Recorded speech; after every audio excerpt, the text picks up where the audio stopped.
You won't fight for yourself, you fight for somebody else. Let that drive hit your heart. You find somebody needs you to go to the next level. Somebody needs you to make that next call. Somebody needs you to get that next check, whether you feel like compelled to do it or not. Somebody out in that world needs you to be here, to be fully present, to learn, to put it into place. Because if you'll do it for them, you'll change yourself and you'll reach the best of who you are. And sometimes you need someone to fight for, somebody who is there, who's pulling you. You got to find somebody or something to fight for, to lift you out of bed Monday, Tuesday, Wednesday, Thursday, Friday, Saturday, Sunday, even when you don't want to do it. Here's the ultimate challenge. For those of you who are here, you're already good. You're already good. You're probably the ones in your family who are a little bit more crazy than everybody else, who tried a little bit harder or believed in your dreams just a little bit more, even though they said you're crazy, you kept going for it. You're probably that person who studied more personal development than your friends or your family. You're probably that person who's already into education. It's one reason you're here, because you know the transformation that can happen right here. You're probably already a little bit of that person who's got fire and will inside. You've got a little bit of that. The issue is your story sometimes goes like this, and you're looking for that. I've been there. I'm so struggling, like I'm doing everything right. You know, I'm learning, I'm trying, I'm making the calls. I'm sending the emails, making the videos, shaking the hands, following the dream, having the hope, doing my gratitude journal every night. Thankful, joyous, doing everything I can, but I wasn't breaking through and it was driving me crazy. When you leave this event in a few days, when you walk out that door and you walk out these doors, remember, seek clarity, generate energy, raise necessity, increase your productivity, develop influence by challenging people to be better versions of themselves, and step into the unknown and just listen. Be with it. Listen through the fear. Do that, my friends, and not only will you lead yourselves, you lead your teams, you lead this industry. You gotta have the necessity inside that says, I want to be excellent at this. And if you got that inside, then tell you what, wake up on Monday, my friends, and when you do walk out these doors, and you walk out the doors of your homes and organizations for the rest of your lives, do me a favor and go earn this. Go pro.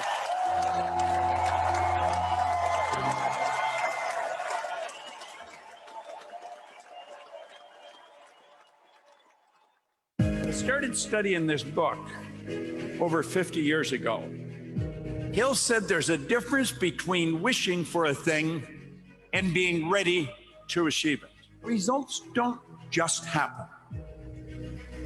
Results are the physical expression of what's going on inside. If we let the outside control what's going on in the inside, there's going to be nothing but a repeat performance.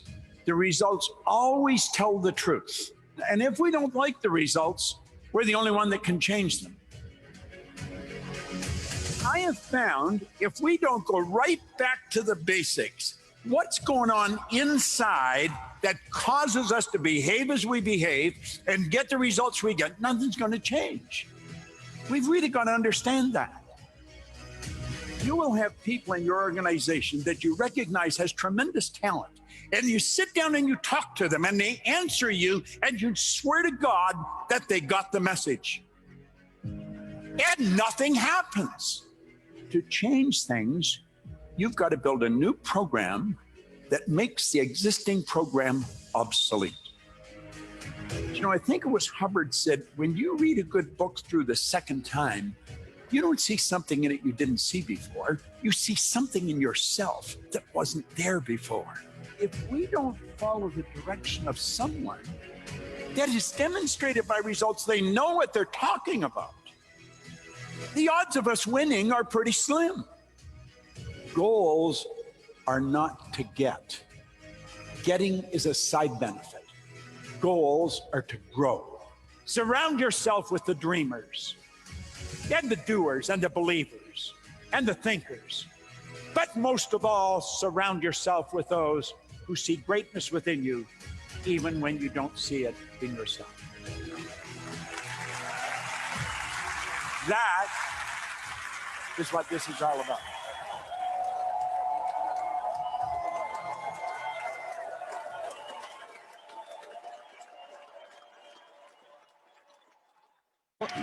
it's okay, but I'm going to stand up because I've been through a lot. Bring it, girl. And I am going to give you guys just a few quick steps that have helped me. The first one is stop feeling sorry for yourself, because you are not doing yourself or your future any good by throwing a pity party.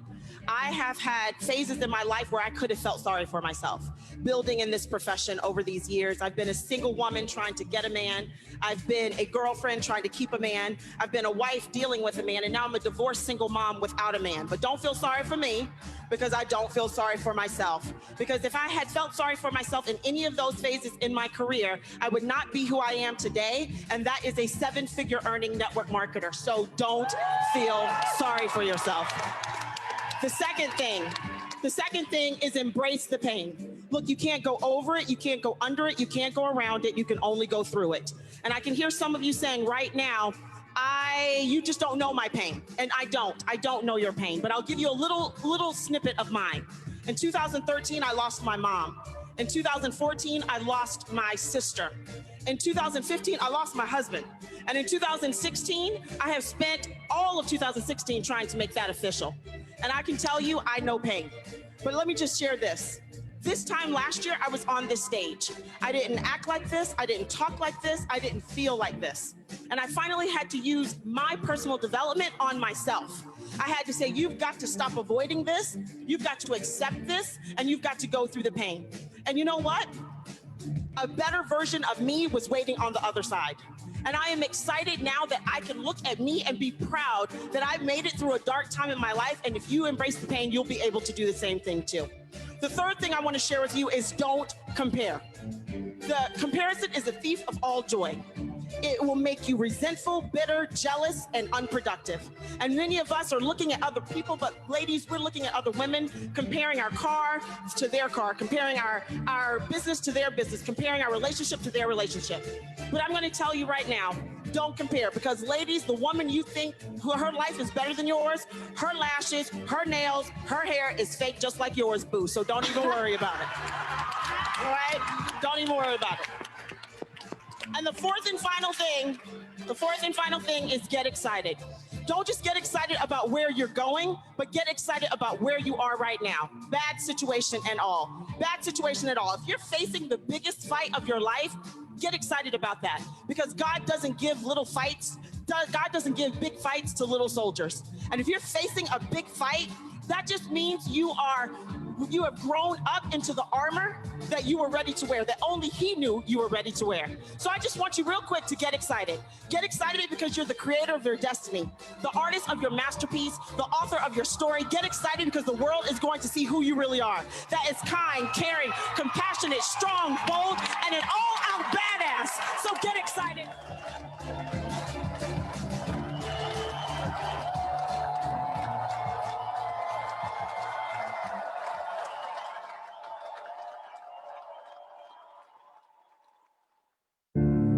You have something special.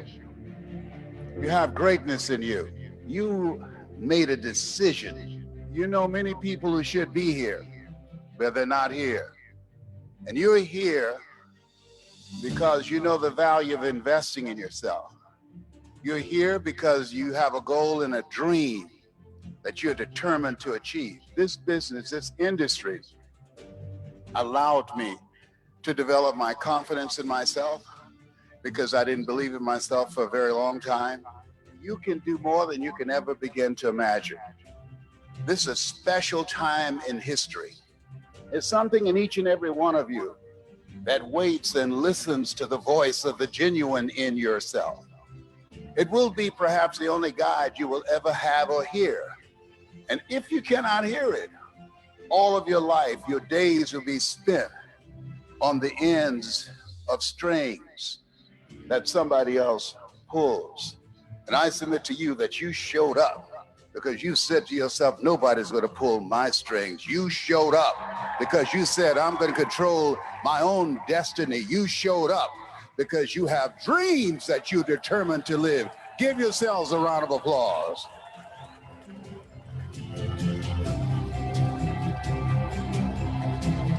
There are people waiting to hear your voice. You were created on purpose with a purpose, for a purpose, and with the methods and techniques and strategies that all the speakers and Eric has shared with you. This is your winning season. You were born to win. It's in your DNA. It's who you are.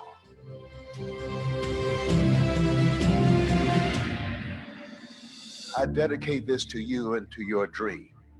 If you want a thing bad enough to go out and fight for it, to work day and night for it, to give up your time, your peace, and sleep for it, if all that you dream and scheme is about it, and life seems useless and worthless without it, and if you gladly sweat for it and fret for it and plan for it, and lose all your terror of the opposition for it, and if you simply go after that thing that you want with all of your capacity, strength and sagacity, faith, hope, and confidence, and stern pertinacity, if neither cold poverty, famish or gall, sickness or pain of body and brain, and keep you away from the thing that you want, if dogged and grim, you besiege and beset it, the help of God, you'll get it.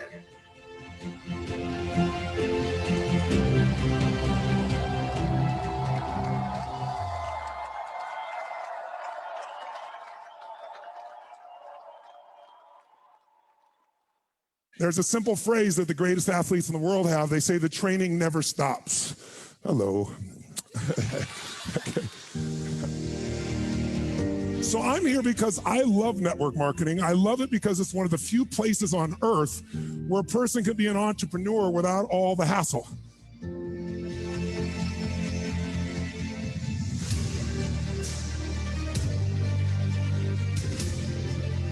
But your ability to change the emotional state of yourself and others.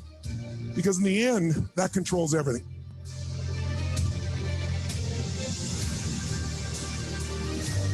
Belief is a poor substitute for an experience. You know, people have beliefs about network marketing, but if they get an experience of it, it's very different. And so our goal is give people those experiences.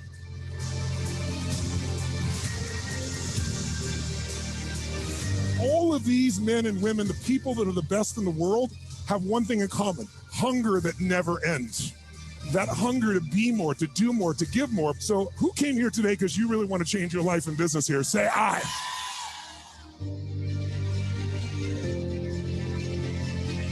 Charisma is energy. And who has that available? Everyone. But who usually experiences it day to day? Very few. And unfortunately, most people in our culture are being taught to constantly fit in as opposed to step up. But we can control what we feel. We can control our experience of life. Responsibility equals power, because if I'm responsible, I'm response-able. I'm able to respond. But if I'm blaming you or the outside world, I have no power. Completely focus on what you want and not on what you fear. And if you commit everything you got to do it, there's no guarantee that you're going to succeed, but your chances grow geometric. You need to be able to identify and communicate what will you do for others more than anybody else. You use more of your gifts, you experience more of your gifts. How many feel better right now than you did before? Say I. Disappointment is a gift. It either destroys you or it drives you. If you choose to let it drive you, you'll conquer anything that stops you, and you'll conquer anybody that gets in the way of that. And what you need to build is an identity that separates you from others. And if you do that, it will influence people. Your energy will influence them, and your identity will influence them. And your energy can become part of that identity. It's not just what you say. It's the state you say it in.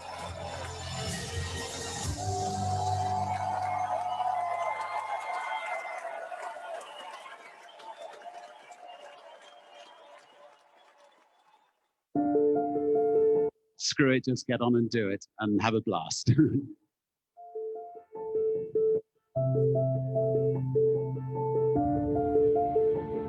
He doesn't know how to dress, does he? I know. I didn't know where to go with this. Hang on a minute. What have I got in my pocket? They're not very big, but they're big enough, I think.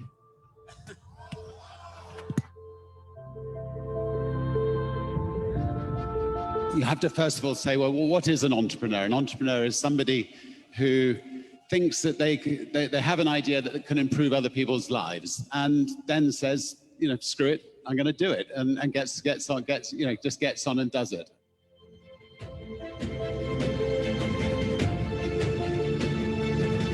You need to surround yourself with brilliant people, and a good entrepreneur tries to find better people than themselves. Being an entrepreneur need not be lonely if you are the kind of person that embraces the team of people around you.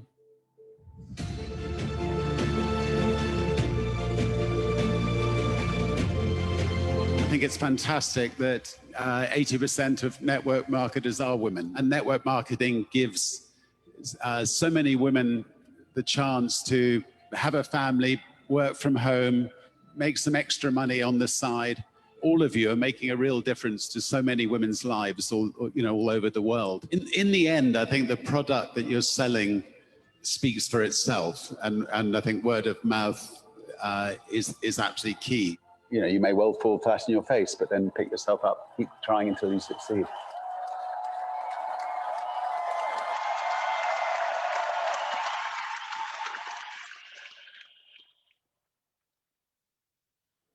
Hello, everyone, and welcome to day 7 of the GoPro Recruiting Challenge. Wow, what an epic lineup we've had in the last 6 days. But man, what do we have ready for you today? This is off the chain. We've got 5 of the best recruiters in the world going to be teaching you how to become a recruiting machine. You're going to hear from Marina, who's CEO of Network Marketing Pro, has a special message, particularly for the women that are part of this challenge. We're going to hear from my friend Armando Christian Perez, AKA Mr. Worldwide, AKA Mr. 305, also known as Pitbull. You're going to hear from Pitbull. You're going to also hear from the leadership legend, John Maxwell. You're going to hear from superstar marketer, business entrepreneur, Grant Cardone. You're going to hear from my new friend. He tells me to call him Sly, Sylvester Stallone. This is pretty something. I will tell you this. Tell your friends, you don't want to miss this. Go tell your friends to make sure that they are watching this. I know we said we're going to start at the top of the hour. I came on a little bit early because I was too excited. Too much stuff going on. Let me do a little bit of housekeeping first. Also to tell you, first of all, don't spam this link. If you do, we'll block you. We'll block you forever. Just don't spam. It's really dumb for you to do that. You're not paying attention if you're spamming links into this page. We're teaching you how to be able to go recruit around the world. You don't need to recruit inside of this community. Secondly, do you have the slide for notes? If you'd like to get the notes, there's way more people that have joined or watching here on the various pages. We have this broadcasting in 3 places. Way more people that are watching here than are actually connected to us. So if you're not getting emails from us, and if you'd like to get the notes from the entire 7 days, if you'd like to get the notes, put the word notes into the comments. If you'd like to get the notes from all the trainers, all the presentations over the course of 7 days, what a valuable thing that would be. All you've got to do, we'll give them to you for free. All you got to do is go register inside of this challenge, because some people shortcut it and found their way in here. Just go to GoProRecruitingChallenge.com, give us your email address, and we will send you the notes. Okay? Like I said, it's free. We'll send you the notes when the challenge is over. Also, a lot of people have been asking about the recordings of these 7 days. As a matter of fact, I had some friends of mine say, please turn these 7 days into an audio program. turn them into an audio program so we could just listen in our car over and over to all these different speakers, which I think is actually a great idea. So here's what we're going to do. If you want to get the recordings, we'll give you a link in a moment. Oh, here's the link, GoProRecruitingChallenge.com/lifetime access. And we're going to give you the video lifetime access of this.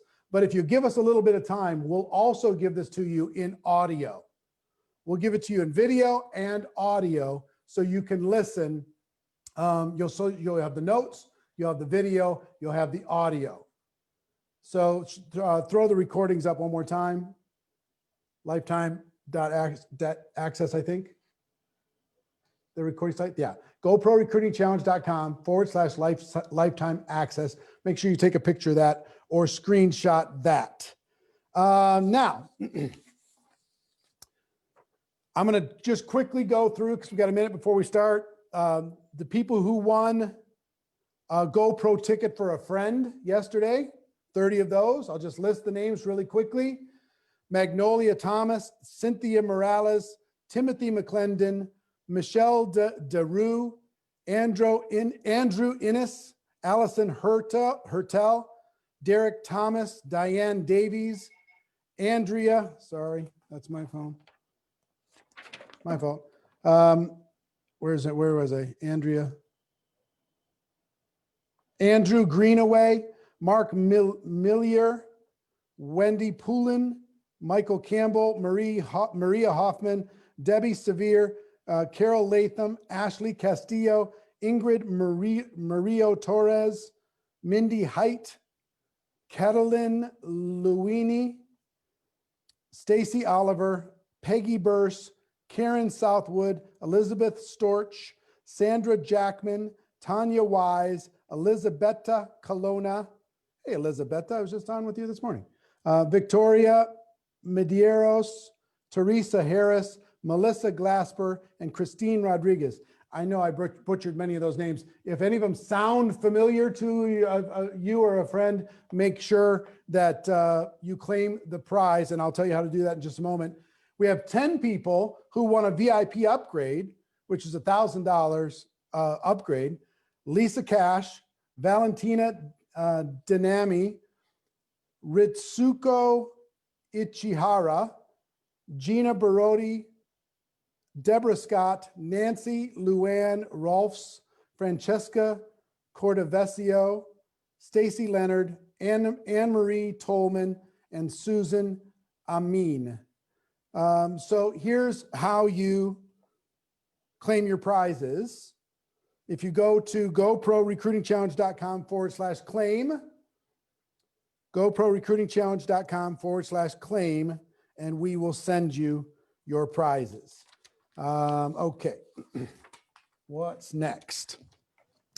Today's prizes. We're going to go a little nuts today. And again, these prizes are for people who've purchased it. The drawing is for people who've purchased a GoPro ticket already, and half of that, half for those people, and half for the people who purchase a GoPro ticket, event ticket today. Okay, half for then, half for today, and we're going to give away a ton of stuff. Throw the slide up there. We're giving away 10X books. We're giving away an Apple TV. We're giving away ring lights. We're giving away iPhone 12s. We're giving away Airbnb gift cards, John Maxwell books. We're giving away a ton of stuff for free. All you got to do is share this post and have either had a ticket in the past or get a ticket today. If you've been thinking about it, I promise you today, I'm going to make it impossible for you to say no. If you've been on the fence about getting a ticket to GoPro December 11, 12, and 13, I'm going to make it impossible for you to say no, because we're just going to give you so much value. It's going to be ridiculous. And for some of you, some people said, you know, I've got so much information from this challenge already. I don't know if I can take any more. Look, This is just recruiting that we've been talking about. We're going the virtual GoPro event is going to help you organize your entire business.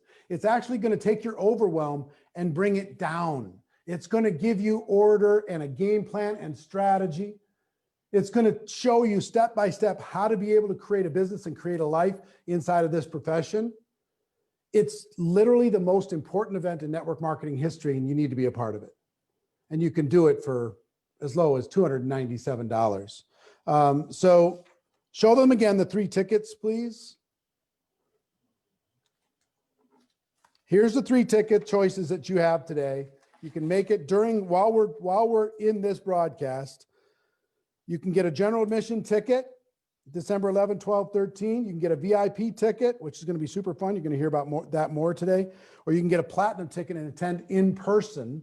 Come to our home, attend in person, and be backstage during the event in December if you can get here live and in person. So those are the 3 choices. virtualgopro.com is how you can do it. And let me remind you of the bonuses that we have so far. And I say so far because guess what? Guess what? There's going to be more today. More bonuses today. So throw the bonuses up. The Social Media Mastery Home Study Course, 7 skills in 7 days. The 20 and 30, how to recruit 20 people in 30 masterclass. Pete Vargas's Communicate to Convert. Dean Graziosi's Start Over Challenge. Fraser Brooks' Succeed with Instagram Stories. Les Brown's Speaker Training, and Les Brown's, what was the other one? What was it called? Choosing Greatness or something? Choosing Your Future. That's another 197 inside of that. Trent Shelton's 5 Hours to Freedom, and Jesse Lee Ward's scripts to be able, the recruiting process. All of that is like what, 2,800 now or something, with the 197 added on to that. So we just got to change that one. So like $2,800 worth of stuff for a $297 ticket. All ticket levels will get those bonuses. But let me tell you something. After today, those bonuses go away. All that $2,800 worth of stuff is gone at the end of today. So if you've ever thought about getting a ticket, I want to make it just literally impossible. Find a way. I saw somebody last night that said, hey, I have an idea for you. I can't remember who did it. They said, go to PayPal. If you go to PayPal, you can actually create your own little payment plan on PayPal, buy the ticket, and have a payment plan for yourself if you want to. So that's a strategy for you. Find a way, figure it out. You're going to hear from some of our speakers today, some amazing things. So we're going to blow your mind. Absolutely going to blow your mind. So with that, I want to introduce the first of our recruiting trainers. This young lady, I want you to hear something here. This person has personally recruited over 4,600 distributors, personally. She's also recruited over 25,000 customers personally. She has a team of over 500,000 people. And guess what? This young woman is making over $1 million a month in network marketing. Success leaves clues. She's going to teach you. She's going to give you a 15-minute masterclass on how to be a recruiting machine. Stormy Wellington, take it away. Awesome. Well, I'm so excited to be here. This is truly a dream come true to be training on the platform with such amazing people. I'm so grateful to be able to lend my contribution to this industry that has absolutely changed my life. I got 15 minutes and it is, what time is it? It is 2:07. So I want to get through my training, but I want to give you guys some meat so that you can be able to implement this information into your business in order to get results. First and foremost, let me say this. I've been in network marketing for 12 years, okay? For 12 years. And my first year in network marketing, I was just really getting my feet wet, even though I made $1 million my first year in network marketing. And what I would tell you that I've learned from the very beginning to right now today is that you got to be hungry. You have to be very, very, very hungry. And in order for you to take your life and to take you know, this industry to the next level, you have to see yourself in this industry. You can't just look at other people and celebrate their success. You got to be able to see what can your contribution be. And so I remember a very long time ago, again, 12 years ago, I remember getting in this industry saying that I didn't feel like I belonged. I looked around and I saw, I mean, truth be told, I saw a bunch of Caucasian people. I saw a bunch of Asian people. I saw a bunch of Latino people. And so I really didn't think that network marketing would work for a little Black girl like me. I really didn't. But I remember this. I remember looking around saying to myself, wait a minute, here are people from different backgrounds. If they can do it, I can do it. And so I did something called Liddy. I Get Liddy. Write this down. LITTY, Liddy. I Get Liddy. Number one, you want to learn about your company, okay? You want to learn about your company. You want to learn about what is the top income earner doing to be the top income earner, okay? What I find that a lot of people do is they follow the bottom feeders. They follow those that may take good pictures or have good posts, but they're not really implementing what works. And so getting Liddy is seeking out the top income earners in your company. Who makes the most money, okay? You got to know that there is a reason why they are making the most money. And one of the things I learned way back when is that in this industry, you got to know that it is okay to be a copycat, okay, as long as you copy the right cat. So step number one, I want you to seek out the top income earner in your company, okay? I want you to seek out the top income earner in your company. They are the top income earner for a reason. One of my favorite books is The Science of Getting Rich, and it talks about success is about doing things in a certain way. So that means in your company, there is a certain way to succeed. So again, follow the top income earners, okay? Be grateful for the top income earners. Never be jealous of the top income earners. Never look at them and say, oh, they're making all the money because of the car. They're making all the money because of the jewelry. They're making all the money because, no, you got to reverse engineer their business. I want you to go back. Don't watch them today if they are a top earner. Listen to them today, but try to go back to where they were 10, 12 years ago in the game and learn from their bottom, learn from their foundation. So one, get Liddy. Learn, learn, learn. Never stop learning. Never stop growing. Never stop learning. Okay, now I want to tell y'all a little secret. You got to be current. Technology, social media, Instagram is everything. And what Instagram wants, they want more authenticity. Facebook wants more authenticity. We want to see your personality, okay? We want to know, who is your children? Do you have children? Are you a mother? Are you a father? Are you someone that takes care of your grandmother, your aunt? Like, the world wants to know who you are. And so part of what I do is, after I learn, number two is I implement. So a part of implementation is obviously taking what you've learned and putting it into action. And so one of the things I learned is that people want to know who you are. People like to do business with people that they feel like they have a connection with. Okay, remember, they may not know you, but what you put out on social media is everything. Okay, so let us know a little bit more about your life. Let us know about your imperfections. Don't appear to be perfect. Don't come on social media all the time super perfect. Give us a little bit about your downfall. Tell us where you came from. Tell us what made you do this industry. Tell us why you're here. Now, let me tell you something about the implementation. It's about being consistent as well. You got to learn to be consistent every day. Implementation. I want y'all to write this down. Okay, as a leader, the speed of implementation creates group momentum. Okay, how many of you all have been tuned in for these past 6 days and you have already put into effect the things that you've learned? Okay, if you have not already started to put into effect the things that you have learned, you have already gotten it wrong. Remember, the speed of implementation creates group momentum. Okay, and you don't want to try to learn from everybody. Learn from the right people. Okay, now let me tell you something about implementation that's important as well. Okay, I am in the health and wellness industry. And there was a point in time that I was learning from my upline, okay? And my upline was in a different phase of his business too. So the way he dressed, the way he carried himself was different. Now, I want you to know that though I am making 7 figures a month, though I do have over 550,000 people in my organization, though I have coached 31 families to millionaire status, okay? I'm still in the phase of my business that I'm hungry. I am hungry for more. My goal is $5 million a month. And you got to know this. You got to recruit until you get the best fruit. A part of implementation, a part of learning is that you never stop recruiting. Okay, don't fall in love with your team. I'm sorry to say this. Love them, but don't fall in love with them, because if they quit, if somebody quits or somebody leaves your team, you will be heartbroken. So I want to encourage you guys today to always be in phase one of your business, but I want you to carry yourself like your business as well, okay? There are some of you all that's in the health and wellness industry and you're dressing like you're in the technology industry, okay? There are some of you all in the technology industry and you're dressing like you're in the health and wellness industry. Like everything has to match up. Everything needs to line up. And so I encourage you to pay attention to what are you selling? Are you selling health and wellness?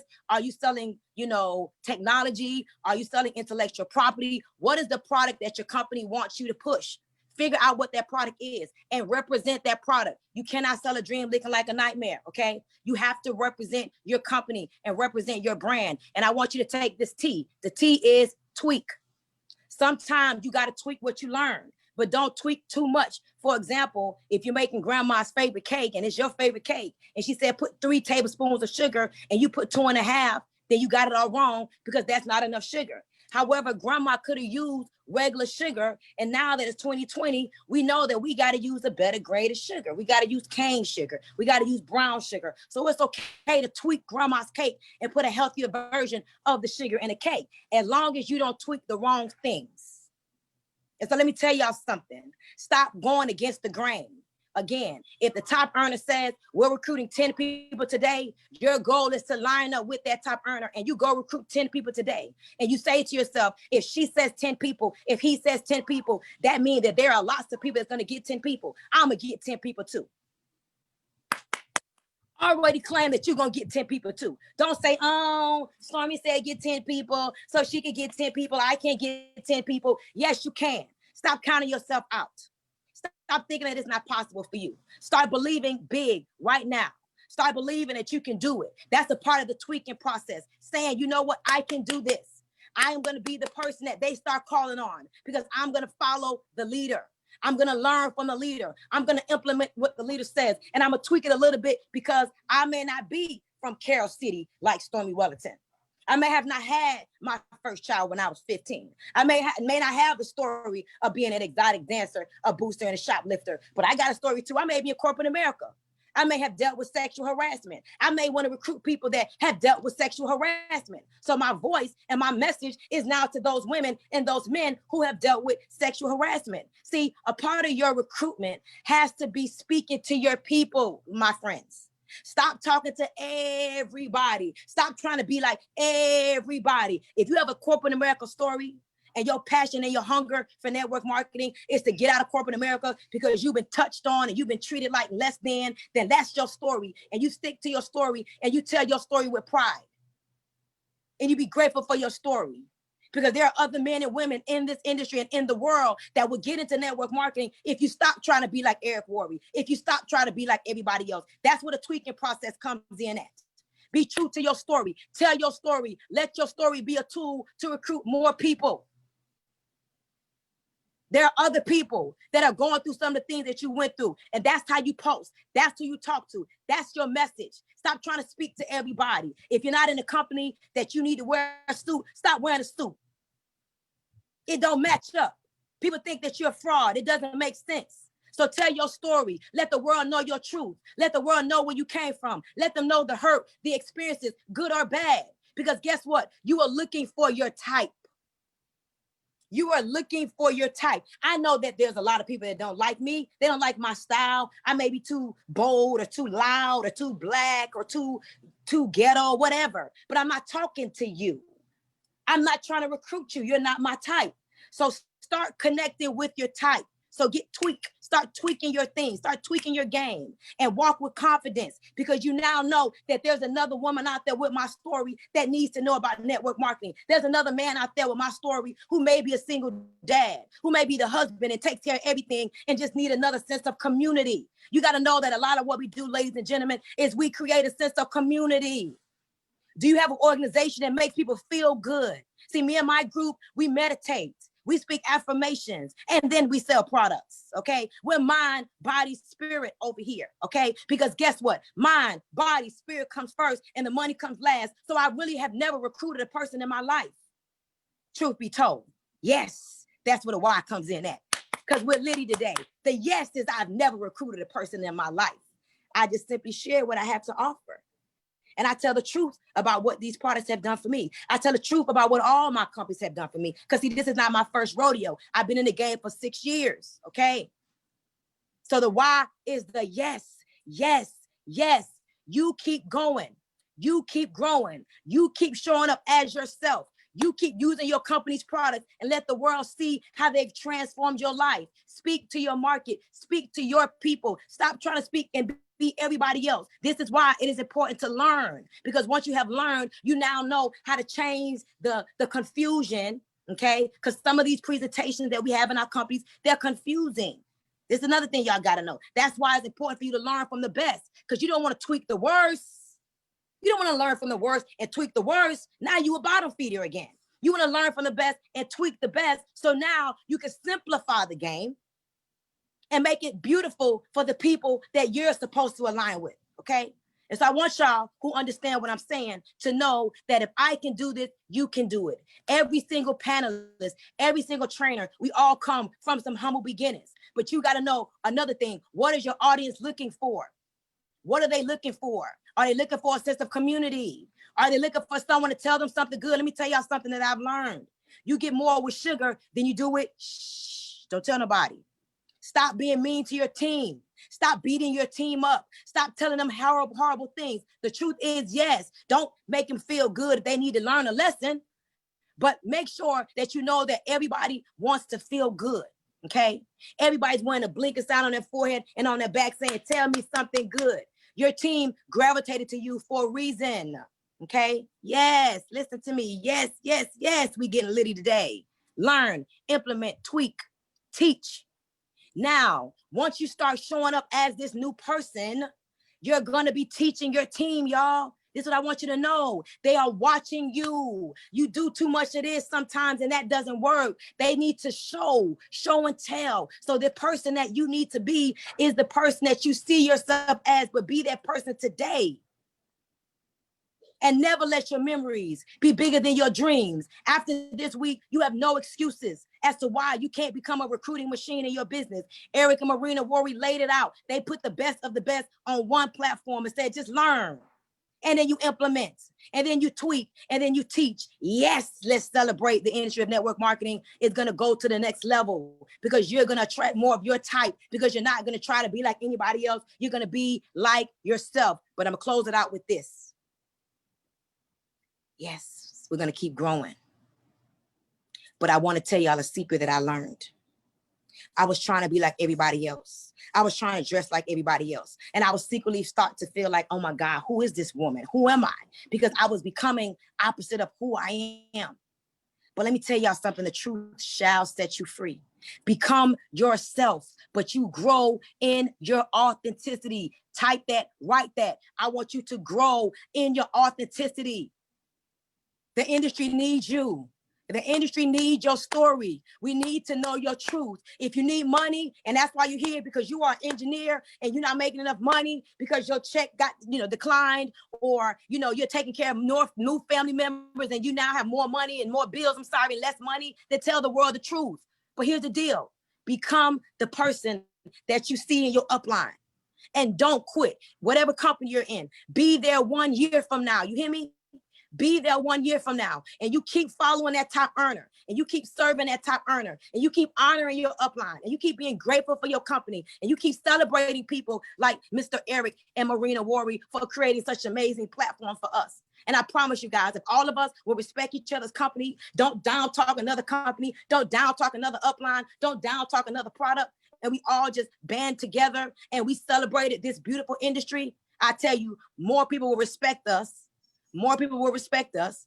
And I tell you, that's my goal, to bring more value, more information, more truth to this beautiful industry that has absolutely changed my life. And so guys, if you're with me, if you're ready to go to that next level, if you're ready to get Liddy, I want you to drop some fire, drop some emojis, drop some energy because we about to take this thing to the next level. Eric, Marina, everybody. I mean, man, Grant Cardone, John C. Maxwell, Les Brown. I mean, come on, y'all. My girl Jess, come on. We're on here gaining more love and respect for this industry, y'all. And this is just the beginning. So I hope to see y'all at GoPro. I hope that I'm a part of the whole platform. And I want to say thank you to everybody in this industry. And let's continue to make this industry exactly what it needs to be, respected and admired. Thank you so much, Eric. Stormy, thanks for bringing the fire. And if you got some fire from Stormy Wellington, put some fire emojis into the comments. Let's blow this thing up. Show your love, show your appreciation for the value that she brought to everybody today. It's no accident that she's doing as well as she's doing. With that kind of fire, people just want to be around it. People just want to be connected to it in some way. So show your love, show that fire. I want to see it from everybody. And listen, just so you know, tell your friends, Grant Cardone is coming very, very soon. But before we get to Grant, I got an incredible leader to introduce you to. He's going to give you some insights. And let me tell you the kind of leader this guy is. He already has 3,000 people from his team coming to GoPro, and he's aiming for a much bigger number than that. I know that he's got big, big plans in order to, I know he's shooting for 10,000 people just from his team. That's the kind of commitment that he's got to growing his business, and that type of leadership certainly is something to pay attention to. He's built a huge organization. He's going to teach you the key to success if you want to become a recruiting machine. Please welcome Mr. Armands Mirniks. Armands, go ahead, take it from there. Where are you connecting from, first of all? Hello. Thank you, Eric. Do you hear me? I can hear you. Where are you connecting from? Awesome. I'm connecting from Dubai. Dubai. All right. Take it from there. Go get him. All right. Thank you so much, Eric and Marina Worry. It's amazing. This was just spectacular. Guys, if you already have a 10 or 20 pages of notes, press 1 in this chat. Because like at these 6 days, it's been amazing, crazy. And today, I don't know if you will be, walking away with the regret that you spent these 6 days so far. I don't think so, right, guys? So because there was a huge value, I get already, like entire pages, all was written. And this is what I'm taking from you guys. You are my role models. Because I remember when in 2016, I joined first my GoPro network marketing event. What I saw you, I saw your testimonials from the stage. And that actually inspired me. I remember Jesse Lee coming out, with a crazy, I don't know, like a haircut, and it was, I think, pinky or something. And I realized that these people, they are not taking, too much attention on how they look. What they do, that is what they take and pay attention for. But I wasn't like that all my life. And let me just little bit get back to my story that you guys are familiar with me. And it all started, my life actually started when I was 7 years old. And I'm not talking about life when I was born, but life, entrepreneur life. So that was the moment when my mom, she had some problems, like a back injury problems. And then she called me over and she said, listen, son, I have something to tell you. And what I'm telling you is that we are right now, will be a little bit struggling because your mom is not able to work. And then, I'm a huge believer that actually the things are happening for you, not to you. If you believe in that, then press 1 or send some emojis.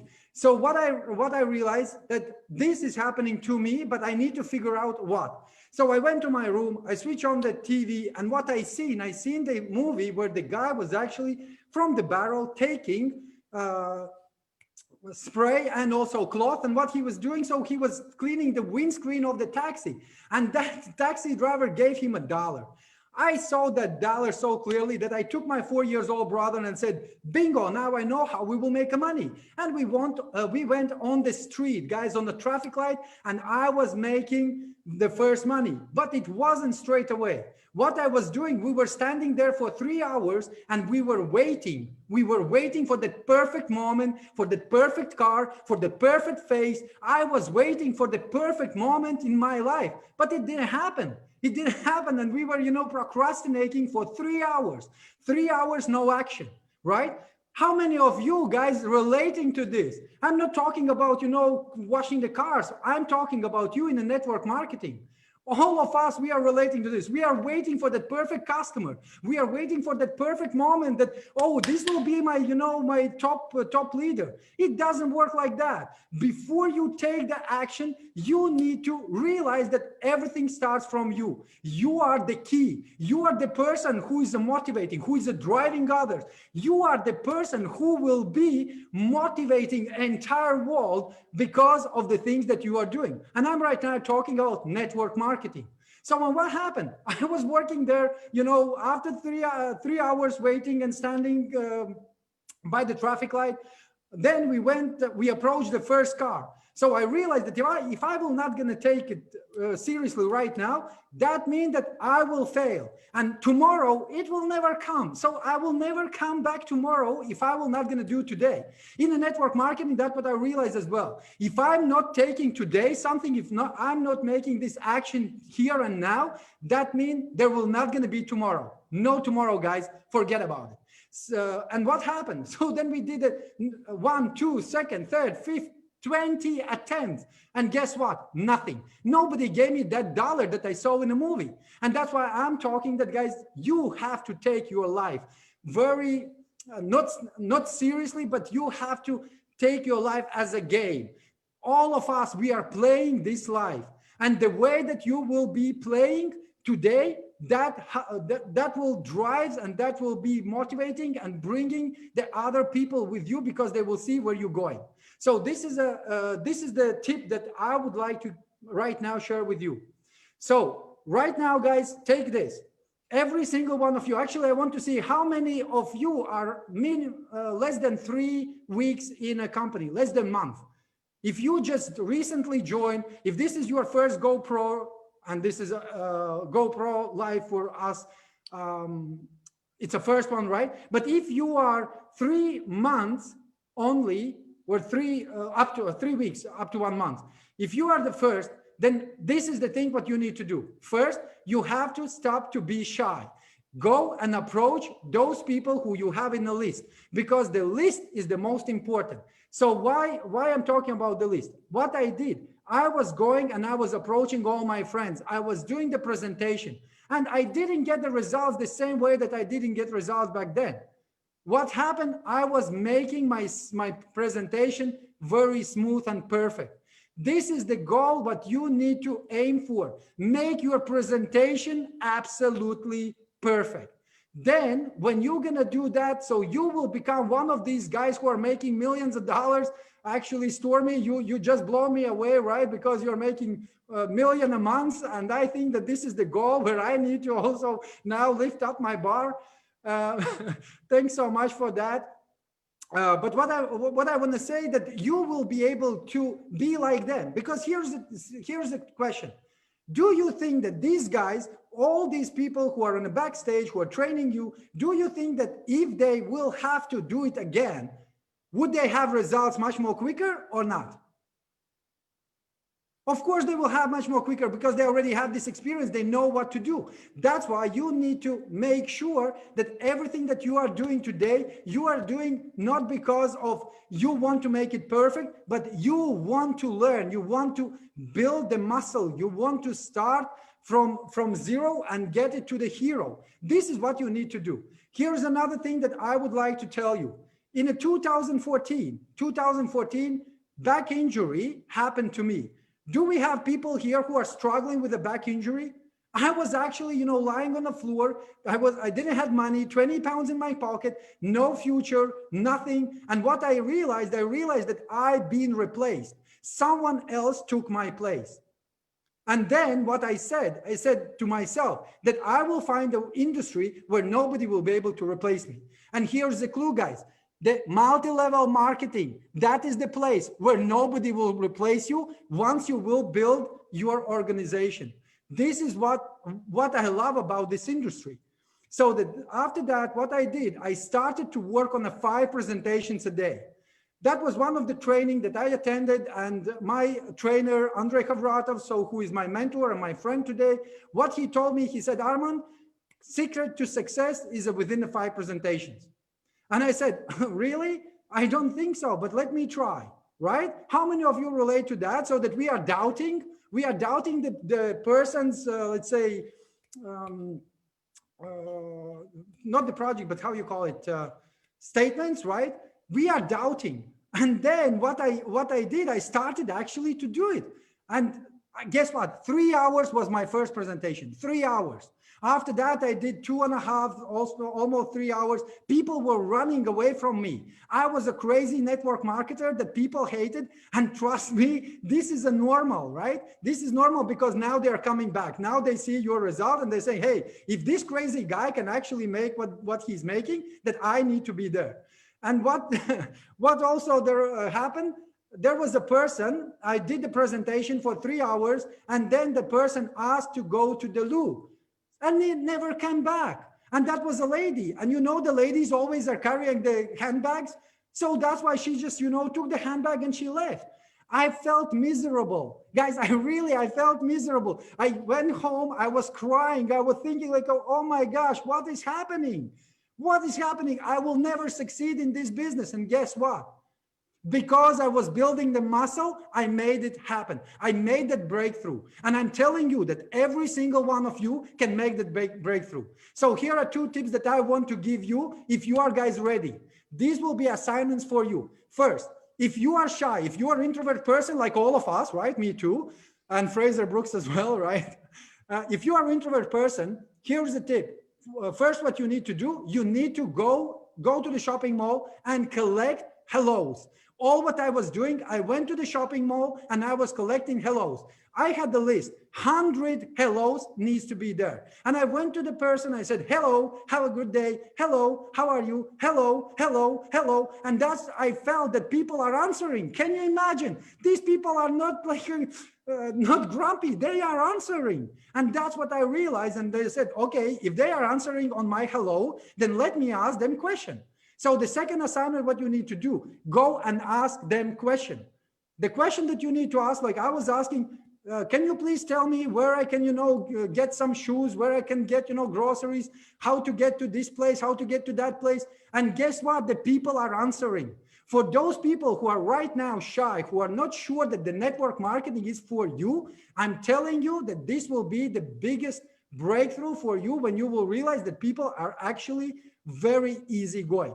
And the second thing for those who are advanced, and these guys, what I discovered, because I have a huge team, I have many leaders, and I always had a problem, not enough time. Of course, I know that there are different chatbots and all this stuff, but I prefer to have a one-to-one conversation. And what happened? So I was doing this.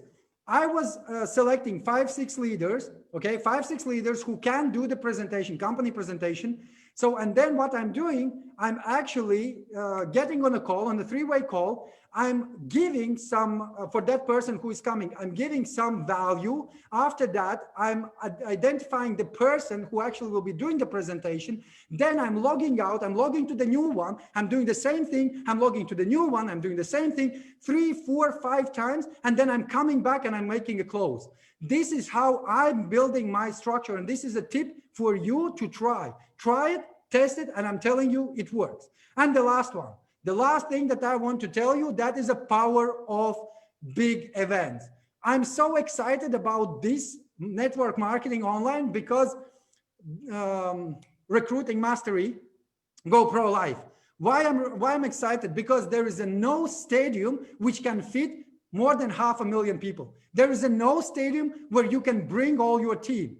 I was coming on the 2016, 17, 18, 19, and in the 19 actually, after I saw the Jessie Lee, when she came and she said, hey, I'm making, $1 million, and she was actually inducted into the $1 Million Hall of Fame. I said to myself that I will be the next one. 2019, together with my team, we did it. And I'm really, really glad, and I'm appreciating my team's work. Those are the people who are making impossible things.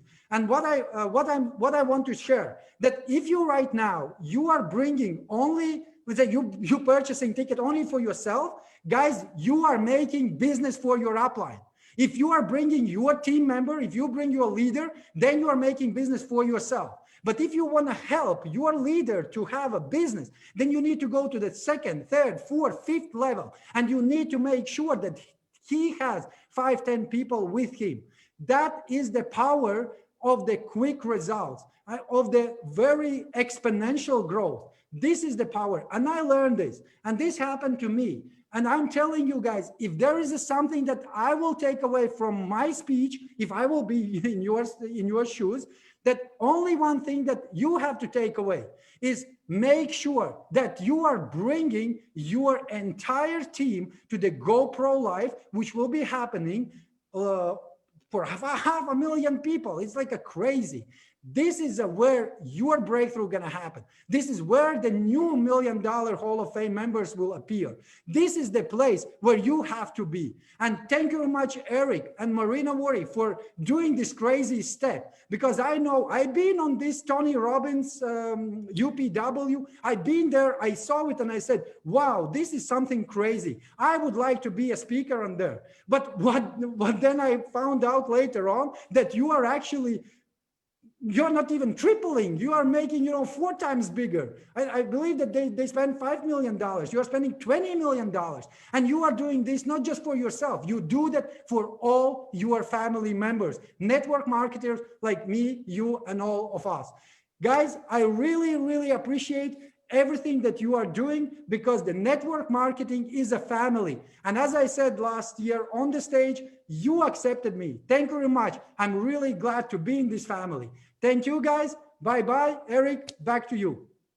Thank you, Armands. Great job. I really appreciate it. And I think you're really smart when it comes to scaling your life and scaling your business based upon getting more people to attend events. It's so smart, because you do that, everything else gets easy. Your whole network marketing year gets easy if you load up an event. And those of you who are thinking about getting a virtual GoPro ticket, I want to just tell you, I've got an incredible surprise, not surprise, but the next presenter is going to rock your world. And I'll tell you why in a moment. But if you're thinking about getting a ticket for virtual GoPro, we're going to be doing drawings at every break, and we're going to be taking a break after this presenter. So if you get a ticket before the break, your chances are going to go up pretty dramatically. Virtualgopro.com is the link, virtualgopro.com, to get yourself loaded up. And then I don't know what the bonuses are now, like $3,500 worth of stuff, some crazy number. I'll show you that later. But this next gentleman, I got to tell you about this guy. Some of my highest earning friends have gone to this gentleman for coaching help on how to tell the story, how to create your perfect presentation. Matter of fact, they came back and told me this guy is the presentation whisperer. This guy, he literally coaches the Grant Cardones and the Tony Robbins and the Dean Graziosis and all these superstar presenters on how they could be more effective in telling their story. And what do we do in network marketing? We tell our story. So I asked him if he would make an exception and come on to this. Tell your friends to come listen to this right now, because this gentleman's going to teach you how to create your perfect presentation. Ladies and gentlemen, please welcome to the GoPro Challenge, Mr. Pat Quinn. Pat, go ahead, take it from there. Hey, thanks, Eric. It is a thrill to be here. If we haven't had a chance to meet before, I am Pat Quinn, and I actually didn't get my start as a professional speaker. I got my start as a professional magician and worked magic for 10 years professionally. Then I decided I needed to get a real job, and I became a public school teacher. I taught high school math for 12 years. During that time, I picked up an advanced degree in how adults learn. And so I really bring two things to the table today. The first is a little bit of stagecraft from my years of doing magic, but the second is a real understanding of how adults listen and how adults hear you when you're talking to them. I'm hyper-focused, not on you, but on the person you're talking to. Whether you're talking to one person across the table at Starbucks, whether you're talking to one person on the telephone, or whether you're talking to a small group of people on a Zoom call or in a living room, or whether you get the opportunity to present to a larger group of people, what you say and how you say it makes all the difference in the world. And so I'm here to talk to you today, not just to tell you to tell your story, but I'm going to show you exactly how to tell your story, because I only have one measuring stick of success. My measuring stick of success is not that people come up to you afterwards and say, wow, you're a really good speaker.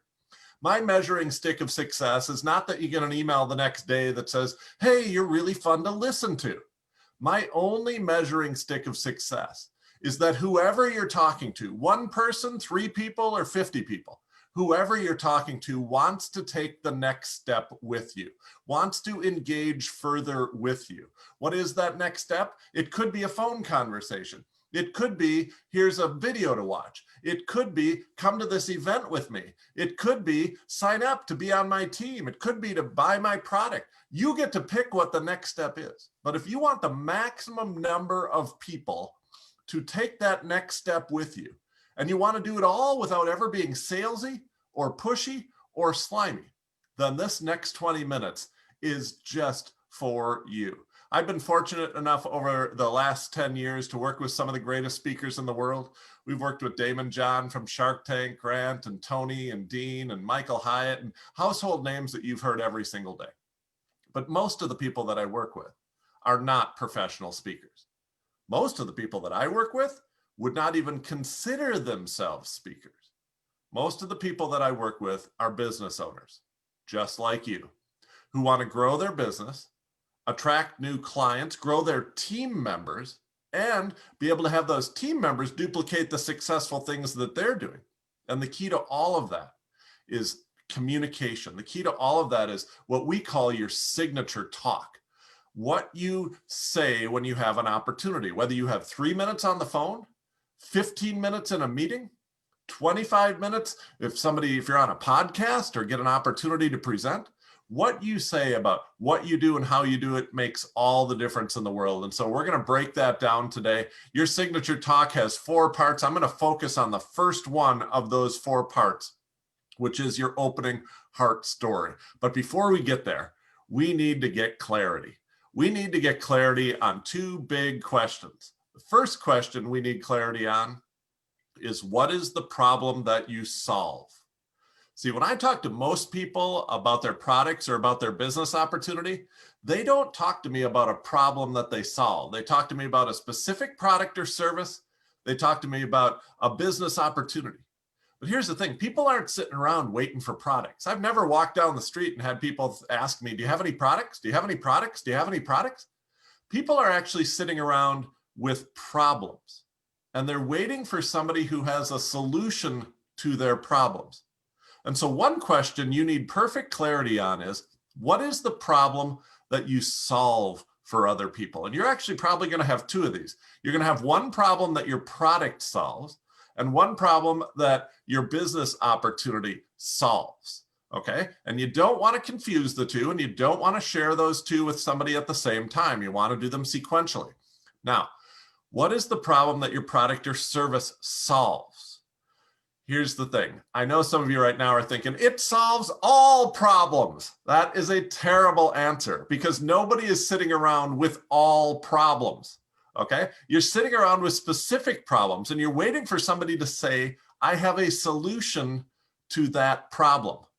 And if you can name that problem, and here's the hardest part, you have to name it in the language of the consumer. You have to name it in the language of the buyer, not in your language. See, you've read all the brochures, you've read the website, you've been trained, you know the research behind your product or service.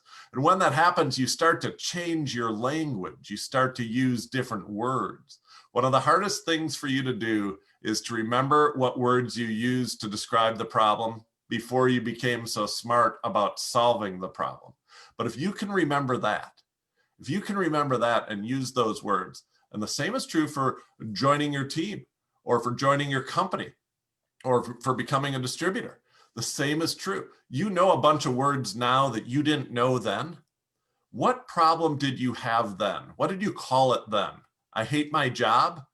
I'm tired of the 9 to 5. I don't have freedom. I don't have income. What was the problem? How did you describe it? And what simple language did you use to describe it? You get those words right.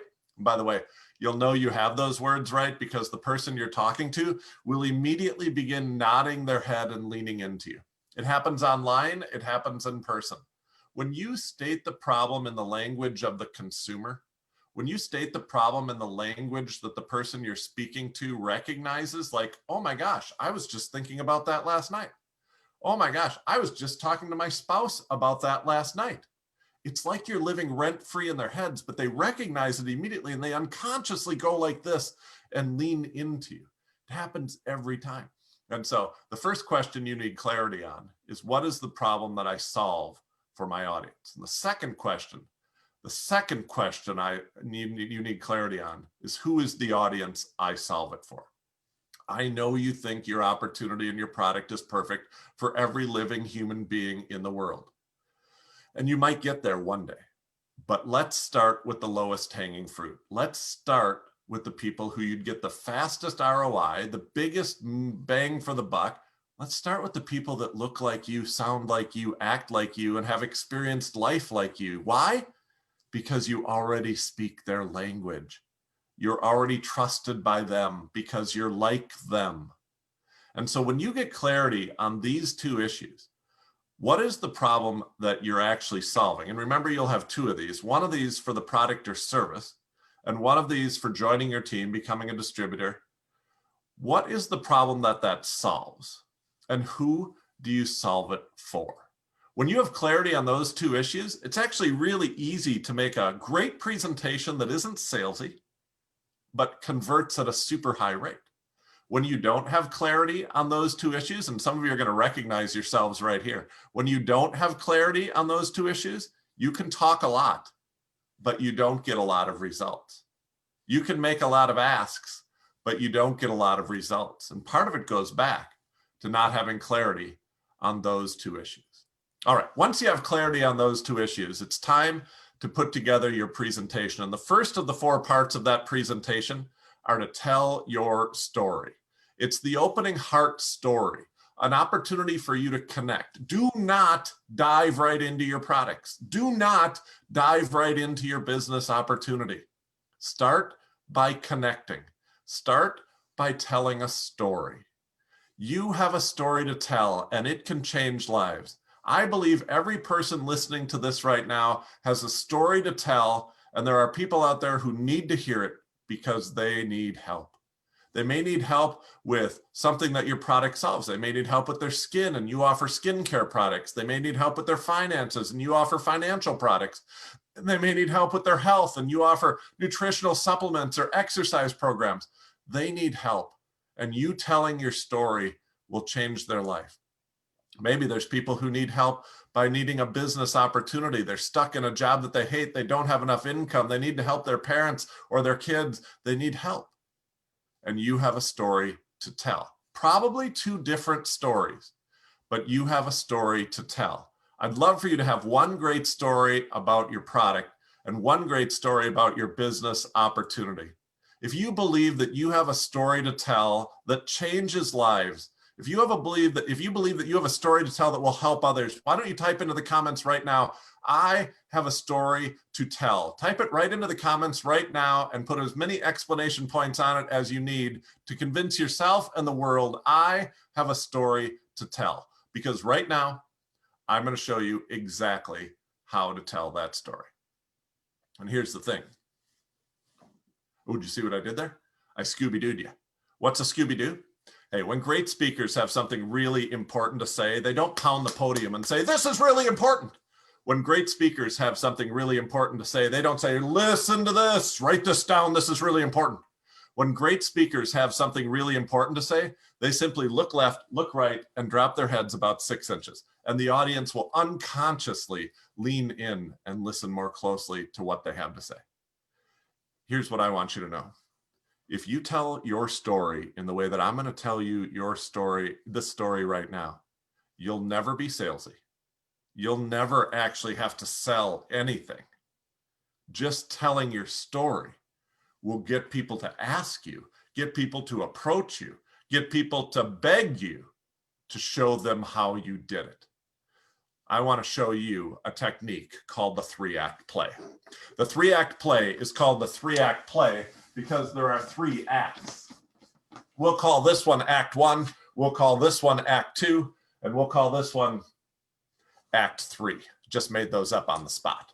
All right, we want 3 parts. This, by the way, only takes 2.5 minutes to do. You can always make it longer, but I don't know why you would. It only takes 2.5 minutes. Act 1 is the before, okay? Act 1 is what your life was like before. And I'm going to give you 60 seconds to tell us what your life was like before. And so before you discovered this product, before you joined this company, what was your life like? And in the best 3-act plays, you're not going to take a long time to do this. In the best 3-act plays, you're going to boil it down to 3 specific characteristics, okay? And so you're going to tell us a little bit about what your life was like before. So before, 2 years ago, I was not sleeping well at night. I woke up the next day more tired than when I went to bed. And honestly, my love life wasn't very good. Okay, those are 3 characteristics and 60 seconds about what your life was like before. That's the first act. The second act is what we call the pivot. The second act is when things change. And you get 30 seconds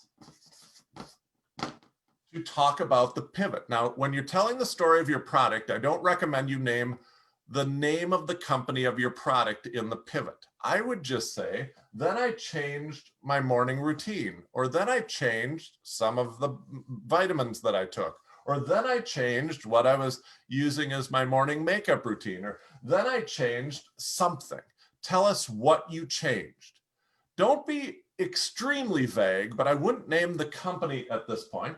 I would just say, then I made a change, and talk to us about that change and what it was like. And now we're going to get to the third act. The third act is the after, or the now, depending upon how long ago this story is from. And you get 60 seconds to talk about what your life is like now. And here's the best 3-act play. The best 3-act play will actually boil that down specifically to just 3 characteristics. And in the best 3-act plays, this characteristic became this characteristic, this characteristic became this characteristic, and this characteristic became this characteristic. So let me give you an example. Let's say that I have a product, and my product makes you healthier, okay? And so my product could be some nutritional supplements. I have some nutritional supplements. First thing I'm gonna do is tell you, 2 years ago, man, I woke up one day and I didn't even want to get out of bed. I was tired all the time. Even if I slept for like 10 hours, I was tired. And in the middle of the day, brain fog. In the middle of the day, I wanted nothing more than to take a nap. And I'm telling you, I didn't have any energy for my wife and energy for my kids. I wasn't the dad or the husband that I wanted to be. Then a friend of mine introduced me to this new supplement. And I didn't change everything. I didn't change my diet that much. I still eat too much steak and go to McDonald's too often. I didn't change my exercise too much, but I did change what I take every morning. And I take a shake. I drink a shake now every morning, and it's delicious, and I love it. Let me tell you about my life now. My life now, instead of not wanting to get out of bed, I don't have to set an alarm anymore. I wake up with full energy. Instead, of having brain fog in the afternoon, I am my most productive all afternoon. I never have that lull in the afternoon like some people have. And instead of having no energy for my wife and my kids, I have plenty of energy to be the dad that I want to be and the husband that I want to be. Now, here's how this works. There's two ways that you can blow this, but here's how it works. If this describes what the person you're talking to is like now, and this describes what the person who you're talking to aspires for, then they will pay you anything for the pivot. They will beg you for the pivot. They will ask you and cry for you for the pivot. Now, there's two ways that you can get this wrong. One way you can get this wrong is if this doesn't describe the person that you're talking to. And so if I'm giving you the story I just told you, and you're not tired in the morning, and you have plenty of energy all day, and you're not a dad or a husband, and you have plenty of energy for everything, well, then this isn't going to work. And if I say, now I have lots of energy, now I have great concentration, and now I'm the dad and the husband that I want to be, or the parent that I want to be, if that's not what you want, like if you don't want that, if you just want to sit around and be tired all day and you don't want to be a good dad or a good parent, well, it's not going to work. But if this describes what you are now, and this describes where they want to be, they will run over mountains. They will push through walls to get this. So that's a product story. Now watch the exact same technique for the business opportunity. Oh, I remember my life 5 years ago. 5 years ago, I had 2 young kids and I knew I had to put them through college. They were like talking about college and I was like, you don't want to go to college, kids. You don't want to go to college. They're like, yeah, we want to go to college, but we didn't have any money saved for college. And I said to my wife, we got to do something. And I was like, we had no money saved. Like we were barely able to pay our bills. And my parents were not as healthy as they were. And I would have loved to have helped them out, but I didn't have any extra money to help them out. And that's the thing. And then one of my friends, my friend Tony and Sarah, they introduced me and showed me this great opportunity. And I got to tell you, I didn't think I'd heard some stuff, I'd heard that, oh, you got to be salesy, you got to call on all your friends and, oh, you got to do a bunch of stuff that I didn't want to do. And I'd had people approach me before and they kind of showed me a different way. They showed me a way that was different. And has it made a difference in the world? Today, I'm happy to announce that both of my kids have applied for and are going to college, and they're going to graduate from college with no debt. They're going to graduate from college debt-free. We have money to pay the bills, and we're actually saving for retirement for the first time in our lives. And my parents did so much for me growing up, and now it's so nice to be able to do things for them. It's so nice to be able to give back to them and know that they're going to be taken care of in the same way that they took care of me in my moment of greatest need. And so if this kind of describes you and this kind of describes what you want, then I know what you're doing right now. Here's the thing. If you do this correctly, you never have to make a sale because people are going to say, well, what was it? Tell me what they told you. And I'm telling you, this works on social media. If you want people to do anything, if you want people to just watch a video, just be like, this is what I was like. Then I watched this video. This is what I was like now. And people are going to be like, show me the video. If you want to get people to go to an event, like I had a network marketing business and I had a lot of energy, but no customers. I had some product sales, but nobody joining my team. And I was starting to get all my friends and relatives angry at me. And then I attended GoPro for the very first time. Now, I don't just have energy, I have revenue. I don't just have buyers, I have team members, and my family loves me because I took them all to Hawaii last year on a vacation. And so if this looks like you now and you want to look like this, GoPro, come to GoPro. It's a simple 3-act play. You can use it to get people to do anything. Just make the anything that you want them to do the pivot. And that is how you tell your story. Now, let me tell you 2 other things about stories, and then I want to give you a great bonus for people who are going to buy tickets at any ticket level for GoPro. First thing I want to tell you about stories is the best stories are simple.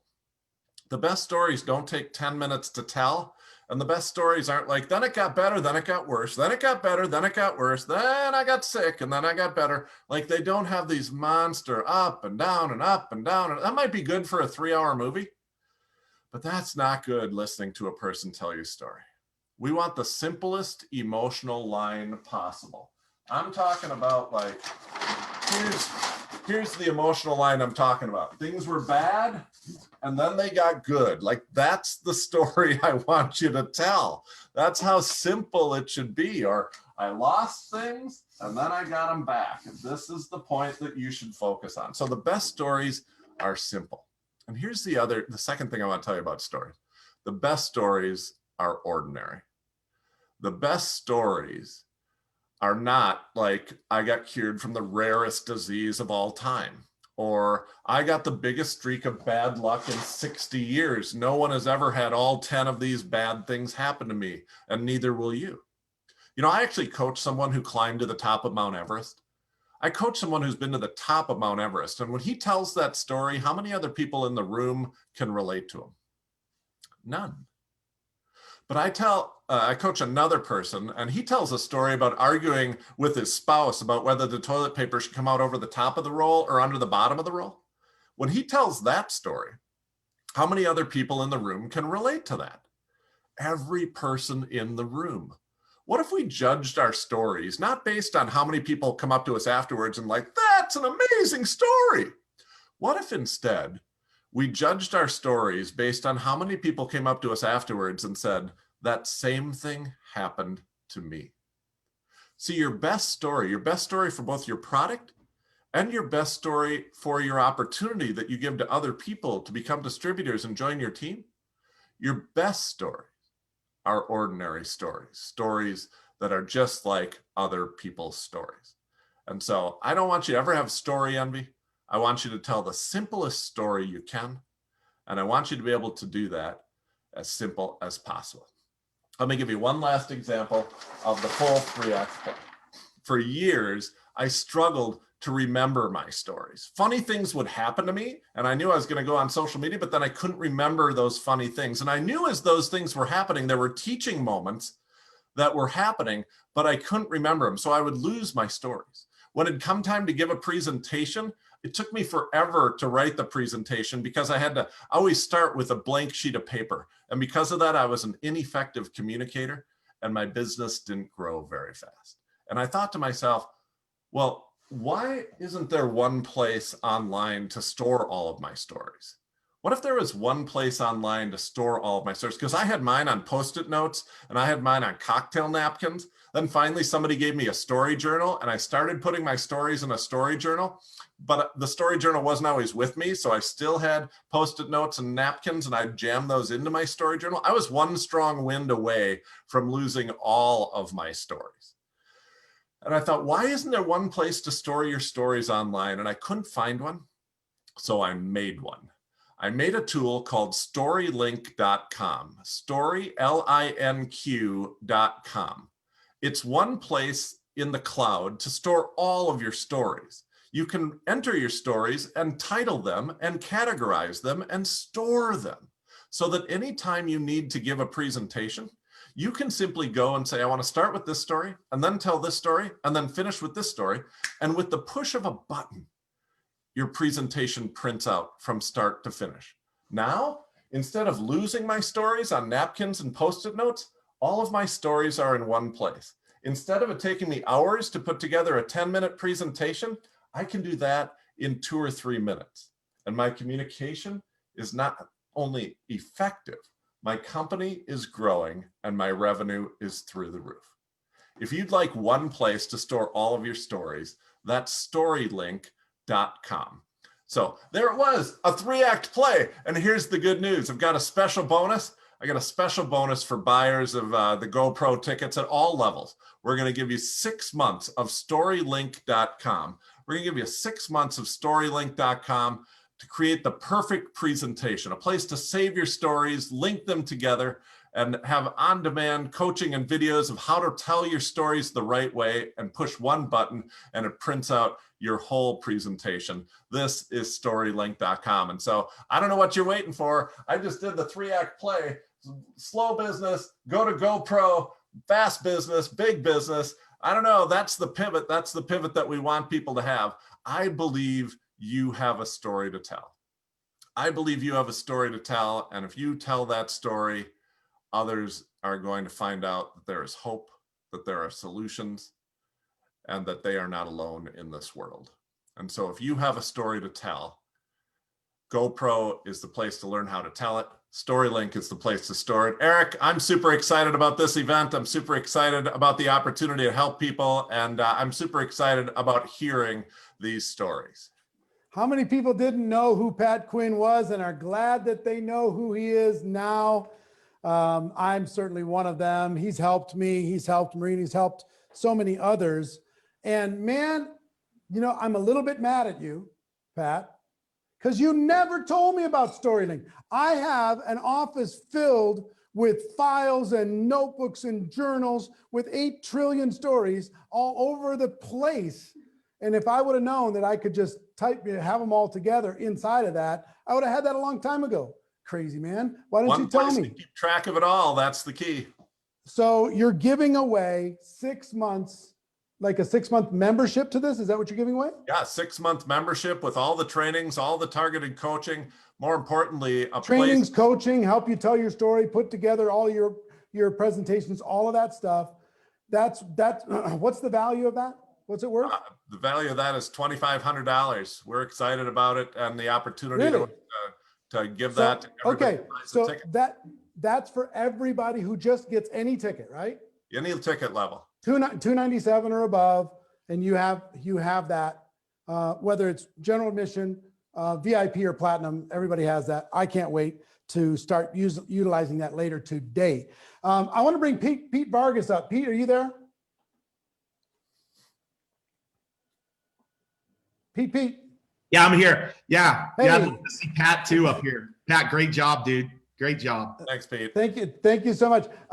Pete, you and Pat kind of brainstormed a really cool thing for VIPs and platinums for GoPro.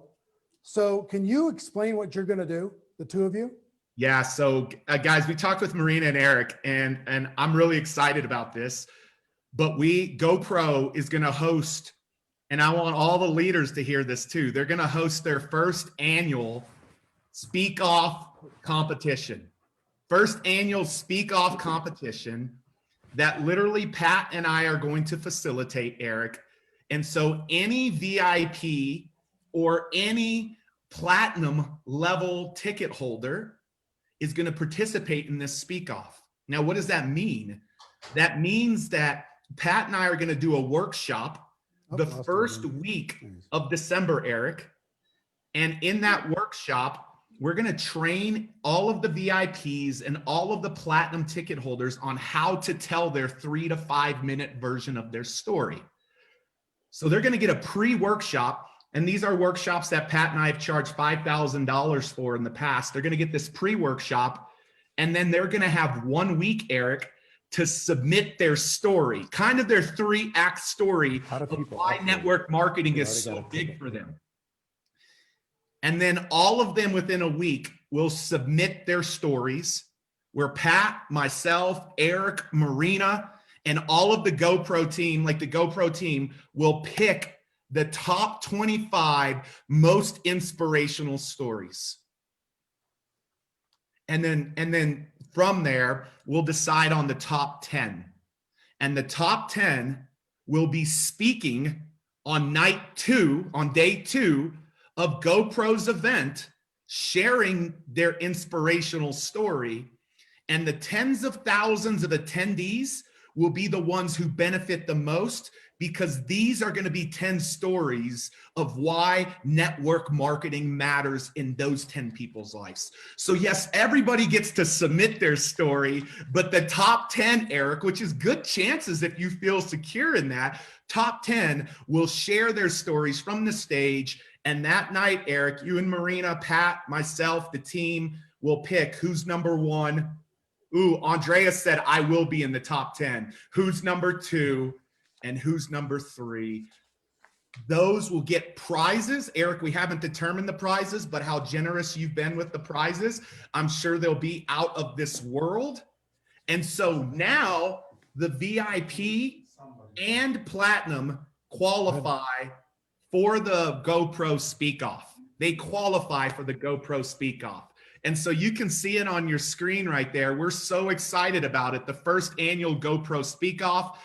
If you haven't gotten a ticket, you can go straight to the virtualgopro.com and get your VIP or Platinum ticket. If you have a ticket, you can upgrade it. Marina and Eric have made it very easy. Just push the upgrade button, and you can upgrade your ticket. Eric, the second thing, and I think you're back there, but the second thing, why do you want to be in person? Why would you want to be the Platinum? There's a couple of reasons. Pat is going to host a mastermind on night 1 of GoPro for all of the Platinum level only people. Pat and I will be hosting a mastermind. I'm going to ask some of my speaker friends to come out to this with us. After the first day is done, we will be hosting a mastermind at GoPro on site just for Platinum. So VIP, that is not something obviously VIP gets. This is a Platinum only bonus. So Eric, that's what we're going to do, man. We're going to host a mastermind on site for the Platinums. Here's the other perk for the Platinums. Any of them that advance to the top 10, they won't be speaking virtually on the stage. They will physically be speaking on the stage to compete for the top 3 prizes. So that's a cool thing that the Platinum gets. They don't just get the Speak Off, they get the mastermind, but if they do qualify to the finals, Eric, they actually get to physically speak on that stage in front of tens of thousands of people. And so, Eric, we're limited. You know this. We're limited with how many Platinum spots we are and how many VIP spots we are. Now that we've added this bonus, there is literally a limitation to how many people we can do. And don't worry, you're going to get a training, a pre-workshop training on how to tell your story before you ever have to submit your story in that first round.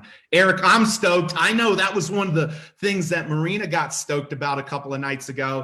And Eric, they can go to the website, and if they haven't gotten their ticket, pick one of these levels. But if they have already gotten their ticket, they can upgrade really easy, Eric. So thank you so much. I am super pumped about this, the Speak Off, about the mastermind, about the training, about the story link, all of that stuff. Let me just quickly recap before we take a quick break, okay? And does anybody love Grant Cardone? Anybody get inspired by his big thinking? We've got Grant and others coming right after the break, so make sure that you tell your friends to stay tuned. So look, real quickly, here's the 3 tickets, just so you know, for GoPro. General admission, $297. You get the digital workbook, digital downloads, etc. VIP, you get 3 days, all that stuff. VIP room, VIP registration kit. I'll show you the registration kit a little bit later. Guaranteed space on the interactive screen. And then you get the Platinum party, etc. Backstage pass, be in person for the Platinum. Go to the next, please. With the bonuses they just added, you got Pat Quinn's story link. So you get an extra $1,200 in bonuses for this, just for a $297 ticket. So now it's $3,800 for a $297 ticket. It's getting pretty ridiculous, right? For VIPs, go to the next. You get the GoPro Speak Off, that whole process, the training, everything else with it. That's what you get for VIP, and that's a $1,000 upgrade. And then next is Platinum. You get the Platinum only mastermind, plus the Speak Off, plus the story link, et cetera, et cetera. You get all of these different things, okay? So go virtualgopro.com. You can either get your ticket there or you can upgrade to your ticket. We're doing a drawing during this break. And when we come back, I'm gonna tell you, we're gonna pick 7 winners. I'm gonna tell you who the winners are. Make sure you stay tuned. We'll be back in 5 minutes. Ladies and gentlemen, I'll see you 5 minutes.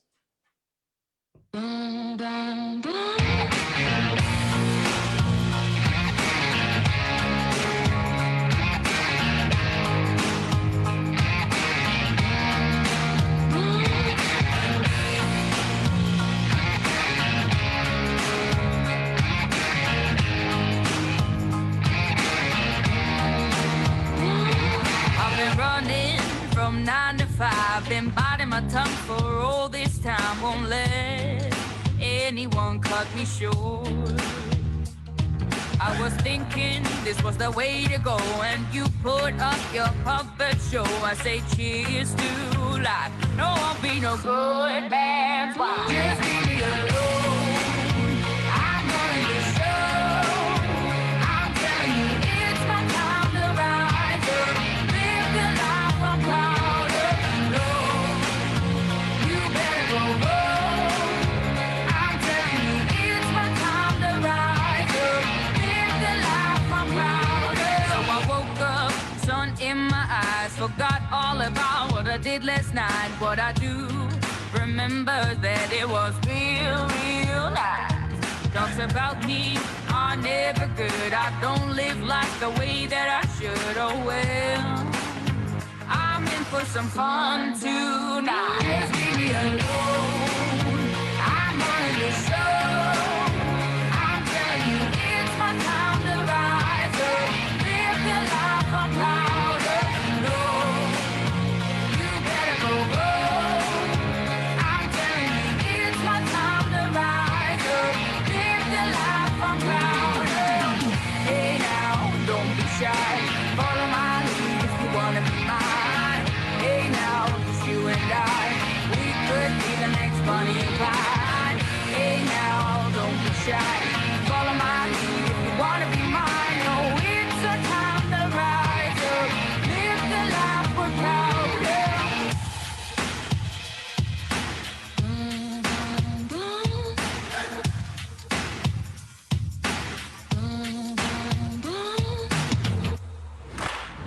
Just leave me alone. I'm running the show. I'm telling you, it's my time to rise up. Live the life I'm proud of. No, you better go home. I'm telling you, it's my time to rise up. Live the life I'm proud of. Hey now, don't be shy. Follow my lead if you wanna be mine. Hey now, it's you and I. We could be the next Bonnie and Clyde. Hey now, don't be shy. Follow my lead if you wanna be mine. Oh, it's a time to rise up. Live the life we're proud of.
Hello, welcome back, everybody. The GoPro Recruiting Challenge continues around the world. If you haven't told everybody in your life to be a part of this, you're crazy.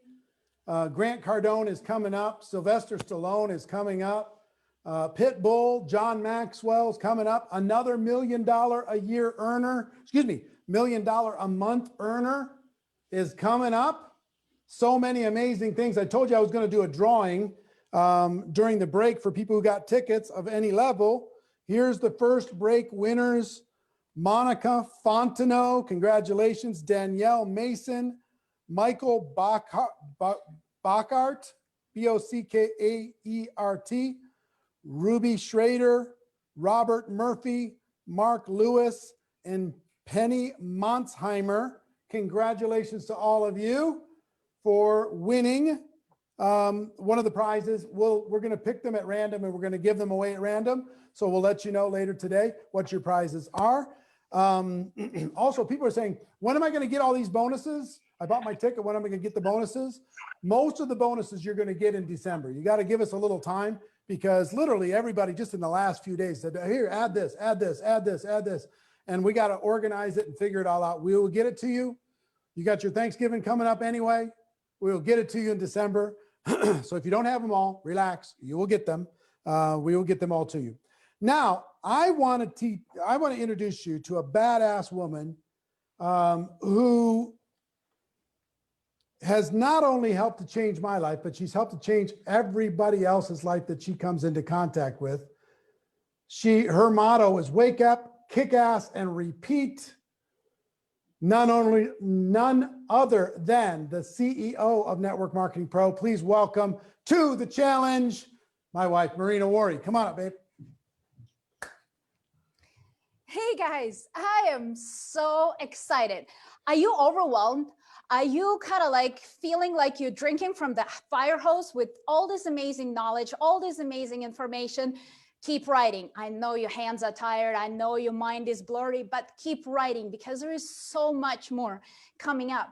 And I wanted to talk to you how to become a badass, how to become unstoppable. Because here's the thing, you know, we have such a high expectations of what other people should do for us, what government should do for us, what the employer or your boss should do for you, what everybody else, the downline, the upline, what everybody else needs to do for you. But we underestimate so big what you and I can do for ourselves. I know we're living in this crazy world. This pandemic turned the whole world upside down. Millions of people are having health issues, millions of people having financial issues. But guess what?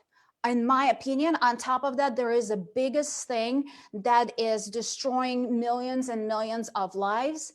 And this is the mindset, the stress, the fear that we all live in.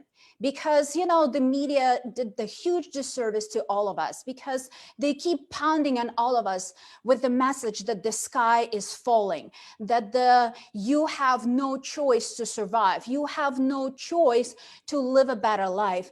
And that's not true.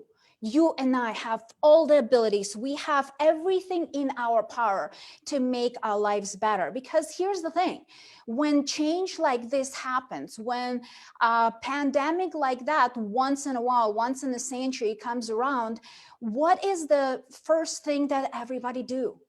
People get paralyzed with fear. And that fear becomes so overwhelming. That fear becomes so overtaking every part of your life. And what people do, we freeze. We forget how to move. We forget how to live. We forget how to breathe. We cannot do anything. So the coping mechanism for millions and millions of people around the world right now, what do you think it is? Cross their fingers and hope for the best. Hope that somebody comes and solves this problem. And yes, our amazing medical workers are working on the front lines, and big gratitude goes to all of them for saving our lives, for taking care of us when we get into the hospital, and all amazing scientists working day in and day out to create the vaccine so we can all get back to normal lives. But guess what? You and I have responsibility. You and I have a lot of things that we can do. We should not be sitting and hoping for the best and putting our hands in the sand and waiting for somebody to come and rescue us. You and I can absolutely do this. Because guess what? Even though this pandemic has been a huge tragedy for people around the world, the network marketing is booming. 90% of the entire network marketing profession is growing up. Yes, there are a couple companies that are going down, but majority are going up. And you know why? Because of this change, because what is happening in the world. One of the reasons why people were not joining network marketing prior was because, you know, they thought that, hi, I have a job. You know, I have a security. I have a paycheck to paycheck. I know the next paycheck is coming next month. It's coming the month after that. But guess what? Right now, it's not coming. Millions of people are fired. Millions of people are furloughed. And the worst part, some of those jobs are not coming back. There are tons of companies who filed bankruptcy. They are not coming back. Those jobs are not coming back. What do the millions of people have to do right now? They're looking for different options. They're looking for different opportunities. And guess what? Network marketing becomes an opportunity that everybody all of a sudden is like, tell me one more time about that thing, whatever you're doing that. Tell me a little bit more about that project, whatever the homestay mom can do. Tell me again, whatever the product that you're selling. People are interested. People are now open-minded. They understand that the job security that they had is not the security. The reason why they did not make that change before, it did not join you in this profession, because the biggest fear, there are tons of fears around the world, right, that we all face. Sharks, snakes, flying, all kinds of stuff. You know, one of the biggest fears is the public speaking. But in my opinion, the biggest fear that we all have and face in our lives is the fear of change. It's the fear of change, fear of unknown. People didn't know what to expect when they joined network marketing. People didn't know how their life gonna change. Not having that paycheck that is guaranteed to come into their mailbox next month or next week is scary.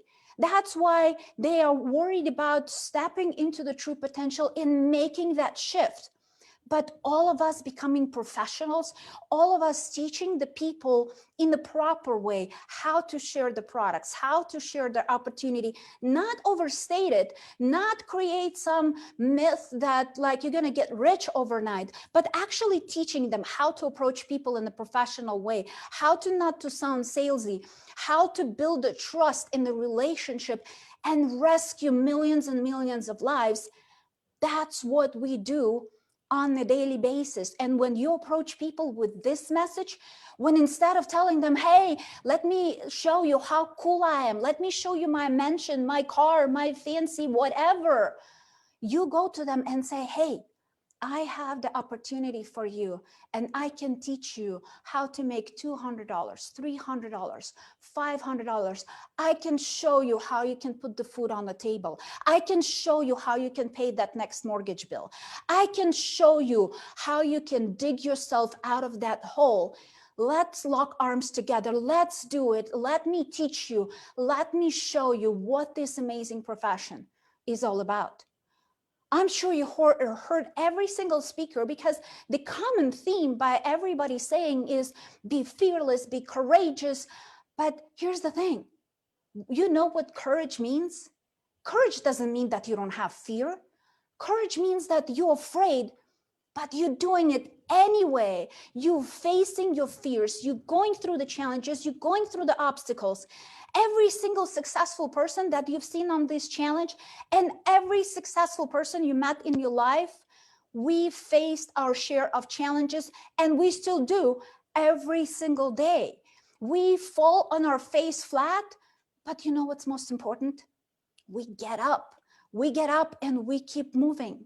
There is one amazing Japanese proverb I heard when I was a little girl, and it says, there is no shame to fail. There is a shame to not stand up. You know, everybody's so afraid of failing. Everybody's so paralyzed, like, oh my gosh, what if I fail? What if my prospect's gonna laugh at me? What they gonna say? Boo. Guess what? Nothing. You're gonna find another person and you're gonna talk to another person. There are 7 billion people on this planet desperately looking for the opportunity, and you have it. You can show them the way. You know, all of us were born totally fearless, unstoppable, badass, fearless. How many of you have kids? Type in the comments below if you have kids. Aren't they something special and fun and exciting?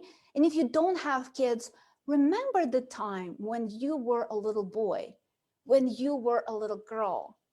And remember when that child takes the first step, right? And what happens? Do they run immediately?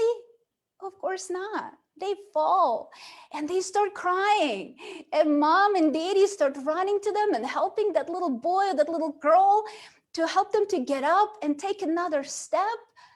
And what that child does, he or she gets up and takes another step, and he or she probably gonna fail another dozen times, but every single time they would get up and they would get moving. So imagine now for a second, what would happen if that little baby, you know, sat on their butt and thought, I was like, you know what? I'm not gonna get up. It's just too scary. It's just too painful. It's just too challenging. I'm just gonna sit here for the rest of my life because it's a little bit more convenient and more comfortable.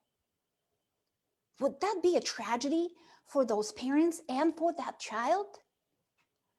But guess what? Babies don't know fears. Kids don't understand that. They're fearless. They're going out, they're taking actions, and they're moving. So I want to encourage all of you, once in a while, when you're faced with a big challenge, with a big obstacle in your life, remember that baby story. Go into your inner baby. Find that courageous, powerful, strong guy or girl and help them to push you through and help them to get you out of that comfort zone. You know, I consider myself lucky. When I was a little girl, my mom always told me, you are so powerful, you are so smart, you can achieve everything you want in life. And guess what? I was so little and naive that I believed that. I bought that story, right? And good for me that I bought that story because, you know, imagine I always had a picture in my head that I'm a main hero of the movie, right? I'm a main character that goes through the journey. Every character has their ups and downs and challenges, and they fall on their face and they have their bruises. But eventually through that journey, they learn the lessons, they figure it out, and they become a hero. You know, I'm coming from Ukraine, and Ukraine, we call it a happy ending. I know in the United States, it's a completely different meaning, so we're not gonna go in there, right? But I want you to imagine you being that hero at the end of the movie, you creating that story. What is the movie you're writing?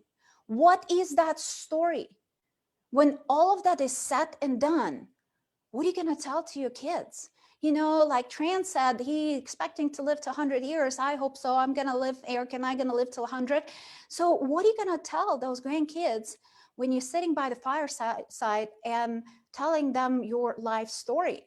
Are you gonna tell them, you know, I really wanted to do this. I really wanted to go after that, but I had my doubts. I had my fears. And somebody said, I'm not worthy enough, or I cannot achieve those big dreams. And who do you think you are? You're just a girl. And I bought that story and I didn't do anything with that. And here I am regretting my entire life. Or your story gonna be, you know what? I failed so many times. I made so many bruises and I made a fool of myself time after time after time. But guess what? Every single step I took made me closer and took me closer to my goals and my dreams. And because of the sacrifices that I made, now you guys have a better future. Now you have better choices and options in life. See, failure is always an option. Quitting is not. When you quit, that's when you lost. When you quit, that is part when, you know, it's over. You cannot achieve anything. And guess what? I failed in my life miserably time after time after time. I was an independent woman since I was 16 years old. I joined my first network marketing company when I was 21, and I opened my own business when I was 18. But at some point, I bought this story that I need to stay home, and just raise kids and don't necessarily work. And as you can probably imagine, it's not necessarily my character. It's not necessarily what I want to do with my life. And there is nothing wrong with being a homestay mom. It's absolutely very hard and amazing job. But while I was staying home raising my kids, my ex-husband at the time lost all of my assets, mismanaged every part of my business. So here I am. I found myself at the moment in my life when I lost all of my finances. I became a single mom. But you know what was worse than that? I lost myself. I lost that badass woman that I was at some point. I lost my courage. I lost my strength. And most importantly, I lost respect for myself. You know that time when you're looking yourself in the mirror and looking at that reflection and talking and saying, do you think you are badass? Who do you think you are? You are broken. You are miserable. You are nothing and nobody. And I found myself in that point of my life. And one of the reasons why is because my relationship was not physically abusive, but it was very verbally abusive. And my heart goes to every single person who ever experienced physical abuse. This is a horrible thing. But, for me personally, I feel like I can take a punch. I can take the bruise is going to heal. I can take the punch. But when you rip my heart out, when you break my soul, how do I survive that? How do I get up from that? It took me years to find my voice back. It took me years to find my strength and my courage back. And that was the time when I met Eric. And through personal development, through all different amazing friends and people who were pouring personal development into me and their association with them, I found my voice back. I found my strength back.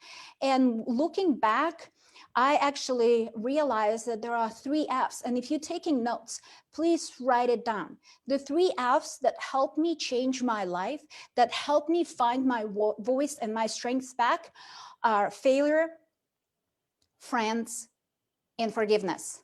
And I'm going to be teaching on it on the virtual GoPro. I don't have, unfortunately, enough time to go into details, but write it down. Failure, friends, and forgiveness. So here's the thing. In every conversation, somebody's buying and somebody's selling. What are the stories that you buying? Are you buying your prospects telling you, I don't have the time to join your business. I don't have the money, or I need to think about it. I need to ask my spouse, whatever the story is. And most importantly, are you buying those same stories from you? Because here's the thing.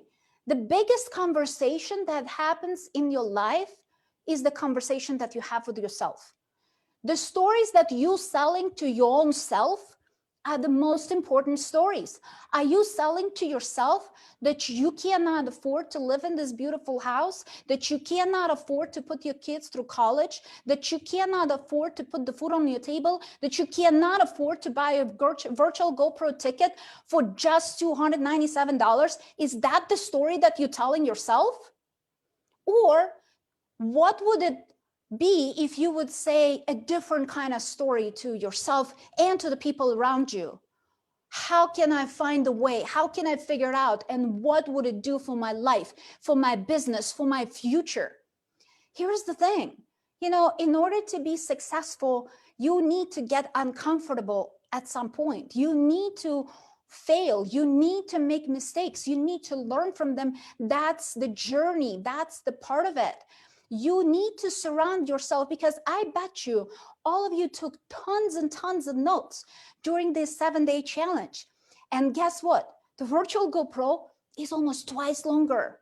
How much more valuable information you're gonna get from people training at that event that will make you money, This is the biggest difference. Yes, there are different kinds of seminars when you go and people give you like basic knowledge about life and about this and about that.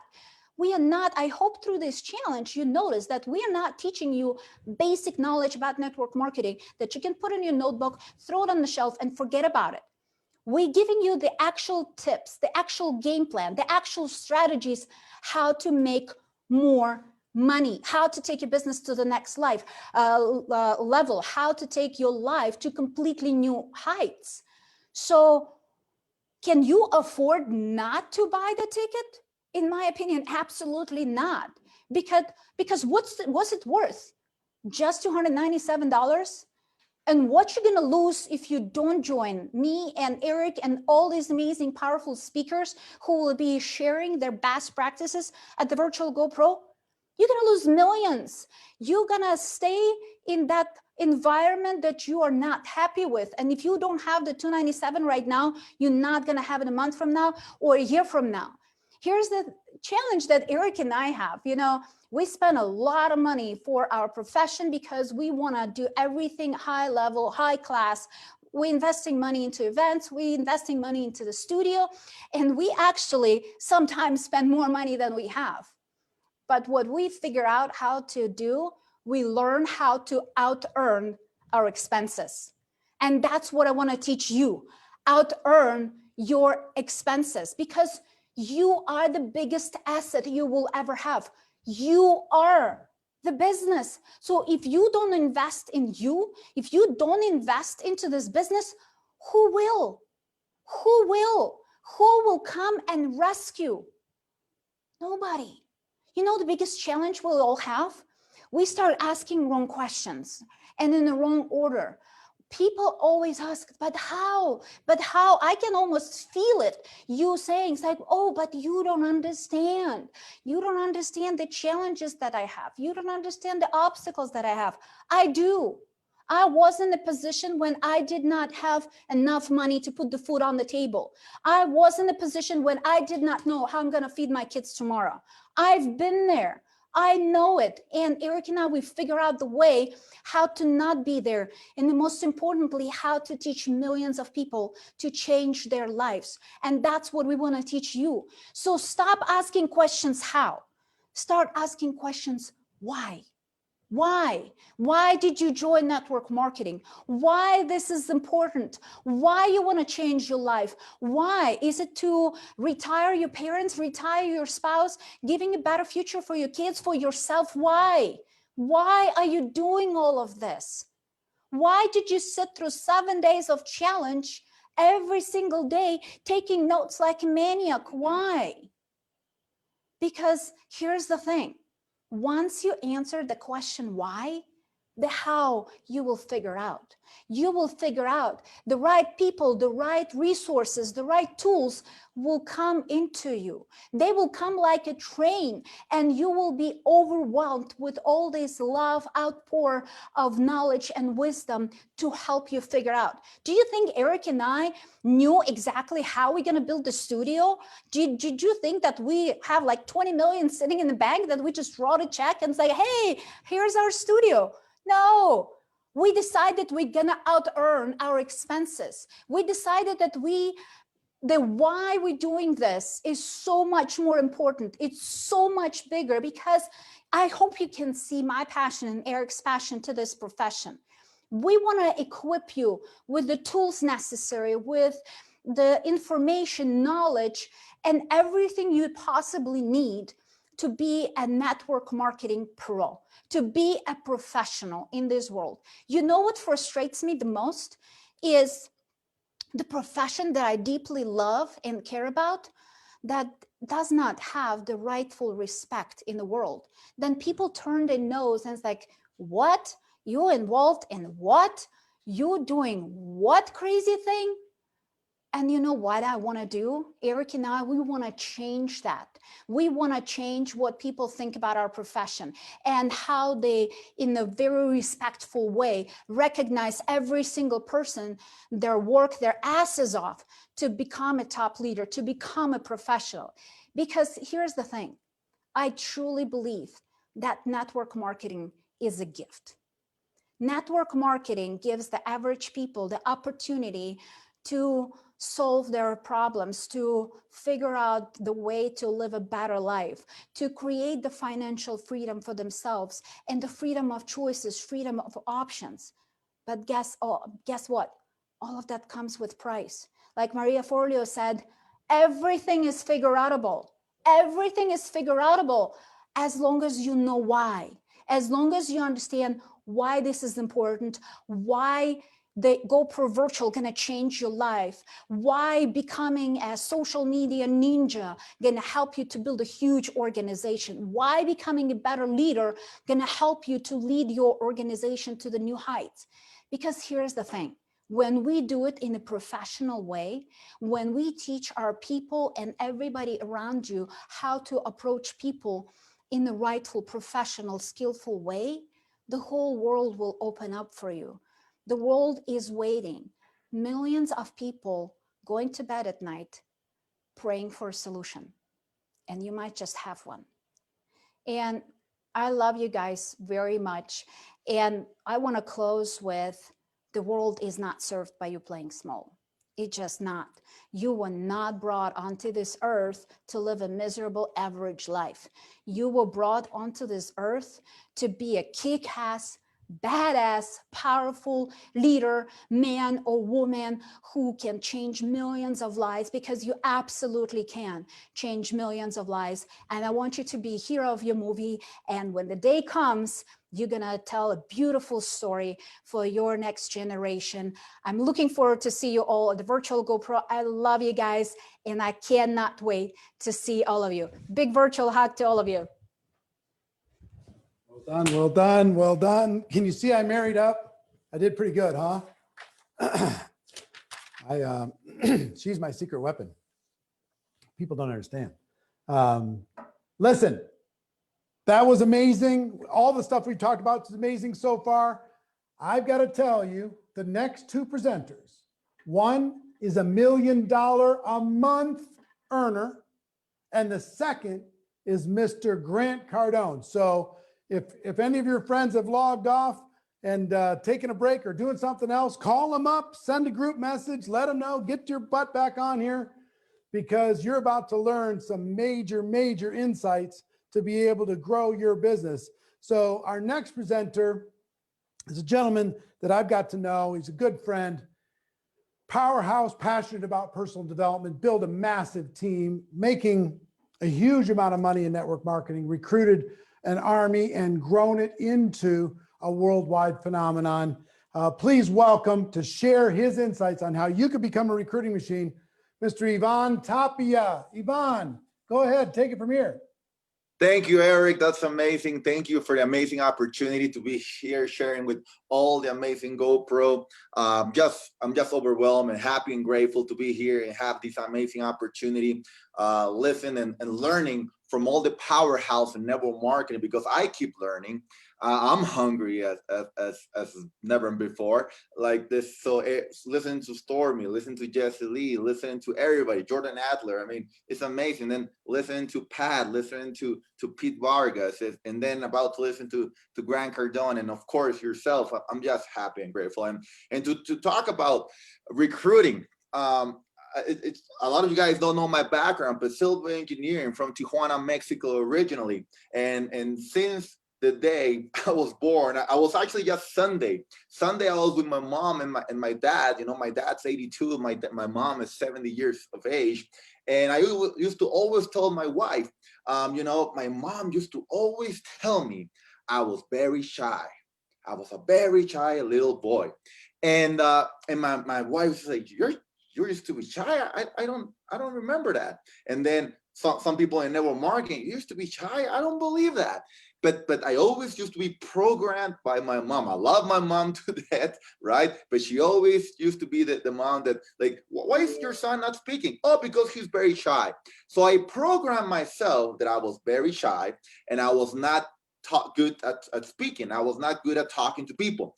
So when I got introduced to network marketing back in 2009, my biggest paradigm was, how am I going to be speaking to people? I'm not good at this. So what happened is I made a decision. I made a decision to follow mentors and exactly what they said. How I did that? Very simple. I remember still listening to an audio cassette from Tim Sales back in the day. And he used to say how to walk and just talk to people on the street. And the one thing that I caught myself that once I heard a phrase and I said, you basically just, you prefer to be fire and ignorant, fire and ignorant than knowledge or nice. And one thing right there, I was just walking to the street and talking to people. Hey, how are you? And then they say, great. And I was like, this really works. People on the street really talk back. So now I had to go back and listen to the cassette, to the audio. What was he saying after the, hey, how are you? So I was basically listening and applying right there. And I want you guys to understand, when did Ivan Tapia actually started being good at recruiting? Because when I signed up into network marketing, I signed up maybe around 40 personals in my first maybe 4 months, but they were all family and friends. And I was not good at duplicating. So I basically burned all my 30 first personals. So it was not a great start, but at least I said, okay, I'm good at closing, but I'm not good at talking to strangers. So I needed to develop that. I'm gonna share with you guys the story, and that's why I love that I came into network marketing in 2009, which for me is like the latest stage of old school network marketing. Now with the new stage of network marketing, which is social media, which is much easier, much faster, much next level. And what happened to me, I was still using in Tijuana, Mexico, those brochures, those flyers on the street. I was the kid dressing nice on the street, walking around. Oh, that guy looks good. I'm going to approach that guy. But how did I get to that level? Well, what happened is I was walking, and with the flyers, I was investing. I just had fired from my boss in 2008 December. So this was around the first quarter of 2009. I'm walking with flyers, making an investment in brochures and all that, my presentation cards, and walking around with my backpack and my products in the backpack all fired up. And I went to my high school, old high school. So when the students were coming out, I went there, leaving brochures to the parents. But I was afraid, and this is the breakthrough for me. I was so afraid of meeting an old friend or a parent that knew me. And what happened is I remember giving a brochure to the cars. They were picking up their kids. And then when I give out a brochure, a lady says, Ivan. And I'm like, ah, shit. She knows me. And then she's like, yeah, Ivan Tapia, how are you? And I'm like, I'm doing good. How are you? And then she's like, you giving brochures? I heard you graduated as a civil engineer.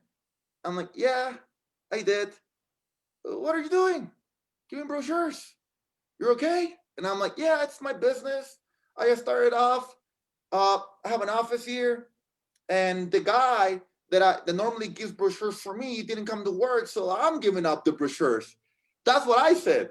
I was so freaking afraid of me saying, I'm giving out the brochures. And the lady's like, oh, okay. I get it. Don't worry. It happens. And I'm like, yeah. I'm like, oh my God. But after that happened, I can tell you guys, in my head, I was like, damn, I didn't die. This lady didn't laugh at me. This lady didn't do nothing bad to me. I feel great. So what happened now after that one? Now I'm walking, posture, attitude, I'm giving brochures like crazy. And whenever somebody asks me, Ivan Tapia, you're an engineer? I'm like, yep, but this is much better than being an engineer. And you know why? I was like, why? Because being an engineer, I got fired.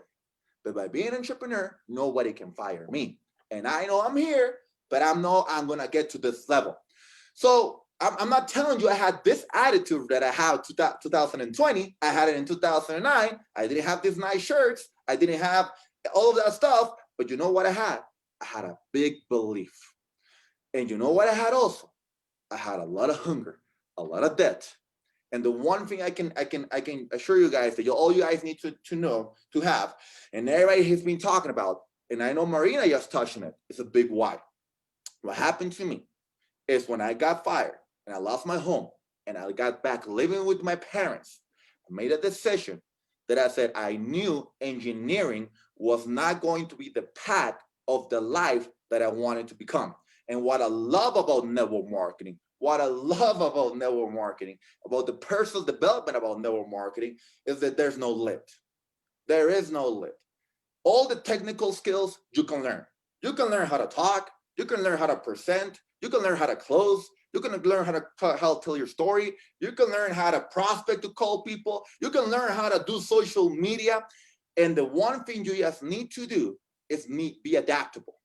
I remember when I was using Facebook back in 2010, I started my Facebook account. So 1 year after I started network marketing, I started my Facebook account and people were laughing. Oh, you got like 1 like, 2 likes. And I remember I was working to like 100 likes and 200 likes by being consistent, giving value every day, talking to people every day. And then they put on Instagram. And I was like, dude, are you going to switch to Instagram? Nah, I'm not going to switch to Instagram. I am a Facebook guy, right? And then after a year, I'm like, oh, damn, look at Instagram growing. So guess what I'm started doing? I do Facebook and Instagram. YouTube happens, YouTube videos. TikTok happens, TikTok videos. I'm adaptable. I understand that I need to be on the trend. And what happens now with the new school is basically the same thing. You need to have mentors. You need to be in contact with the top leaders in your company and need to be understanding exactly why they use the words that they use. How do they prospect? What are their numbers daily? I remember one of the big meetings, this is back in 2011. I went to a big event.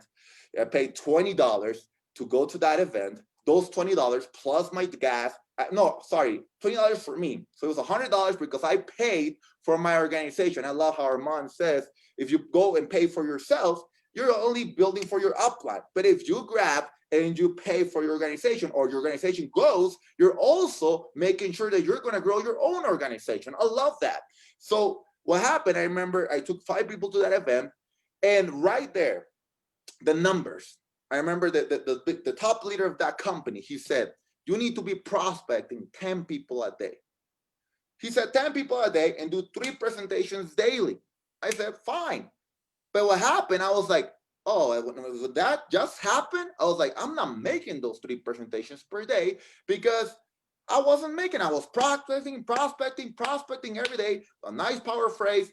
If I would you, I was doing everything. But I was not getting the presentations.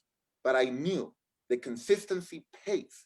Discipline beats intelligence. I'm not the most intelligent guy, but I just follow up knowledge. I just follow up leaders with results. So if he's saying that I'm gonna go with fire, I'm gonna go to emotion, because when I go back home, I'm looking where I'm living with my parents, making no money, and have a wife and a kid, I need to step up my game.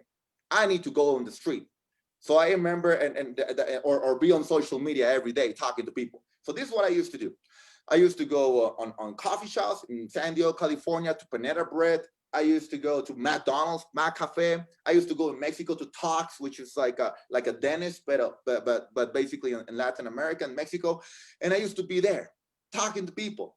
Since I walked into all of those places, I used to be dressed in my best shirt. And hey, how are you? Smiling. Good afternoon. Everybody was like, who's this guy? Why is this guy smiling? And I used to always sit down with my Toshiba. I used to remember my computer, and I used to log in and be prospecting on social media. And coffee shops are the network marketing international offices. So every time I went there, I was just going there, smiling, creating relationships, and everybody knew me as a network marketing kid. So what happened is consistency pays because they always saw me there. And so the numbers, 10 per day. I remember I never got back home until I minimum prospected 10 per day. The most important activity of my business at the beginning was prospecting. Organizations do what leaders do. So I was the main guy prospecting every day. This is what I put in myself in my mind back in the day. I said, whenever they see me on a presentation or whenever they see me on the street, they're gonna know I am in network marketing. Whenever they see me, I'm gonna be the person who has been talking about network marketing the most in my city. Because if that's true, if that happens, eventually I'm going to become a top earner of that city. And you know what happens? Personal development always helps. Phrases always helps. How you talk to yourself and then Eric just mentioned my wife wasn't or his wife, of course, is like the reason or his secret weapon. Well, my wife is like the X factor also. My wife used to always tell me, because of you, Ivan, Tijuana's gonna be big. She always every day when I got back home 11 o'clock at night, you know, she would say, because of you, Tijuana, Mexico is gonna be big. And remember, for the first 2 weeks or 3 weeks, I was like, okay, honey, sure, right? And I used to be like, thank you. But in my mind, I was like, yeah, hopefully. But you know what? She never stopped. She kept saying it. She kept saying it. And I remember we were making basically whatever we were making as an engineer per year, we were now making it per month, thanks to network marketing. That's when I tell you guys there's no lit. And she used to me in an event and she's like, I told you. And I'm like, you did. This really happened. But I wanted you guys to know something also. 2013, I went to my first GoPro event. Okay, 2013, that was my first GoPro event. And since that first GoPro event, today, our income has actually 20x, not 10x, 20x. Okay, so I want you guys to understand this. Personal development works, but applying it every day works even better. Then make sure whenever you learn something on this 7-day GoPro recruiting challenge, you apply it the next day. One of the biggest things that I've done in my 11-year network marketing career is when whatever I learn, I apply immediately. Just to give you guys an example, I used to not know anything about social media. Today, not only am I only basically prospecting online, I'm talking to people online, because the most important thing is you're not prospecting. You're creating relationships with people. This is a business relationship. It's a people relationship business. Okay, so I always focus on creating relationships, but I have different channels. I have different funnels. I have different ways of doing marketing today. I have my own personal way of doing it, which is basically talking to people and creating relationships. I have also a way of having basically ads on social media. But I have a new way, for example, when I'm putting some ads and it's automatically everything creating conversations. So today I have different funnels. Back in the day when it was old school network marketing, I used to create flyers, put on brochures. I used to put newspaper ads, radio ads. I used to give out my flyers to the restaurants and places. I used to do it all the time. I used to also remember that I used to go to the restaurants and barbershops and grab the business cards, because some of you guys remember the network marketers love to leave out their business cards and flyers, and I used to always grab them, and me calling them, hey, how are you? Hey, I was going to this barbershop. Hey, I saw your presentation card here. Hey, yeah, how are you? Yeah, over here in Chula Vista, California. I remember his name was Armando, one of them. And I was like, hey, man, I want to meet you. And it's like, yeah, you want to meet me to talk about my business opportunity? I just want to talk. If you'll be open, maybe we can talk. Maybe I'll be interested. I just want to create a relationship. I used to always cut my hair at different barbershops. I want you guys to understand that. I used to always cut my hair at different barbershops. I used to always go to different Panera Breads or different Mac Cafes. I used to be Monday to this one, Tuesday to this one, Wednesday to this one, Thursday to this one, Friday to this one, Saturday to this one, Sunday to this one, every day. Some people are, you work 7 days? Of course. Business people make money 7 days a week. I'm sorry. So I'm going to work 7 days a week. Okay. So very simple math for me, very simple numbers for me. So in social media, guess what? hold on. Facebook has prospects, Instagram has prospects, TikTok has prospects, and I love how Pat was saying about your story needs to be authentic and also relatable to different people. Well, I make my story relatable because why? I was broke. I had no money. You know, I was a shy guy. I'm married. I got two lovely daughters. I got parents. You know, everybody has pain. I used to have pain. So why do I keep working? Why do we keep prospecting? Because you always need to remember the pain that you used to have, because people still have that pain.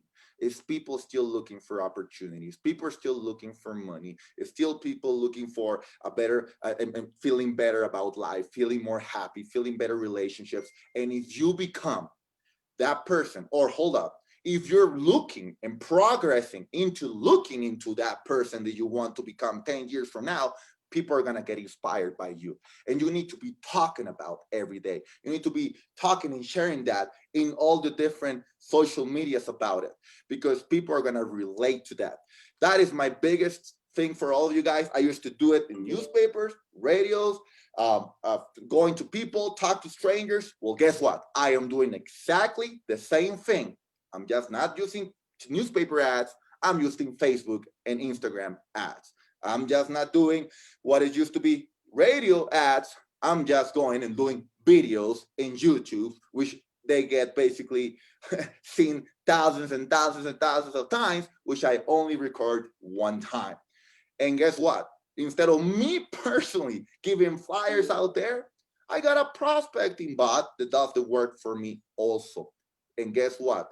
At the same time, the same way I used to sit down at Panera Breads, and I used to sit down at my cafes, or I used to sit down at Starbucks and come in, hey, how are you? And smile. Well, guess what? I still send some messages to some people, to some new people into network marketing, and to anybody, just basically because you need to attract and develop new people. That is the key.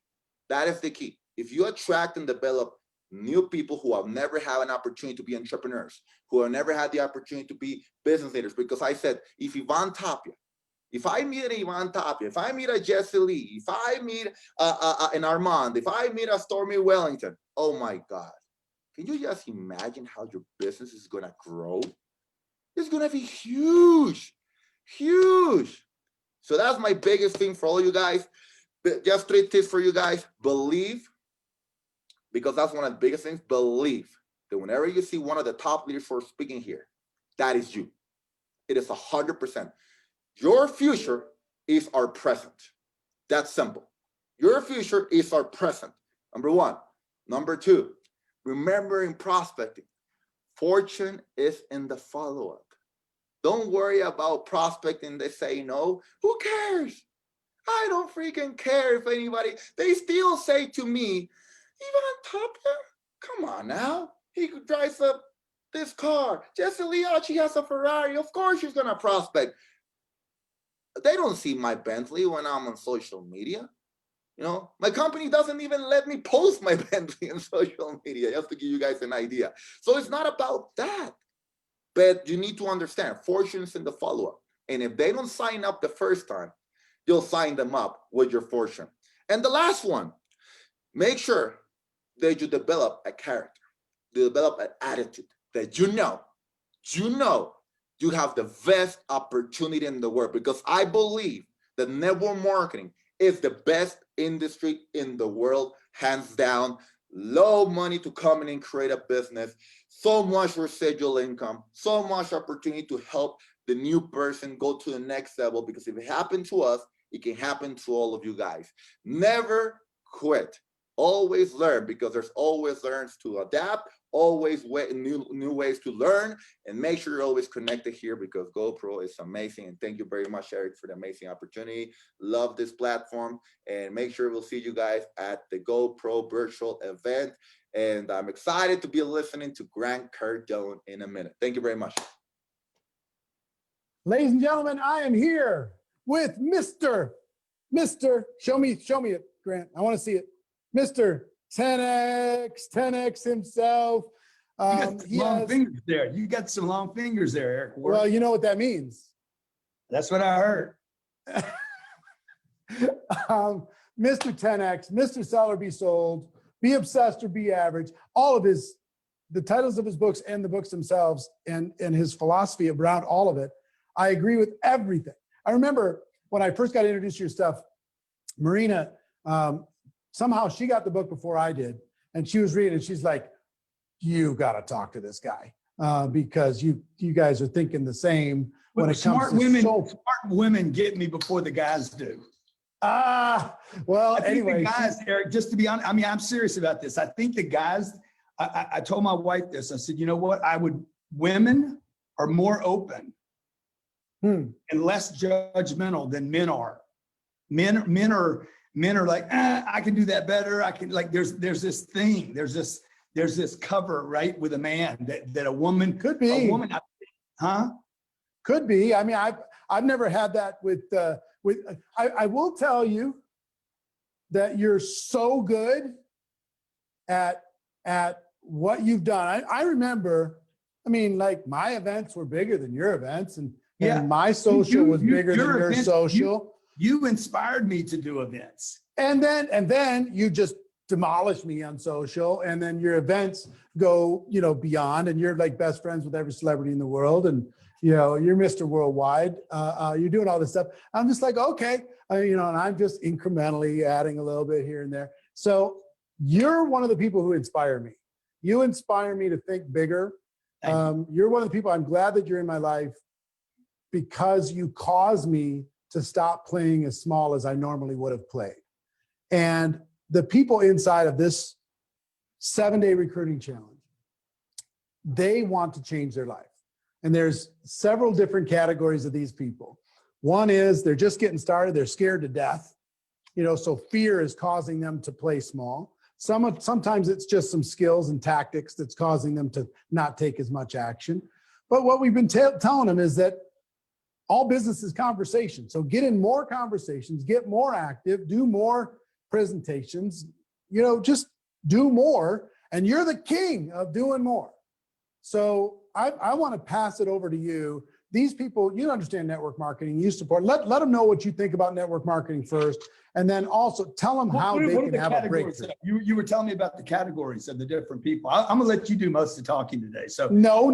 I was just saying some are scared. Yeah. And fear is shutting them down. Some don't feel equipped. Some feel stuck, stagnant, and they can't figure out a way to break through. And then some are doing okay themselves, but they haven't figured out how to lead their team to do better. So you can help with all of those things. I can help with all those. I've been every one of those people. Hit it then. I still struggle with today, lying to myself and becoming one of those. So hopefully your audience will take the time, number one, take notes. Like I'm taking notes, like I am going to learn something probably from myself and Eric, and the combination of this conversation. I might say something, I'm like, oh, wow, that light really went off for me. You know what's funny? Can I just jump in? I will tell you, I love that you said that. And most people won't understand what you just said, but I do it all the time. I'm like in a presentation, and all of a sudden I'll say something and I'll go, ooh, that's really good. I need to write that down because thing, you literally just taught yourself something while you're talking. And I thought in presentation, that's when all of a sudden the magic happens. Dude, imagine a 19-year-old algebra teacher in her first semester of college or high school, or she's 29 or whatever the number is, I don't know. She's teaching class for the first year, and then fast forward and she's teaching class 20 years later. She should know some things because she taught that she did not know the first year she did. Because masters are teachers, and they become masters because they taught, not because they were students the entire time. And you know what I mean. So number one, let me just tell you about the fear thing. The fear thing is a lie. Okay, people are like, I'm scared. No, I want you to, every time you guys, they're like, I'm scared, and that's why I'm not doing it. Quit lying to yourself. It's not because you're scared. It is because, and I can prove this while we're here today, it is because the payoff isn't big enough. So I want you to start thinking about every time you say, I'm scared to go call on that person. If they had $1 billion, would you be scared? Like you would, and quit saying you're lazy, because you're not lazy either. Anytime you experience fear or lazy, or the symptoms of laziness, I can't get up in the morning to go do this, because your payoff is not big enough. This is one problem with network marketing, by the way. And by the way, I love network marketing. I think this is probably the most organic and rawest business vehicle ever created on this planet. It is basically the basic of all businesses is, hey, I have something and I want to tell you about it and I want you to do it too. And then we both do better. And that's how you scale. I mean, network marketing is really just scaling. And Starbucks scaled, Elon scaled, Warren scaled, like Oprah scaled. You have to get more people to be talking about your brand or your business. So number one, the fear thing is, and you guys are the top of the most successful people in your network don't appear fearful. Okay, I'm gonna tell you why they don't appear fearful, because you don't know if they are or they're not. You can't see fear. Okay, they are willing to do it because they're getting rewards. We're doing it. And one of the biggest errors I think network marketing makes, and obviously it has to be this to get people in, is the entry point is so low, number one. Number two, you are forced because of the FTC, I think it is, to not make big claims and can't show checks. It's such a terrible, awful law and rule and regulation. Man, I need to be shown possibility. I am sick of the middle.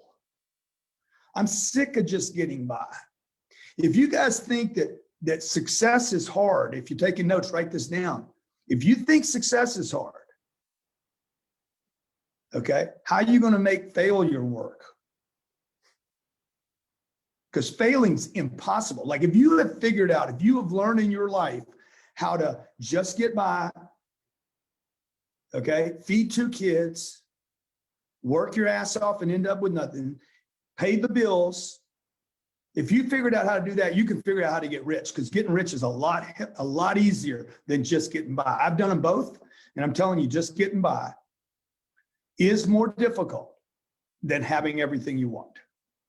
So number one, the fear thing, I'm just going to tell you guys, you just got to start building the muscle. You don't have biceps, you don't have calves, if you don't do squats, you don't end up with thighs. You just got to work it out. You ladies know what I'm talking about. You don't do the squats, you end up with a flat butt. And Eric knows what I'm talking about too. Wait. You talking to me? You tell me I have a flat butt. Is that what you're saying? When's the last time you did legs? 2 weeks ago. Okay, 2 weeks is too long. So number two, you guys that aren't equipped. If you're not getting results, it's because you have the wrong equipment. Like the plane either can land or it can't land. Like it's not, when you're flying a Gulfstream, that thing can it's either equipped to land or it's not. Like, and you need to fly yourself the way you would fly a plane. You need to know how to operate it. It's going to land every time. It's not going to have any failures. A pilot does not make sense of failing the landing of a plane. But most people treat landings or their liftoff, takeoffs as optional. You don't do that if you're flying a plane or a helicopter. It's not fucking optional to fail. So you gotta become equipped to say, look, I'm going to figure the strategy that works. And if it's not working, I'm going to tweak it. I'm going to change it. I'm going to alter it. I'm going to get next to somebody that knows how to do it better than me. I'm going to role play it. I'm going to drill it. I'm going to train it. I'm going to keep kicking until I figure out how this kick can defend me and my family. Whatever the training thing you want to do. For you guys that are stuck, this is the most dangerous of the first 3 categories. You're stuck because you're comfortable, You're stuck because of your friends, and you're stuck because of your loved ones. I'm 62 years old. Like I got a principle in my life. I never ask the people that love me for advice on how to run my business. I might want to. And the only reason I want to is because I know they're going to give me a little hug and tell me it's going to be all right. It is wrong to go to your mom, your dad, your brother, your sister, your uncle, or your aunt. Anybody that loves you is going to tell you you're doing just fine. It's okay. You need to get somebody that doesn't love you, but believes in you. And by the way, your mother that loves you, when she tells you she believes in you, it's probably not true. She just loves you. If she believed in you, she'd say, hey, how many meetings did you go to this week? How many meetings did you have? How many? She doesn't say that. She'll make some time for me. What you doing for Thanksgiving? If she really believed in you, she believed in your dream, she'd be like, do not show up for Thanksgiving or Christmas. Quit calling me, quit talking to me. Go call on a prospect. Recruit, build your business, grow your business, make me proud. But she doesn't do that. She hugs you. And hugs might be great, but you can't take them to the bank. And then the fourth group is you guys that can't lead.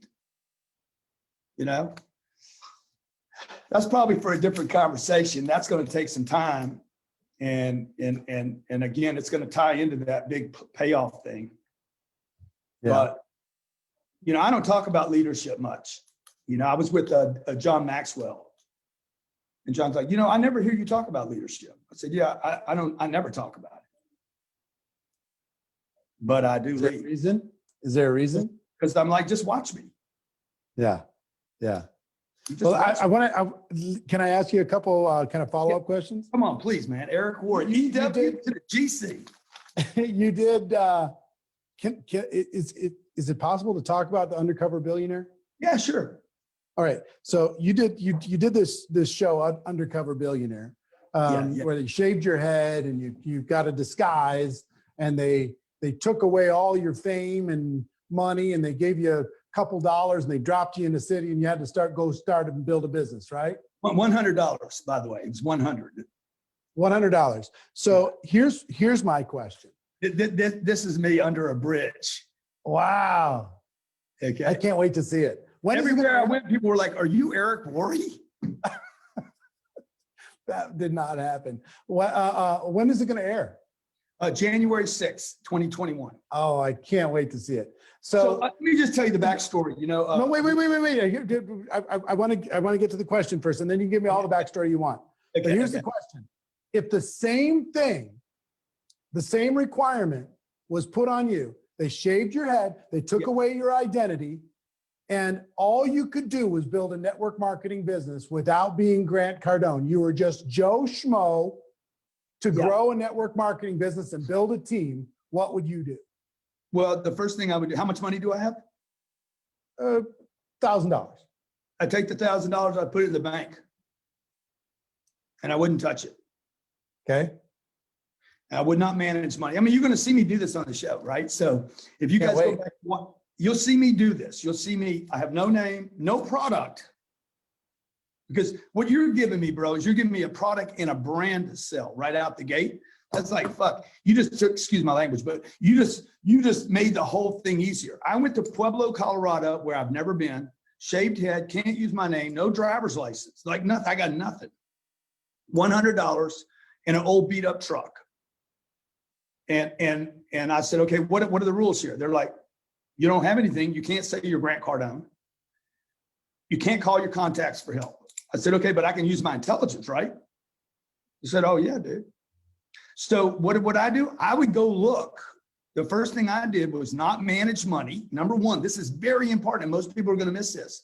Quit managing your money. You're worried about your money, man. When you're worried about the money you have, you're worried about the past. And as long as you're focused on the past, if I have my eyes on the rear view mirror, I cannot drive my car. And money is that thing where you are worried about what you have. You've got money in a retirement account. You're trying to pay off your home. You're trying to pay your debt off. Don't worry about any of that bullshit. Look forward. Who has your money? this thing that I've been doing for years that aggravates people to like, who's got my money is my battle cry.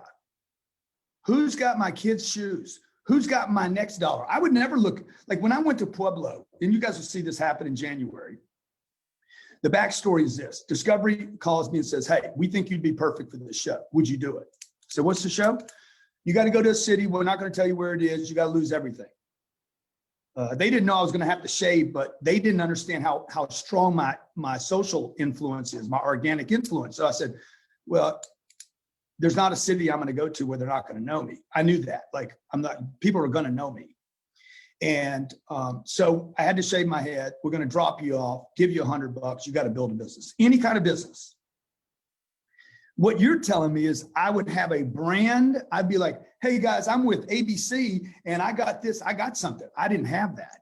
Much easier. What you're telling me, the network marketing piece, to land on some vehicle that's already in trajectory, successes, other people winning, a connection, a network, dude, that's no brainer. My goal was to take $100 and build it into $1 million business in 90 days. This happened through COVID. By the way, I got sick, tested positive. I got altitude sickness twice, like the country got shut down. I mean, it was nuts. Hardest thing, Eric, I've ever done in my entire life. I would never do it again. And if they call you and say, Eric, do you want to do it? I recommend you say no immediately.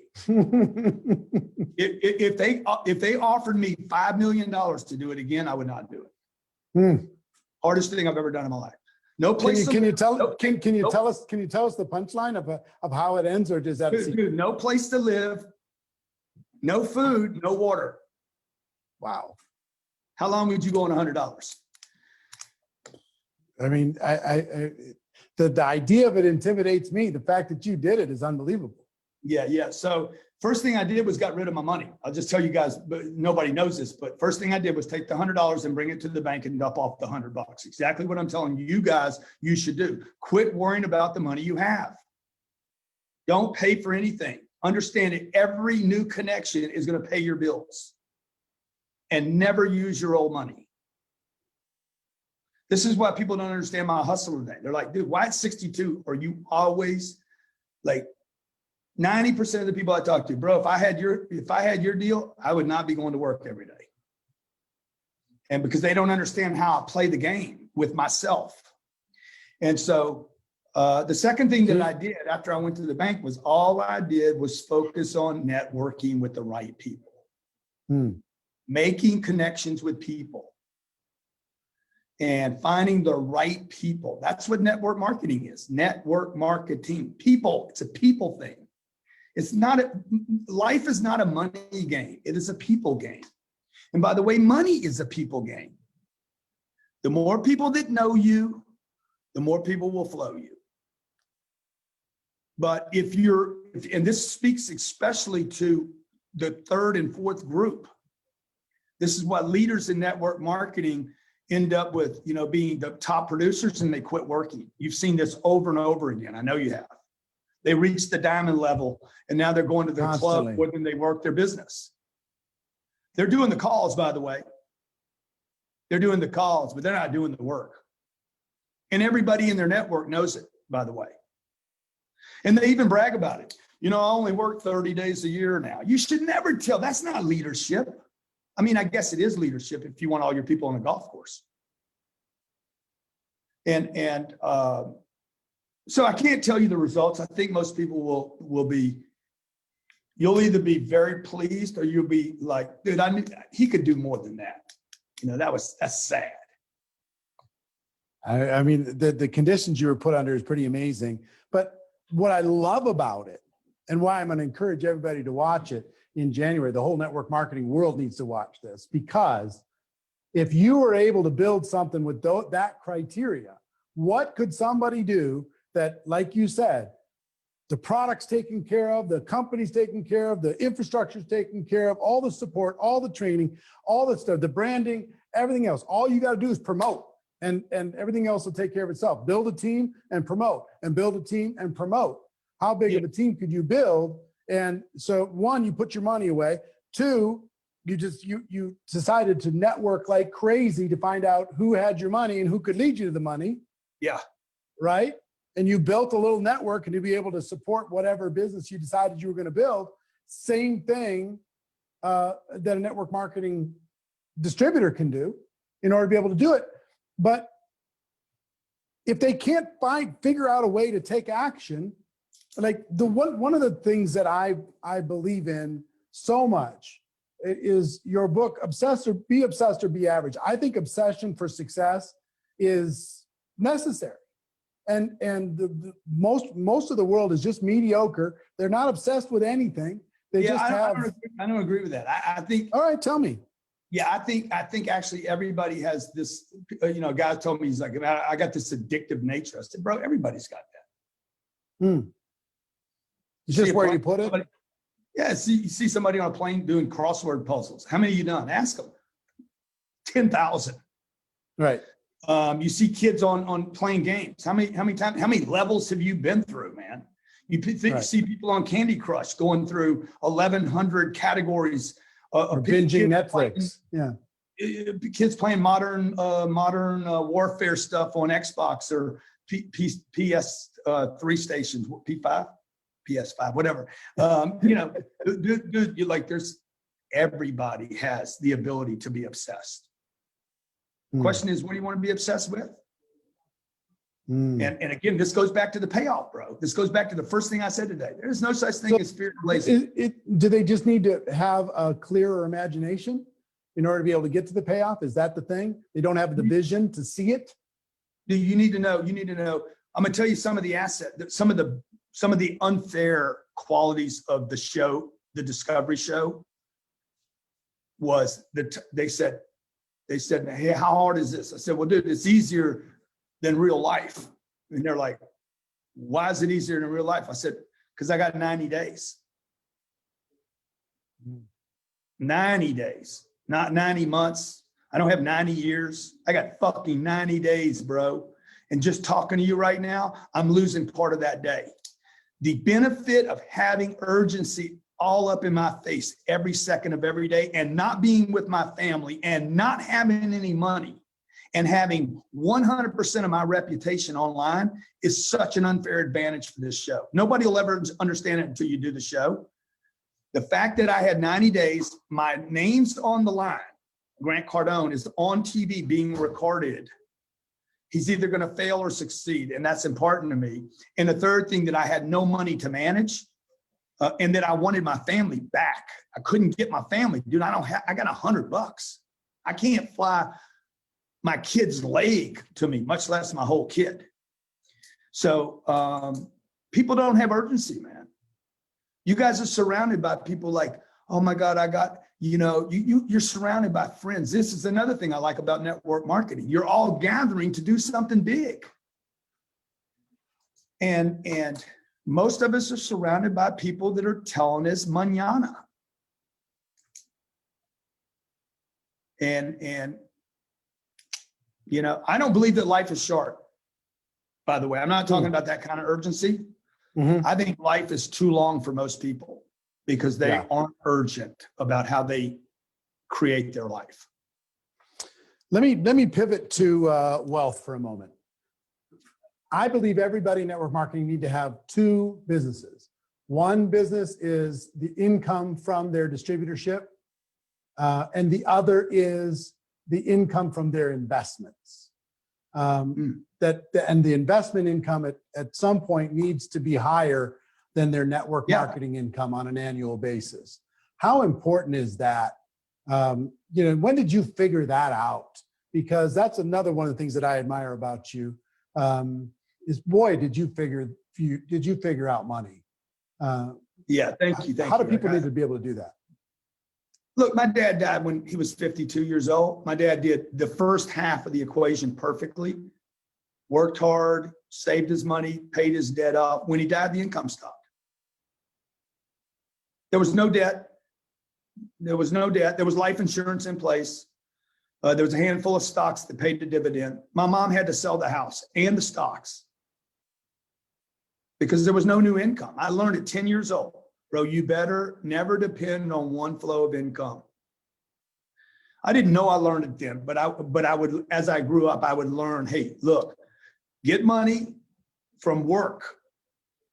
Take money that's other people's money, by the way. I went and sold a car, or, you know, I went and traded an hour at McDonald's for $4. Whatever's left over, I'm gonna take that money, I'm gonna convert that piece of junk into something real. For me, I've been buying real estate for 30 years. And so every time I would get money, I used to spend I spent 251 days on the road without coming home once. And I was single, didn't have family. I mean, I was just trying to get my money right. I'd go out, I had an idea, I'd sell it, get the money from it, live on whatever little bit I could. Like literally for the first 45 years of my life, nobody even knew that I had any money, because I would take every extra dollar and I would bury it into one particular investment, like, as you know, it's apartments. I wasn't buying watches or Gucci belts or, you know, I think I got a Boss belt on right now, paid like $19 for. And but the real estate's been kind of your vehicle of choice because of tax benefits, everything else, the appreciation, and it's your passion. And I will tell everybody, Grant has, and I'm not benefiting from this this comment, by the way, at all. But Grant helps people that aren't sophisticated in real estate to invest in smaller chunks in the projects that he does, and he has them be able to earn how he earns from the real estate that he invests in. He's been doing that on a large scale for many years now, but especially recently, he's paying out people on a monthly basis. And if you're not sophisticated in real estate, what I would just tell you, until you become sophisticated, work with somebody who is sophisticated so they can protect your money, so they can treat it like it's theirs. So Grant does that. They can find out grantcardone.com. Is that where they can find that out? Cardone Capital. CardoneCapital.com. But let me say this, it's more important. The more important piece here is, if you are great at network marketing and you're building a real 7-figure business or 7-figure a month business, which you guys all have the possibility to do. And 99% of the people in network marketing could never build that same business outside of network marketing, period. Mm-hmm. Okay, if you believe you could, then go build it, because you can't. Okay, so that's the other thing about network marketing that nobody ever talks about. There's people in there that would never ever be able to do that with any other franchise or business. You should not be buying your own real estate. You should be building your damn business. You should not be on the weekends looking for something else to do. It is not leadership to do that. Okay, Warren Buffett doesn't go out and look for a Wells Fargo he can build. He invests in Wells Fargo because they got good management. He has never built anything himself, ever. He finds great things and invests in them. So, and they all cash flow. He believes he cannot lose his money if it goes backwards. He's been wrong because he's violated some of his principles recently. But, you know, when I started my real estate business, Eric, you don't know this, and I know the audience doesn't know it. I brought a partner in so I could continue to focus on my business. I said, look, here's my money. You're going to manage what I buy, and I'm going to give you 25% of the upside, and you're not going to put one penny in the deal. So that way, and my mom said to me, and my brother said, why would you give him 25% of the upside, dude? He's got no risk. I'm like, that way I can stay focused on my business. I can keep building my name, my brand, my business. He will get the upside when we get it, and I can continue to build this thing without it taking energy from my main thing. And so I think people get their priorities screwed up and start thinking, I got to get another thing because you guys want to get off the treadmill. You actually don't trust your business, and you're trying to get out. And I'm not trying to get out. I'm trying to get as much as I can out of my main business so that I can fund this other business that's indestructible. And then how much real estate do you have under management now?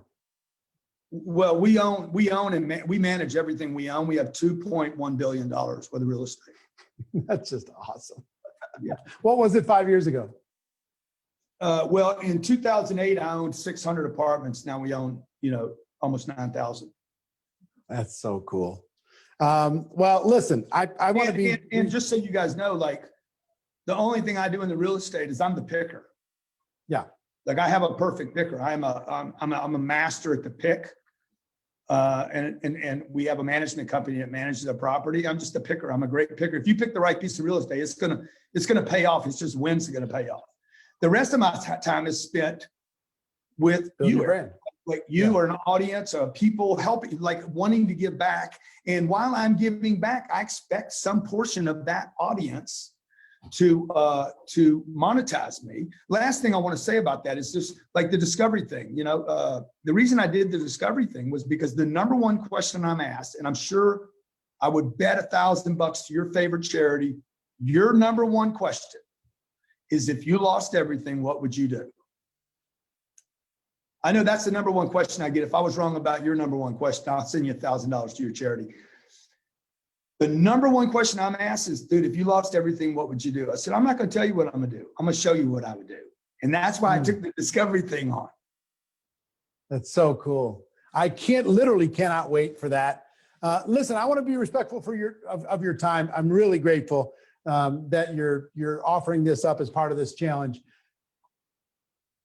The GoPro event is coming up in a couple weeks, and I would love for you to tell people in network marketing why they should attend this event. They can get a ticket for $300. They can also get a VIP or a platinum ticket, for $1,300 or $5,300. But why should they attend? And then I know, because I heard through the grapevine, that you are willing to offer up something as a bonus, just because of our friendship, and I'm very, very grateful for people who do get a ticket. You've got a pretty cool bonus to show them how to get wealthy. Give people your advice on that. Yeah. So number one, I would just tell you, I'm doing this for you, but I'm also doing it for your audience, right? Because I believe in people. And when I was a kid, when my dad died, I wanted somebody to help me. And I really, frankly, didn't care who it was, a teacher, an uncle. I wanted it to be a man because I had lost the man. Probably had something to do with that. But, I promised my mom when I was 15, 16 years old, I said, one day I'm going to be somebody, I'm going to help a lot of people.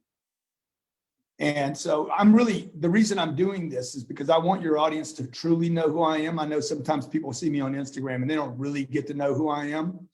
And the program that we're going to include here really will introduce you to the thing that I think that I've done a better job at than anything, which is the understanding of money and finances. I spent 5 years getting an accounting degree in hopes to learn that and didn't. It's taken me 60 years to learn about money. And I would put what I know about money up with anybody that teaches anything about finances. So number one, that's the reason I'm doing it. And I also love you and your wife. You guys are awesome people. The second thing that I would tell people about why you should go to the GoPro event is really not about why you should go, but why you should make a decision to go right now. Not tomorrow, not next week. And I'm going to tell you something. This was taught to me by a man in a charity event. We were at the charity event, and this guy gave, he might have given $10 million that night. And he looked at me and says, hey, I noticed you didn't do anything tonight. And I said, yeah. He's like, how do you think you're going to feel about that tomorrow? And he's like, look, you do whatever you want to do. I'm just telling you, because you've asked me for advice on other things. Never leave a place without leaving a commitment. He's like, every time you leave someplace and don't do something, whatever you can do, 300, 1,300, 5,300, a deposit, make a deposit. You're making deposits, spiritual deposits onto the planet. They're little anchor points that you leave around the planet. I've been doing this for 4 years now. This has never disappointed me now. Every time I go someplace, I leave more than I took. Little deposits. I put it on a credit card. Okay. I'm a promise Visa. I'll pay them back, but I'm going to leave this here right now. So I never leave any location and not feel good about what I did. Eric, there are books that I have never read that I bought that I won't get rid of, that I know changed my life, and I never read the book. But because I made a decision to buy the book and put it on my shelf, some people call that osmosis. No, it's not osmosis. It's called commitment, man. Okay, it's called commitment. It's me saying to the universe, whatever you believe in, God, whatever, saying to some power greater than you that you don't understand maybe fully, that says, hey, Grant Cardone is committed. And every one of those books, every one of those programs, every conference I bought, paid for, put a deposit on, every one of them has paid me. Every one of those has made me. The good ones, the bad ones, and everything in between. And so I would just tell you guys, keep committing to yourself. Because if you don't, why would anybody ever commit to you? Go pro. Wow, is that powerful? I love that. I love that. So can you tell them just about the course real quick that you're going to give? It's like a $2,500 course you're giving away. Yeah, it's a 25. It's a 25. You can buy it on my website for $2,500. You can't get it from Amazon. I'm not giving them nothing. Right. But it's just going to teach you what's the name of the course? Money and finance training. Money and finance training. $2,500 course. Grant Cardone's Money and Finance Training. And all you got to do is get a GoPro ticket, virtualgopro.com. That's going to get you set up. On top of everything else, you're going to get this bonus. Grant. Hey, Eric, let me just, you guys that are watching this right now, man, like, why would you know anything about money when nobody ever taught you anything about money? You watch your mama clip coupons. All you know how to do is how to follow the little dotted line. Some of you got real good at this lately. You now know how to go on the internet and get the coupon. That ain't going to make you any money. That's not how you get money to multiply. 3 things to money is simple. Get it, keep it, multiply it. Most people can't even do number 1. You think you got to make money. I didn't say make money, get it, get money. How do you get money? 2, how do you keep it? Like I got this great watch on. They're like, dude, you spent that money. That ain't my money that I spent on that watch. There's only one time you spend money on stuff that's stupid. And that's when it's passive income, not earned income. You need to learn that. Everybody needs to learn that. 3, you need to pay for things, buy things that are tax deductible. The GoPro ticket, tax deductible. It qualifies. You don't spend $300 on your kid getting a little stuffy doll. Okay, you can't write it off. So I'm going to share with you the little tips and strategies that the wealthy have used, not for the last 3 or 4 years or decade, but for the last hundreds of years to create wealth for themselves. If you don't violate these principles, I guarantee you, that's a big guarantee, by the way, from me.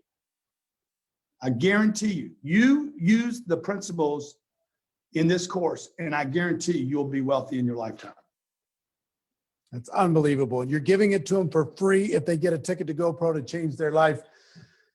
Grant, you're awesome, my friend. I really appreciate you so much. I hang out with good people like you. You are an awesome dude, and anything I can ever do for you, I'm happy to do it.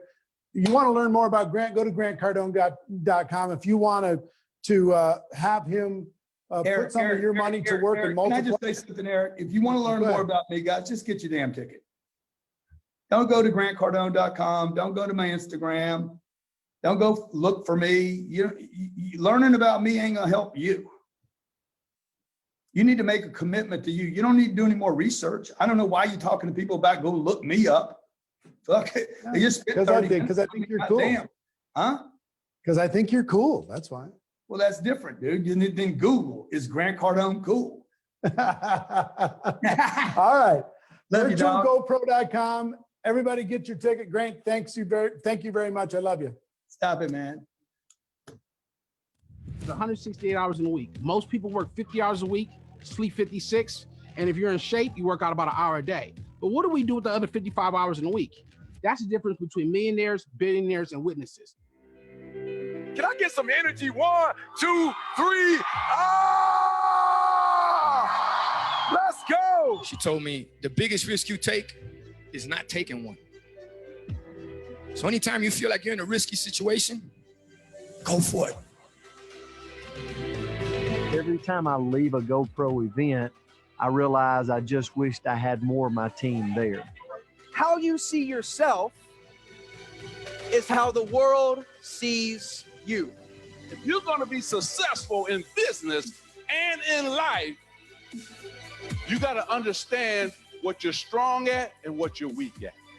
And that's what I'm doing right now. I'm encouraging every one of you to add value to the people around you. In 2019, I attended GoPro, and that GoPro literally 10x my income. When I attended this first event, I understood that this is something that I need. I need to learn, I need to master the skills in order for me to be able to help more people. You know, the live event really was epic, but there were a lot of people that couldn't join us.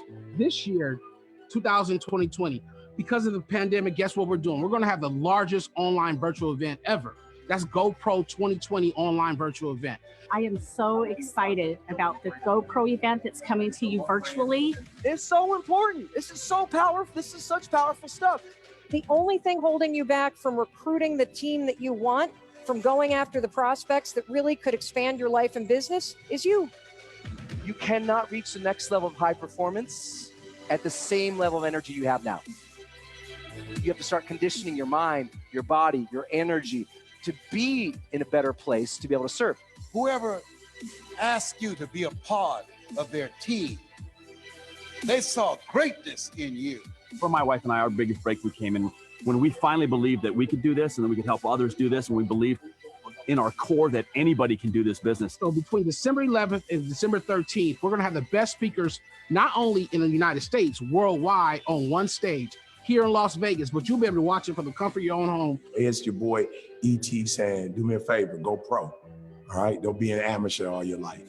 Go pro and make the rest of your life the best of your life. Let's go. It is where you learn to be a professional network marketer.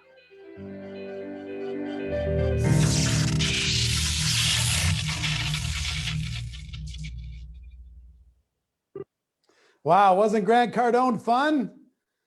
Such good information, so many good ideas. And I will tell you, the idea of being dropped into a city with $100, no identity at all, you couldn't leverage anything, that's all you had. You had to build $1 million business in 90 days.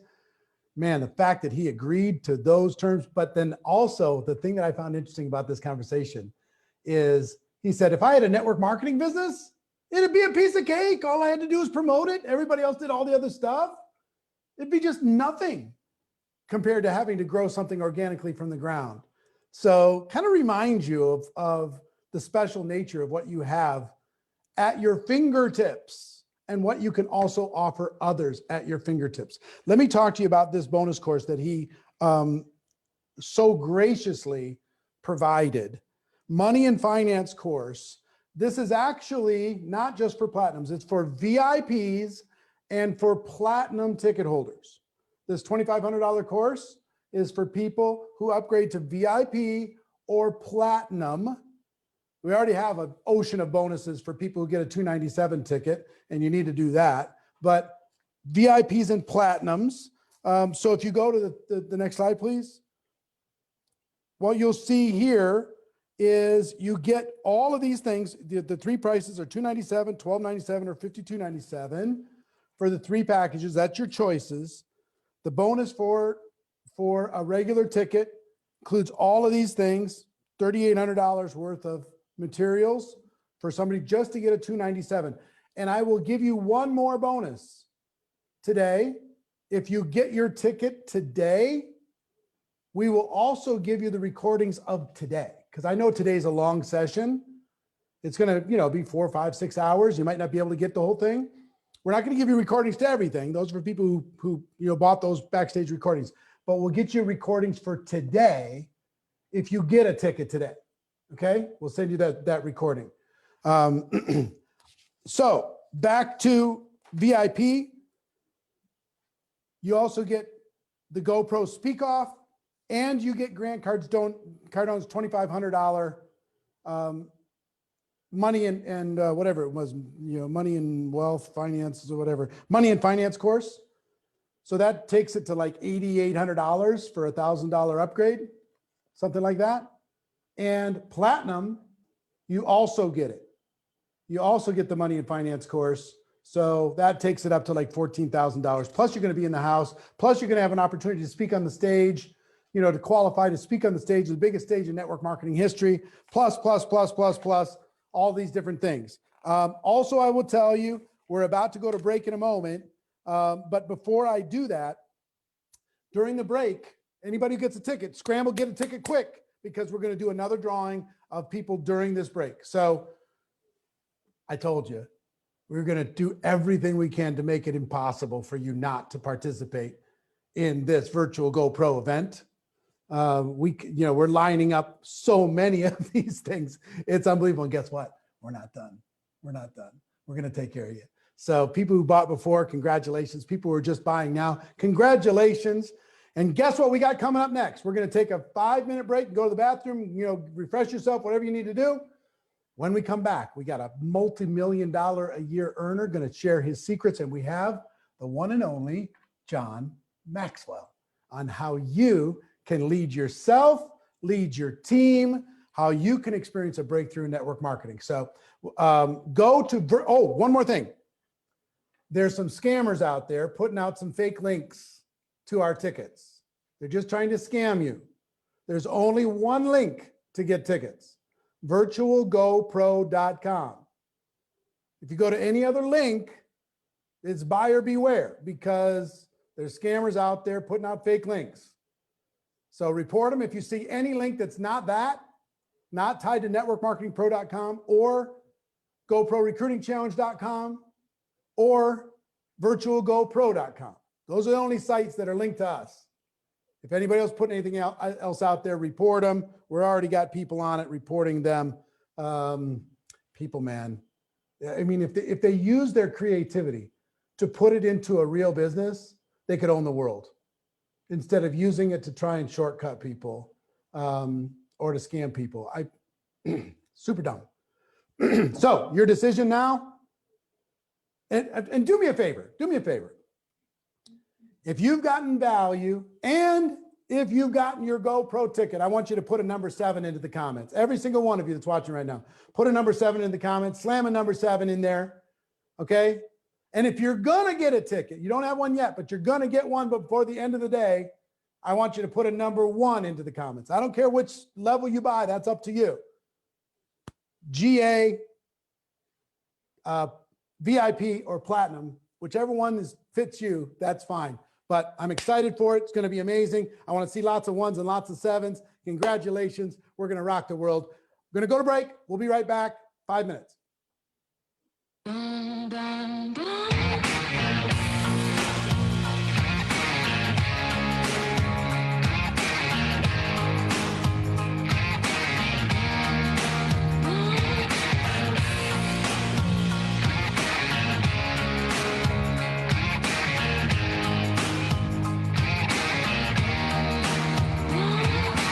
Running from 9 to 5, been biting my tongue for all this time. Won't let anyone cut me short. I was thinking this was the way to go, and you put up your puppet show. I say cheers to life. No, I'll be no good man's wife. Just leave me alone. I'm running the show. I'm telling you, it's my time to rise up. Live the life I'm proud of. No, you better go home. I'm telling you, it's my time to rise up. Live the life I'm proud of. So I woke up, sun in my eyes, forgot all about what I did last night. What I do, remember that it was real, real nice. Talks about me are never good. I don't live life the way that I should. Oh well, I'm in for some fun tonight. Just leave me alone. I'm running the show. I'm telling you, it's my time to rise up.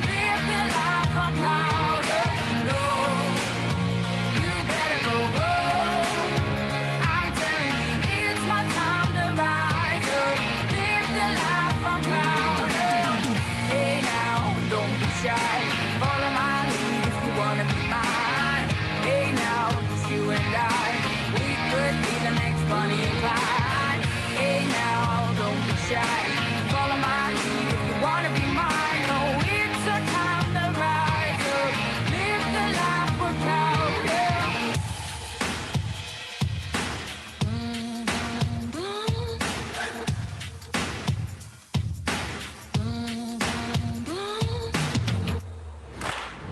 Just leave me alone. I'm running the show. I'm telling you, it's my time to rise up. Live the life I'm proud of. No, you better go home.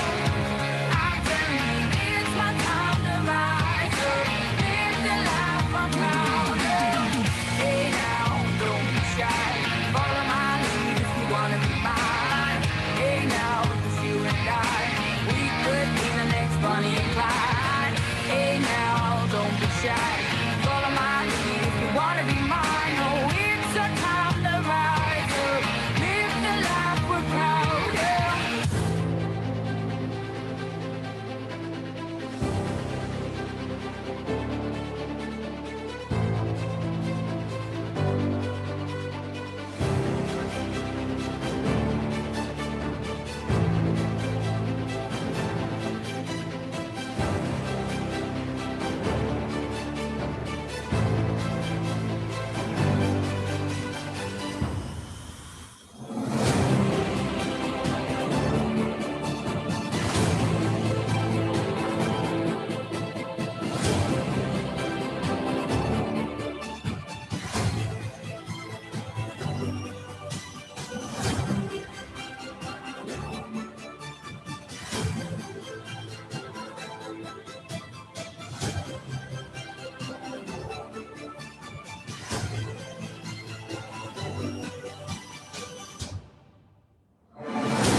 Welcome back. Welcome back.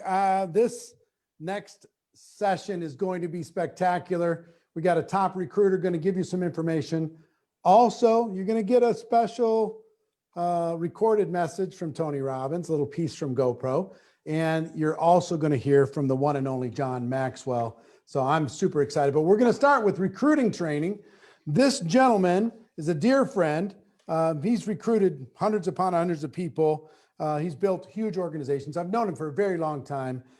He's going to talk to you about the 5 critical elements you need to be an effective recruiter. Please welcome to the challenge, Mr. John Haremza. Hey, Eric, can you hear me okay? Hear me okay? Okay, fantastic. Unmute him or something. Can you hear me? All right, cool. We hear you. We hear you. Can you hear me now? Can you hear me now? Okay, I think I must have had my my debut on GoPro and I got my mic muted. So anyway, it's great to be here, Eric. Thank you and Marina for inviting me to be a part of this. I'm incredibly humbled and honored and grateful to be a part. I can't even believe that I'm a part of this. This is just amazing.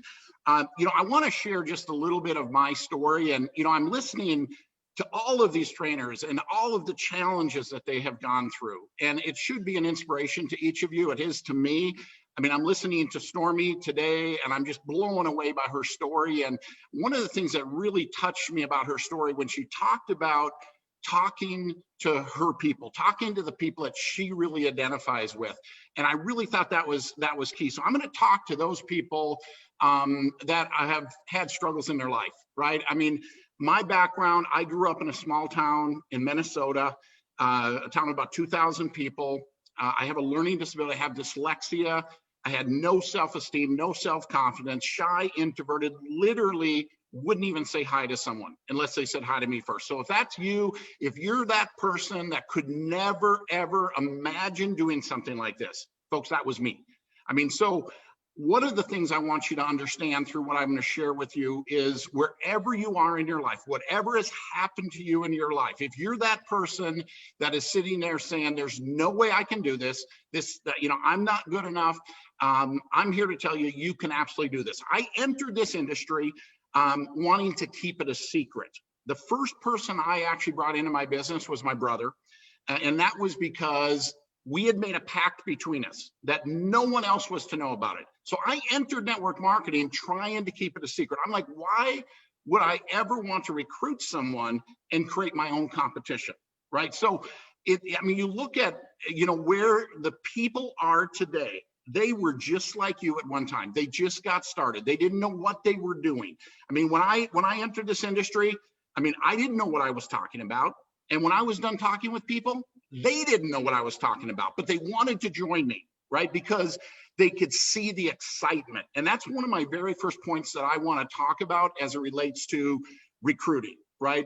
People buy people. It's your passion, it's your posture, it's your belief, your enthusiasm about what it is you're talking about that's going to attract or influence others. I mean, the bottom line, when you are on fire, it's not what you say, it's how you feel about what you say that really counts. And so and people ask me all the time, John, what is the most important element for success in network marketing? And it is your belief. You see, and Marina talked about this earlier, you're either buying or you're selling. You're either buying someone's story about why something isn't going to work, or you're selling your story about why it is going to work. And whoever has the greatest level of belief or confidence is going to have influence over that other person.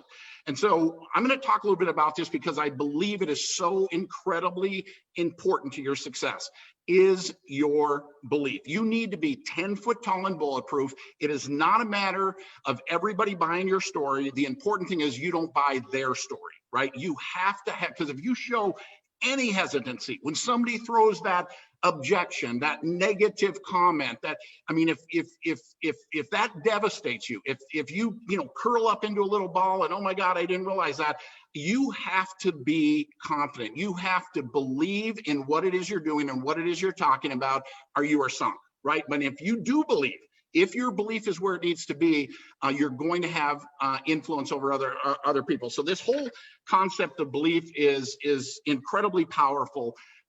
Again, people buy people.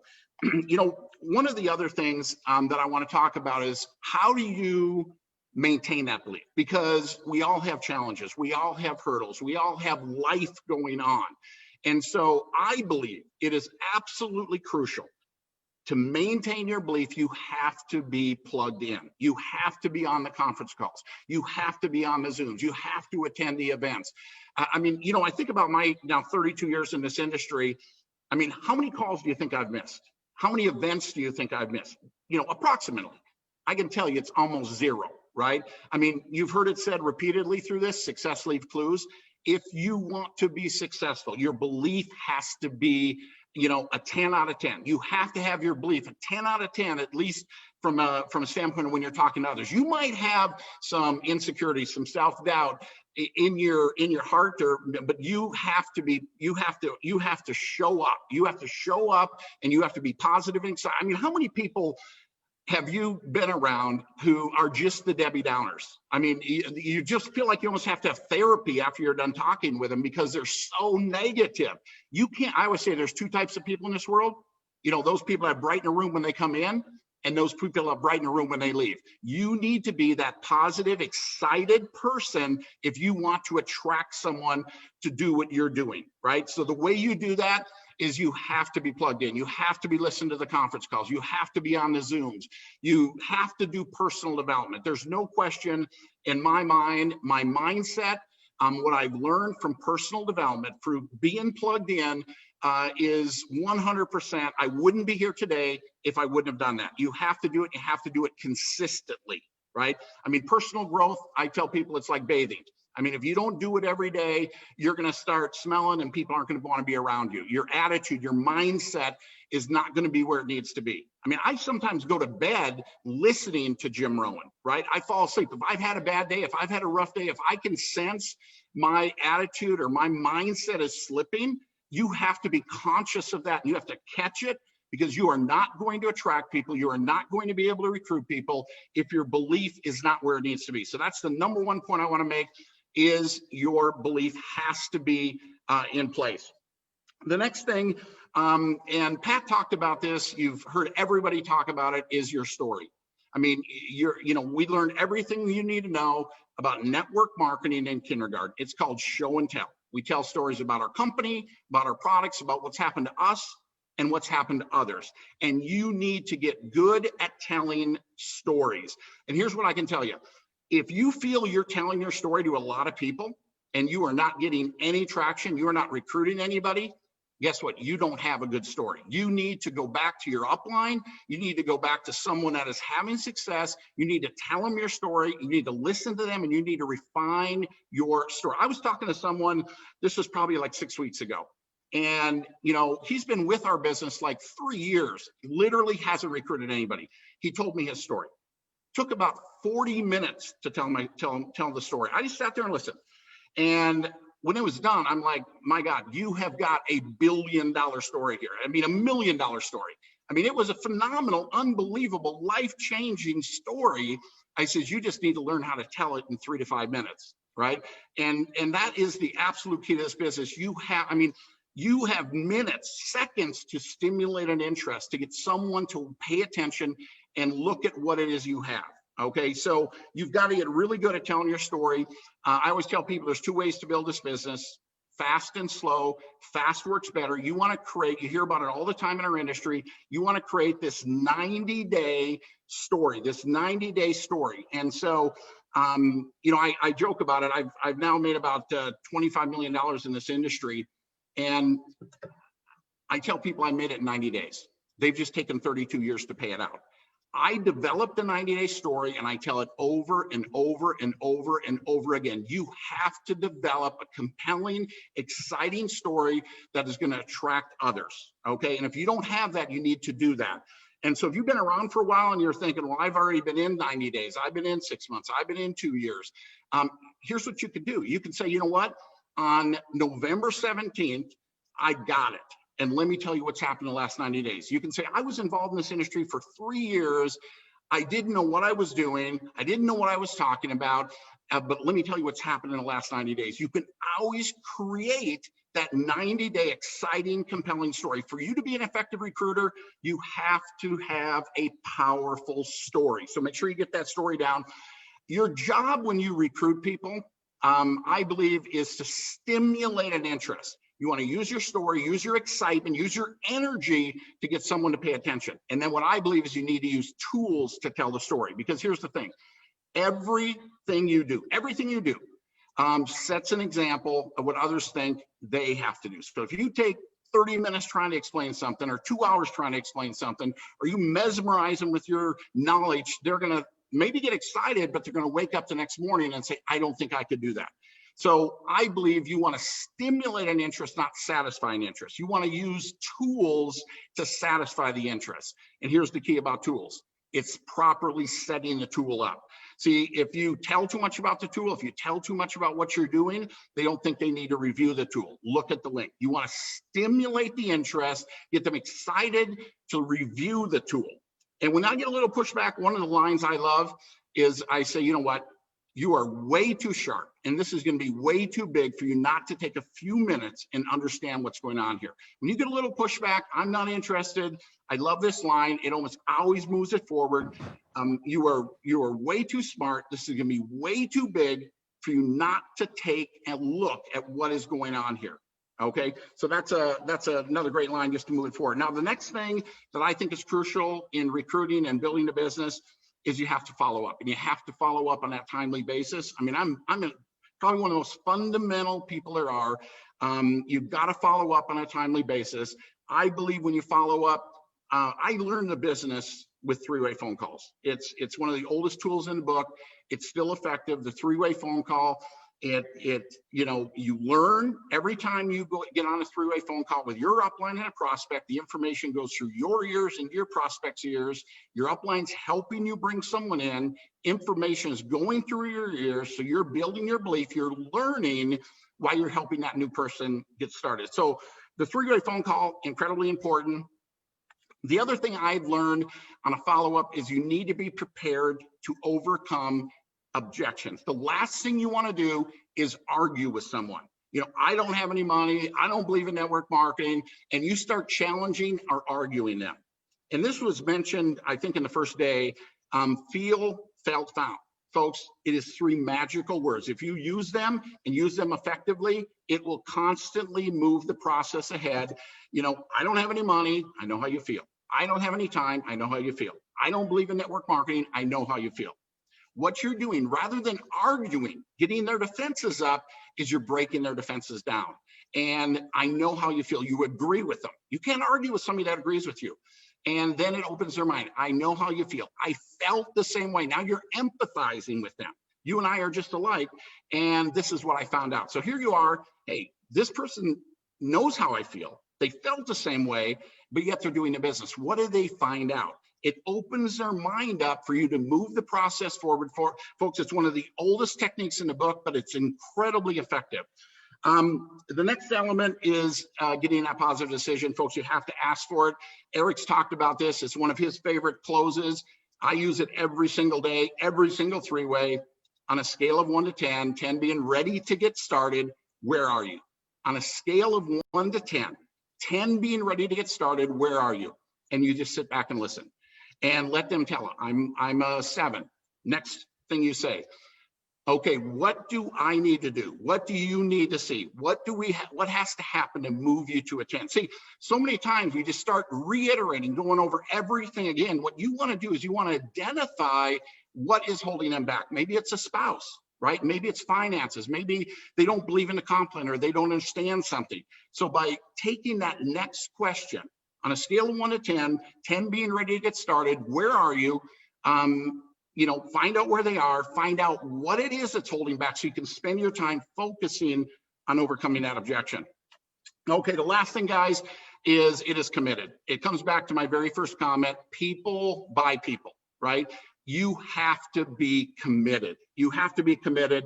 You have to be consistent. You have to be focused. I mean, focus is incredibly powerful. And you just need to ask yourself, what are you willing to do? I mean, I entered this industry. I was living in a small town in Minnesota, about 3 hours outside of Minneapolis. Twice a week, I would get off work early. I would go to Minneapolis to go to an event. I'd fill my car up and bring people with me. I mean, what are you willing to do?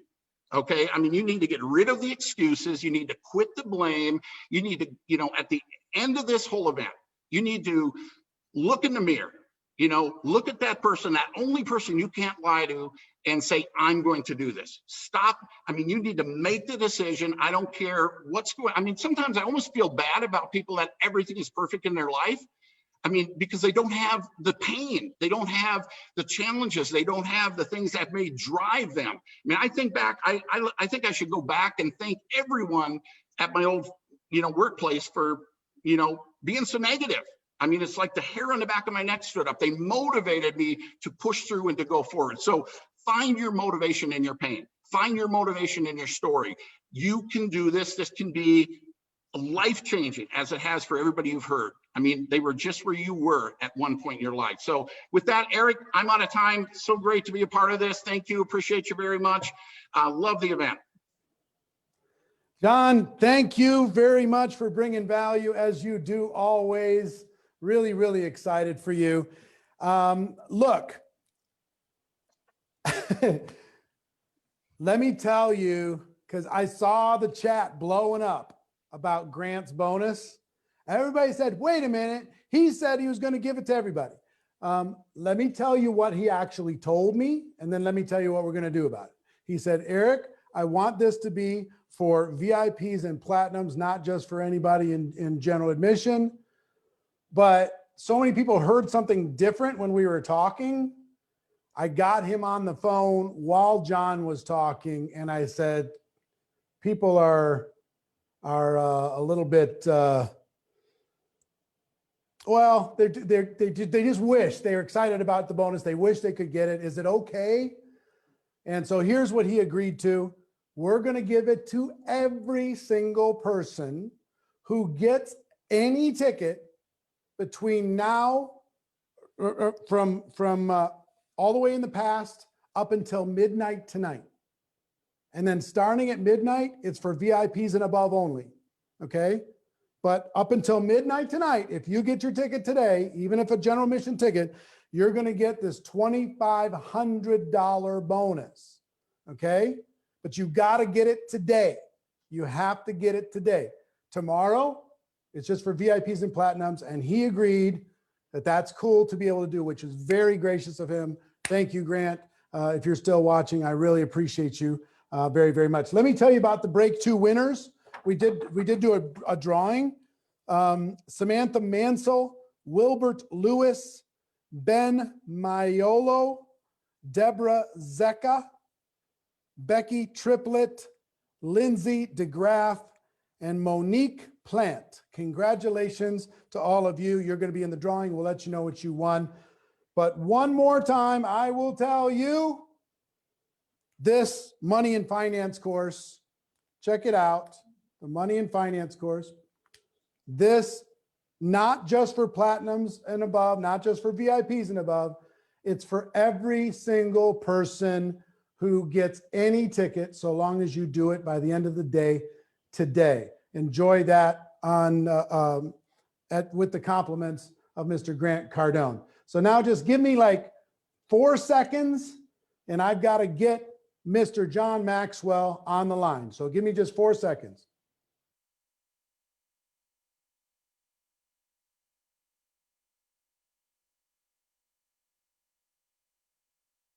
Ladies and gentlemen, we are with the one and the only, the man, the myth, the legend, Mr. John Maxwell. John, thank you so much for being part of this challenge and joining this organization and helping them have the breakthrough that they're looking for. I'm excited to be with you, Eric, and I'm excited about what you're doing and how people are responding so well to, reaching their potential and being all they can possibly be in the business. Yeah, thank you so much. And you've, how many books have you written now?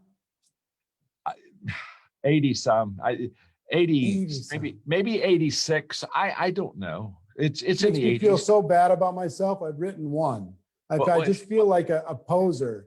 It's just, First of all, if you're going to write 86 books, first of all, the first thing you have to be is old. I mean, if you're not old, you can't write that many books if you're not old. So, I qualify age-wise, and since I had nothing to do, I've just been writing books. Well, you have helped. Yeah, come on. You have helped so many people tap into their leadership. And over the course of this 7-day challenge that we've put people through, and that so many people are having big results, what I hoped you could share with them is how to effectively lead themselves and how to manage their time, what they can do on a daily basis in order to be more successful in their business. You're amazingly qualified. I just want to sit back and listen, and I'll let you take it from there. You have the stage, sir.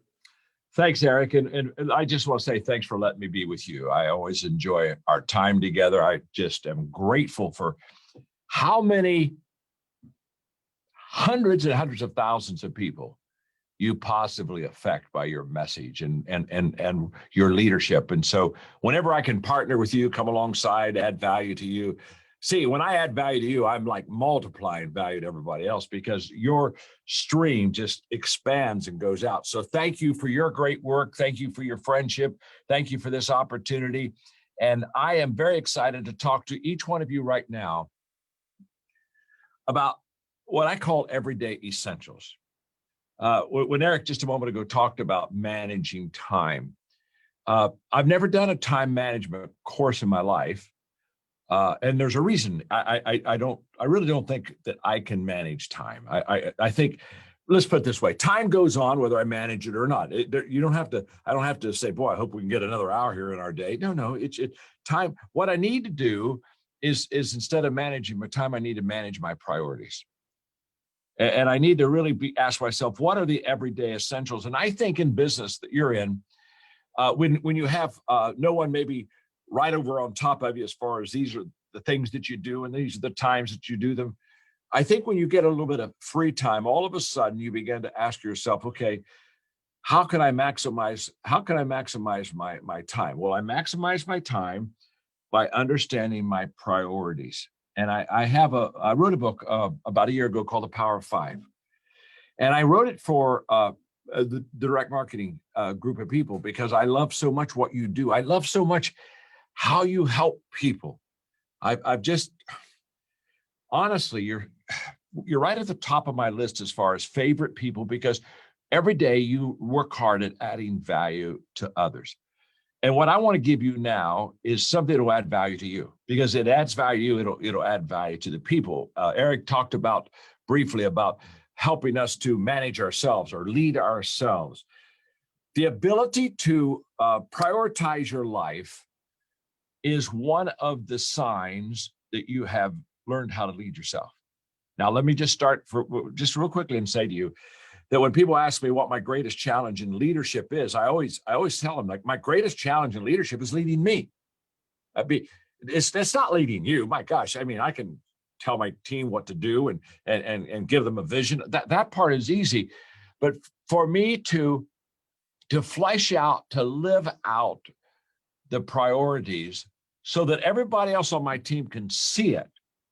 Remember, leadership is highly visual. People do what people see. Nobody ever followed an unknown, unseen leader. They don't. And so leadership is everything about being an example, visualizing, fleshing out what you want.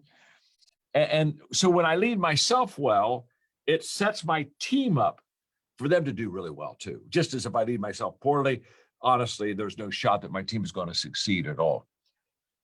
So let me tell you a quick story that'll give you the foundation, and then I'm going to give you the five essentials I think that you want to have in this business to be successful. But first of all, the story. If I have a tree in my backyard and I want to cut it down, and I have an axe, if I go out, pick up my axe, go to that tree, and if I swing that axe 5 times at that tree, okay? Put the axe down, go back in the house, next day, go pick up the axe, go to the same tree. Every day, I pick up the axe, go to the tree, and every day I swing 5 times, put the axe down, back. Every day, 5 times. It's just 5 times, okay? Not 50, not 5,000, just 5 times. Taking that axe, swinging that tree. If I do that every day, okay, what's eventually going to happen to that tree? You know the answer. It's going to fall. If it's a big tree, this may take a few years. If it's a smaller tree, I don't know, maybe a couple of months. I don't know. But here's what I know. If every day I pick up the axe, go to the same tree, swing 5 times, just 5 times every day, eventually that tree will fall. Okay. Let me give you the essence of the story, and let me apply it to where you and I are in our daily life. In this story that I just gave you, 5 things need to happen for me to succeed in knocking that tree down. Number one, I have to know what I want to accomplish. And that's where we all start. You have to know what you want to accomplish, okay? And what I want to accomplish is I want the tree to fall. I want to cut the tree down. So the first thing I've got to do is in prioritizing my life is absolutely know what my big picture goal is. Okay, that's number one. The second thing I need to do, though, to be successful is I have to have the right tool. If you notice, what did I do every day? I went outside and I picked up an axe. Well, an axe is going to cut that wood. And I pick up an axe. Now, I didn't pick up a baseball bat. Now, I probably have a baseball bat, and I suppose I could go out to that tree and I could swing that baseball bat 5 times at that tree every day. But here's what I know. With the wrong tool, a lot of hard work, still won't make me effective. I've got to have the right tool. And so when people talk about how hard they work, many times I want to call timeout and say, let me ask you a couple of questions. And one of the questions I'm going to ask them is, talk to me about the tools you have. What are the resources that you use that allow you to accomplish what you want to accomplish? Cut down the tree, I've got to have an axe. So I've got to know what I want to accomplish, and I have to have the right tool. But there's something else that has to happen. Number three, I have to take action. It's just very simple. If I go out and sit on the porch and say, boy, I'd like to see that tree cut down, and wow, I think I've got an axe over there that I believe I could use that as tool. Nothing happens until you make something happen. You got to take action. The only way that you can have traction is to get action. My dad, Eric, when I was a kid, he'd look at me and say, okay, John, 5 frogs are on a log. 4 decide to jump off. How many frogs are left? 1, Dad. No, 5. 5 frogs are still on the log. He said, son, just because you decide to do something doesn't mean you did it. You got to do it. And so action is right in the middle of these 5 things, because I'm just here to tell you, well, my mentor, John Wooden, used to tell his ball players, don't tell me what you're going to do. Show me what you're going to do. And he'd say, John, nothing happens till my players show me. They got to show me what they're going to do. So this power of 5 is just very simple. I have to know what I want to accomplish. I've got to have the right tool. And when I know those 2 things, I've got to take action. I've got to take action. Now, number 4, I have to stay focused. If you noticed in the little story, every day I went to the same tree.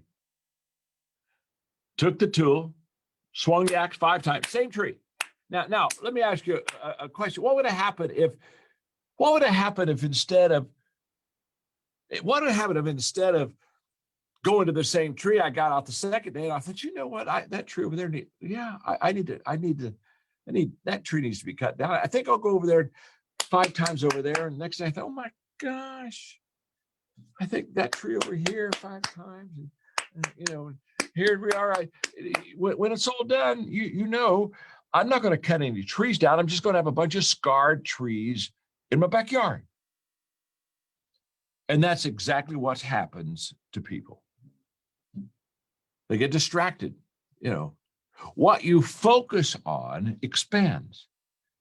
And so therefore, for me to understand my everyday essentials, I've got to know what I want to accomplish. I've got to have the right tool. I've got to take action, and I have to stay focused. I have to stay focused. Now there's one other thing, and then you've got the story, and now I can build off of the story and help you really lead yourself well and get your everyday essentials down really pat. The last thing, and this one's so missed. Oh gosh, I never hear anybody hardly talk about this, but it's so essential. Number 5, you have to be consistent. There was a word I used a dozen times in the story. Every day. Every day. Every day I go out in my backyard. And every day I pick up my axe. And every day I take action. I swing 5 times. Every day I stay focused on the same. Every day. Every day. Every day. Every day. Every day. Now I'm 73, and you're just going to have to trust me on this. Consistency compounds. It just does. And I know in our, get rich culture quickly, and I got to have it now. I understand this goes completely against the culture and everything else that we basically have probably been involved in our daily routines. But I just want you to know that consistency compounds, and there's an incredible return if you stay with something that really works. The 5 things that I'm going to give you in a moment, if you'll just stay with them. And the challenge, obviously, with consistency is, well, there's nothing sexy about it. So let's start there. I mean, who wants to go get a consistency award. And you can't get that the first week. I mean, at the end of the first week, somebody doesn't say, wow, here, we got a consistency. No, it doesn't show up the first week, first month, first year, first 5 years. You see that here's the thing you just don't want to miss about consistency. All the compounding is on the back end. All the compounding, not some of it. All the compounding is on the back end. I had an interesting conversation with Tyler Perry, and he was talking to me about his business, of course, which is entertainment. And he was saying, John, when I started off, I wanted to be a director, so I needed to have a studio. So I built a studio. Of course, he was fabulous and did well, so he outgrew that studio. So he built a second studio and outgrew it. And he said, then I said, okay, my gosh, I don't want to do this again. So I built the biggest studio I could even think of. Studios, complexes, place to make movies, the whole deal. He said, well, man, thank God I got that behind my back. He said, John, we outgrew it. And he said, honestly, I wanted to stop right there. I said, I don't want to do another studio. This is, how many of these do I have to build?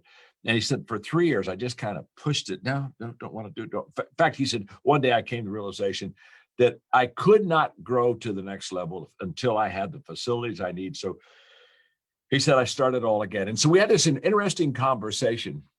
In fact, we were back in the green room before we were going to get ready to go out on a program. And then when he finished it, I said, Tyler, I said, let me just see if this makes sense to you. And here's what I don't want you to miss. When you can afford to quit, you can't afford to quit. When you're on the back end of the compounding, I mean, people say, I'm 73. They say, John, why don't you retire? Well, I don't want to retire. I love what I do. I love what I'm doing with you today, Eric. I love sharing. I love helping people. I love adding value to people. But when people come to me, they say, well, John, why don't you quit? Well, I don't want to quit. Now here's what's huge. If I quit now, my return every day is compounding huge now in my life. I mean, when you have 83 books, you don't need to worry about royalties. I mean, I don't have to, I mean, it's just the old meters clicking all the time. And I'm a dream come true for any publisher because I don't even have to market my stuff. It just keeps growing and keeps on. So here's the point. When I quit now, whatever I don't do tomorrow, well, it's going to have a huge gain for me because of the compounding of consistency. In fact, I'm telling people, if you're going to quit, if you're going to get in the business and you're going to quit, why don't you quit the first week? Just quit the first week. You don't have anything. Hey, you're not going to get any return on it. I mean, just quit. Just quit and walk away. And somebody said, you lose anything? No, didn't lose anything. Why didn't lose anything? Hadn't put anything in it yet. Hadn't given it enough time. So if you're going to quit quick, quit early. You know what I mean? And then you never lost a whole bunch. But here's what I do know. If you stay with it, in the beginning, it works like this. In the beginning, I'm not as bad as people think I am. I'm out there trying and I'm not doing really well. And I'm having more misses than hits, that's for sure. In the beginning, I mean, I tell people all the time, you're never good the first time. So get it over with. Get over it because you just got to. So in the beginning, I'm not as bad as people are, but can I tell you, at 73, Eric, today, I'm not as good as people think I am.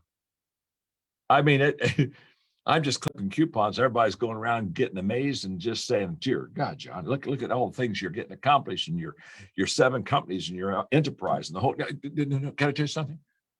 I'm on the back end of the compounding now. And that's what I want you to understand. That those 5 things, if I know what I want to accomplish, have the right tool, take action, stay focused, and be consistent. If I can do those 5 things, now I'm ready to talk to you about leading yourself. Now I'm ready to say, okay, now what does that mean? What that means is there are 5 areas. And I call them the Power 5 because, again, there's a huge power return to you in it. And there are 5 things that if you do that in this business, I will promise you, you will excel. So let me give them to you quickly. Number 1 is personal growth, personal development. It all begins with the fact that I am willing to invest in me. And by the way, no one should invest in you until you first invest in you. I have people all the time saying, John, would you sponsor me? No, sponsor yourself.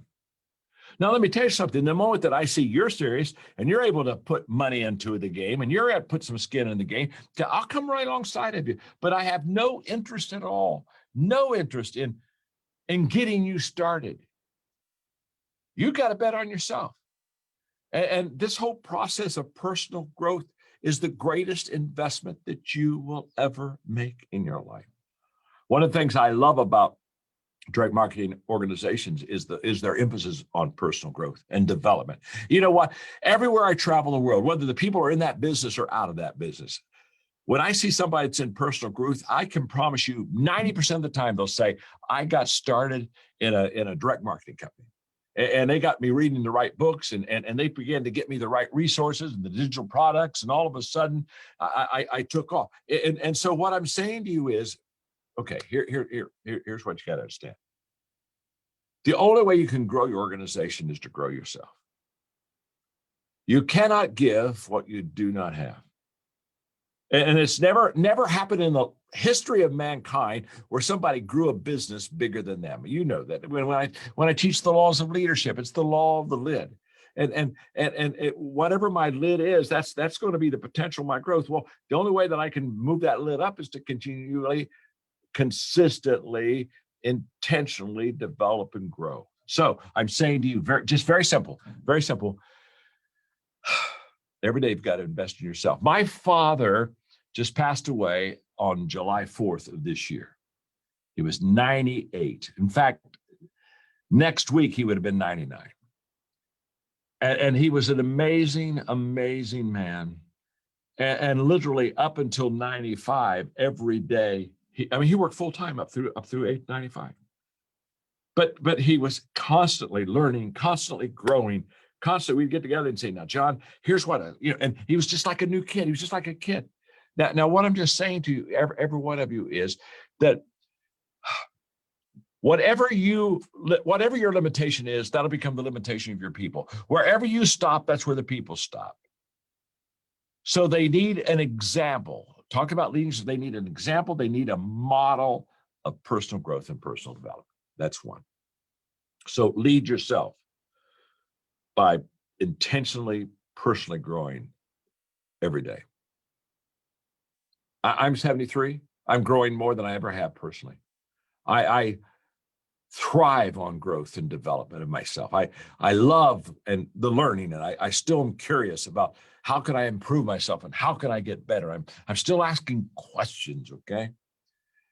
The second area is huge. Is the ability to connect with people. You are in the major people business, and your people skills are going to determine how successful you are. And just because of sake of time, I mean, my gosh, you and I could, Eric, go for a day on this.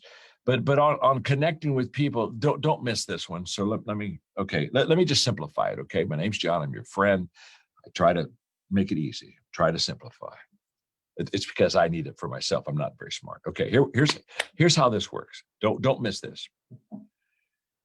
You and I are either a plus in people's lives, or we're a minus in people's lives.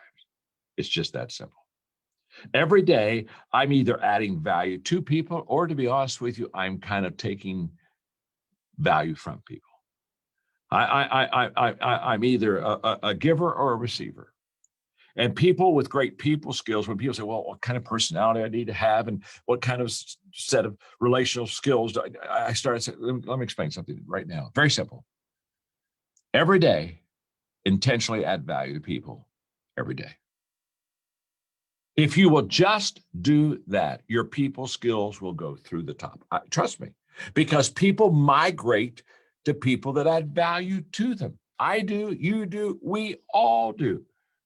And when somebody's going to be a plus in my life, wow, I'm looking for it. In fact, it's just this simple. I knew I was going to be with you today, Eric. And since I knew I was going to be with you today, I've been so excited because you're a plus. You're a plus. You're a plus in my life. You're a plus in hundreds and hundreds and hundreds of thousands of people's lives. You're a plus. And everybody knows that. Everybody knows that if they get to Eric, you're going to add value to their life. That's a fact. That's, and so what do? We migrate to you. There's a reason why you have so many people migrate to you. There's a reason why so many people listen to you and you influence. There's a reason that you're a plus. And the day that you're not a plus and the day that I'm not a plus, you know, when I start living for myself and not for others and wanting people to add value to me instead of me first initially adding value to them, let me tell you something, my crowd will shrink until I'll be with myself.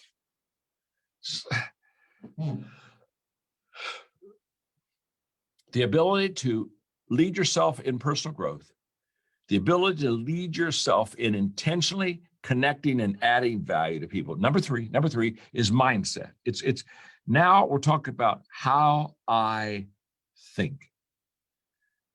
Again, back to my father and his illustrations, I still remember a conversation many, many years ago. In fact, it was my dad and mom's 50th anniversary. Wow, I think before mom died, I think they've been married 67 years, I believe. But anyway, it was our 50th anniversary. We're in Hawaii, all of our extended family. And I said, Dad, your attitude, your mindset. I mean, my father was mentored by Norman Vincent Peale. And when I was in the 7th grade, Eric, he took me to Columbus, Ohio, to Veterans Memorial Auditorium to meet Norman Vincent Peale. And he spoke there in at a convention, and then we had some time with him and you know, made a life impact on my life. Well, my dad has this incredible mindset. And so I was talking to him about it, and he said, John, he says, the greatest gap between successful and unsuccessful people is how they think. He said, if I could do one thing for people, you know, I would go and I would work on their mind. As a person thinks within their heart, within their mind, so they become. And I am right now today where my thoughts have taken me. And so every one of you that are watching, listening, that's the same for you. So the ability to live on the other side of yes. In fact, Eric, I remember a conversation you and I have. I'll never forget it. In fact, you were talking and I stopped and I put on my iPhone immediately because it was so good.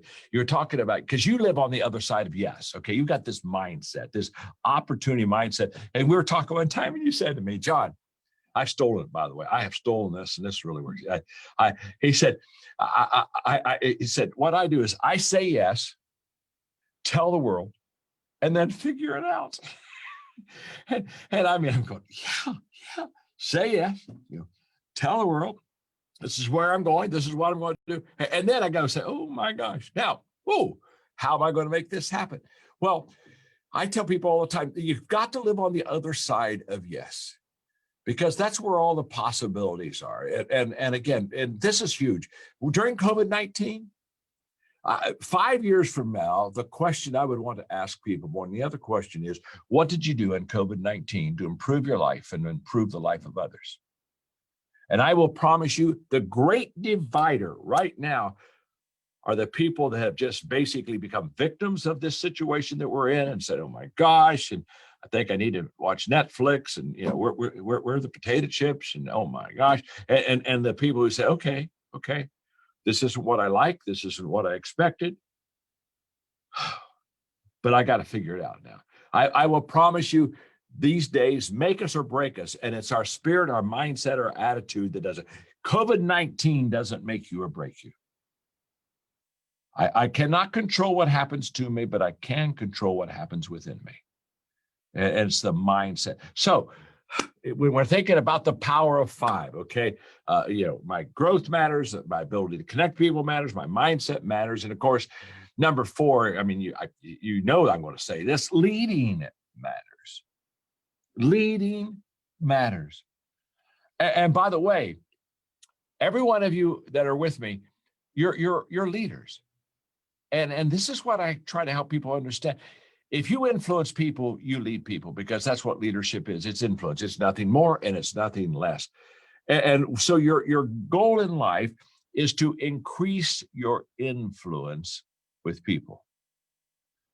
Now, you cannot lead people further than you're willing to go yourself.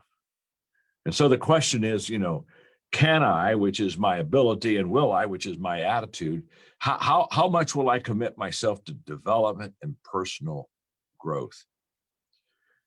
There's a reason I teach leadership. I started almost now 50 years ago.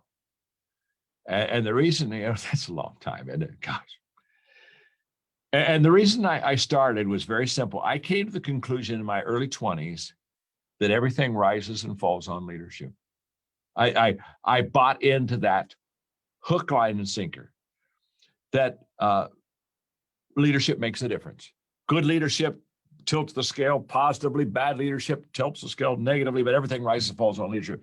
When I became convinced of that truth, that's when I gave myself my whole life and my mission to teaching that. Because if that's the case, if leadership is the key, then the better I lead and the more I learn to lead, the better that I'm going to become.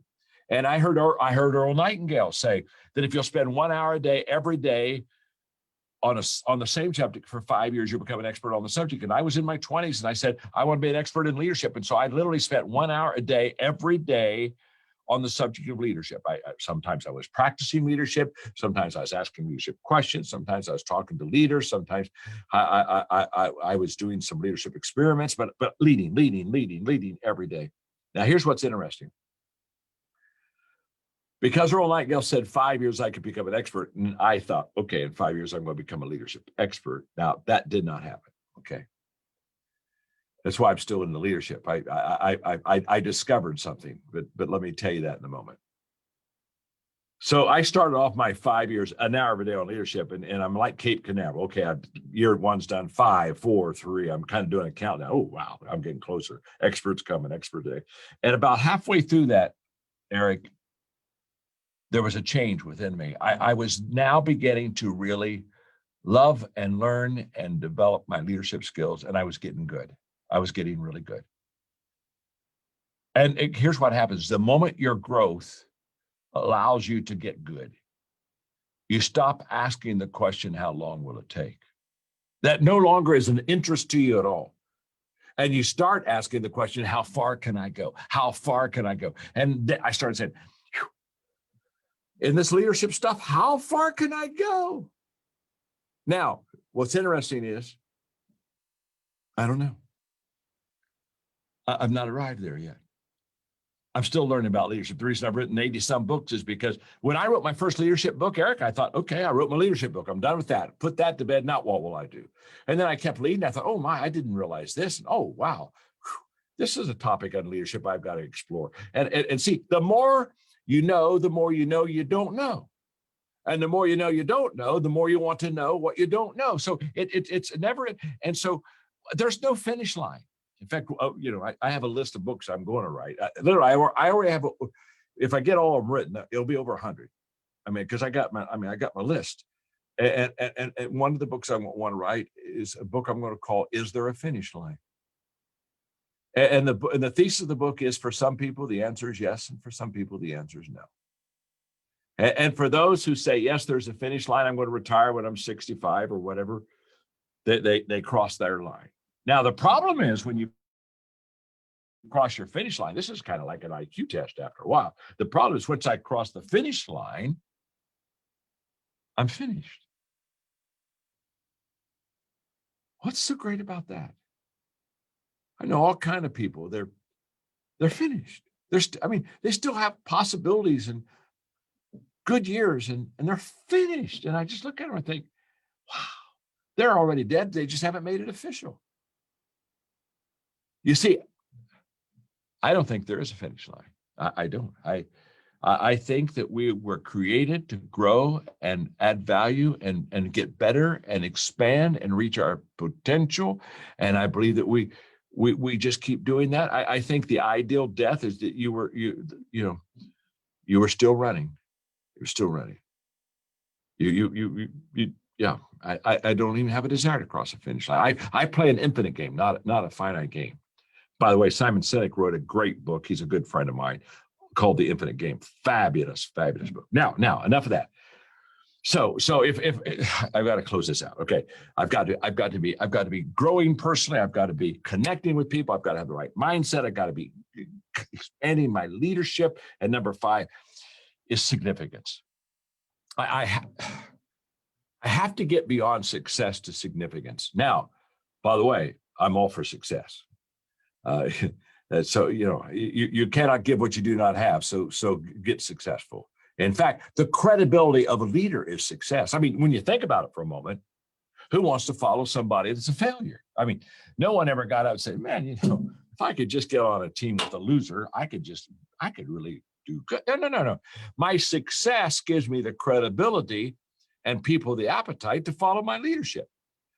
So, but there's something beyond success. And that what I want to say in closing is, in fact, I know a lot of people, very successful people, that they're very unhappy with their life. But significance, see, success is about me. All the stuff I've got, my houses, my plane, my cars, nothing wrong with stuff. I'm not anti-stuff. I'm just saying it's pretty much about me, about my companies, my John Maxwell Enterprises, my books, my. Significance is all about you. And I tell people, if you really want to have a great life, forget yourself. Honestly, just get over yourself. How long will it take for you to get over yourself? You see, I can't help people until I get over me.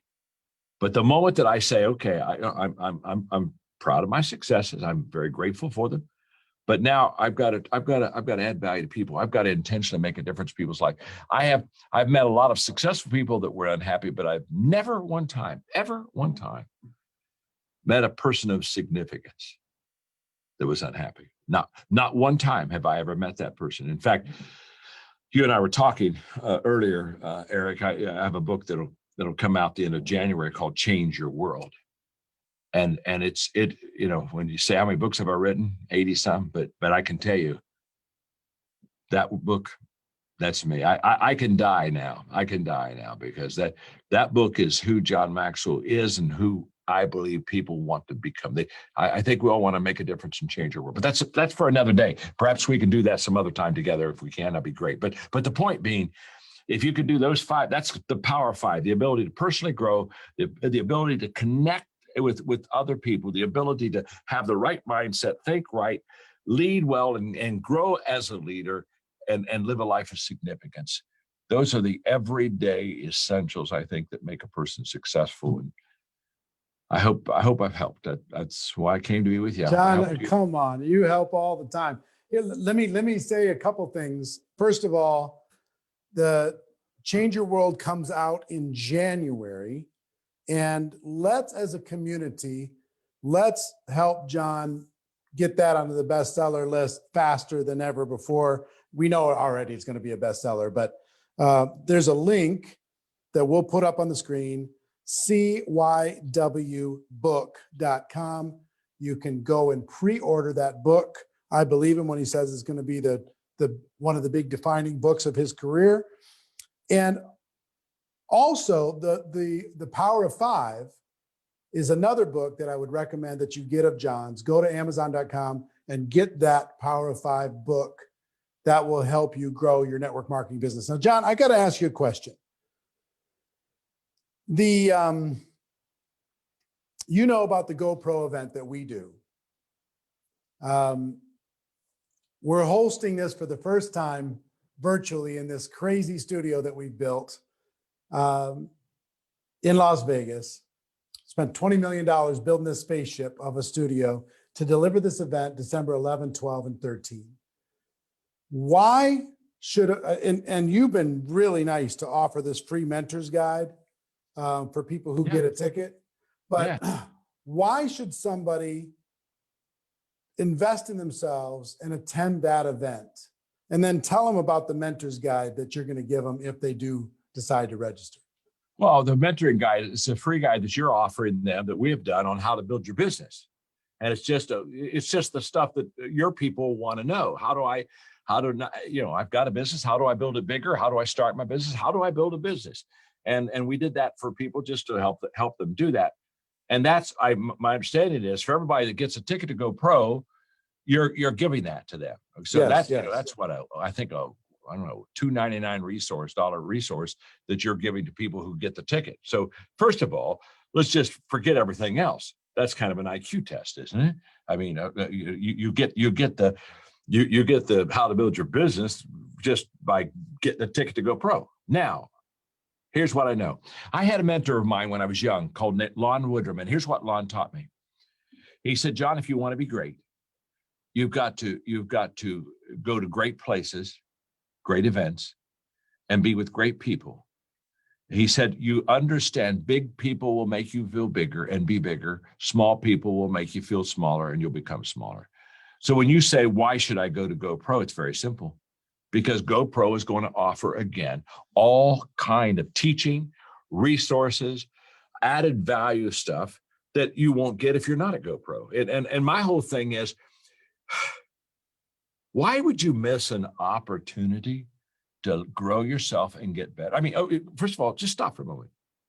Why would I not get a ticket to GoPro? I mean, just talk to me for a moment.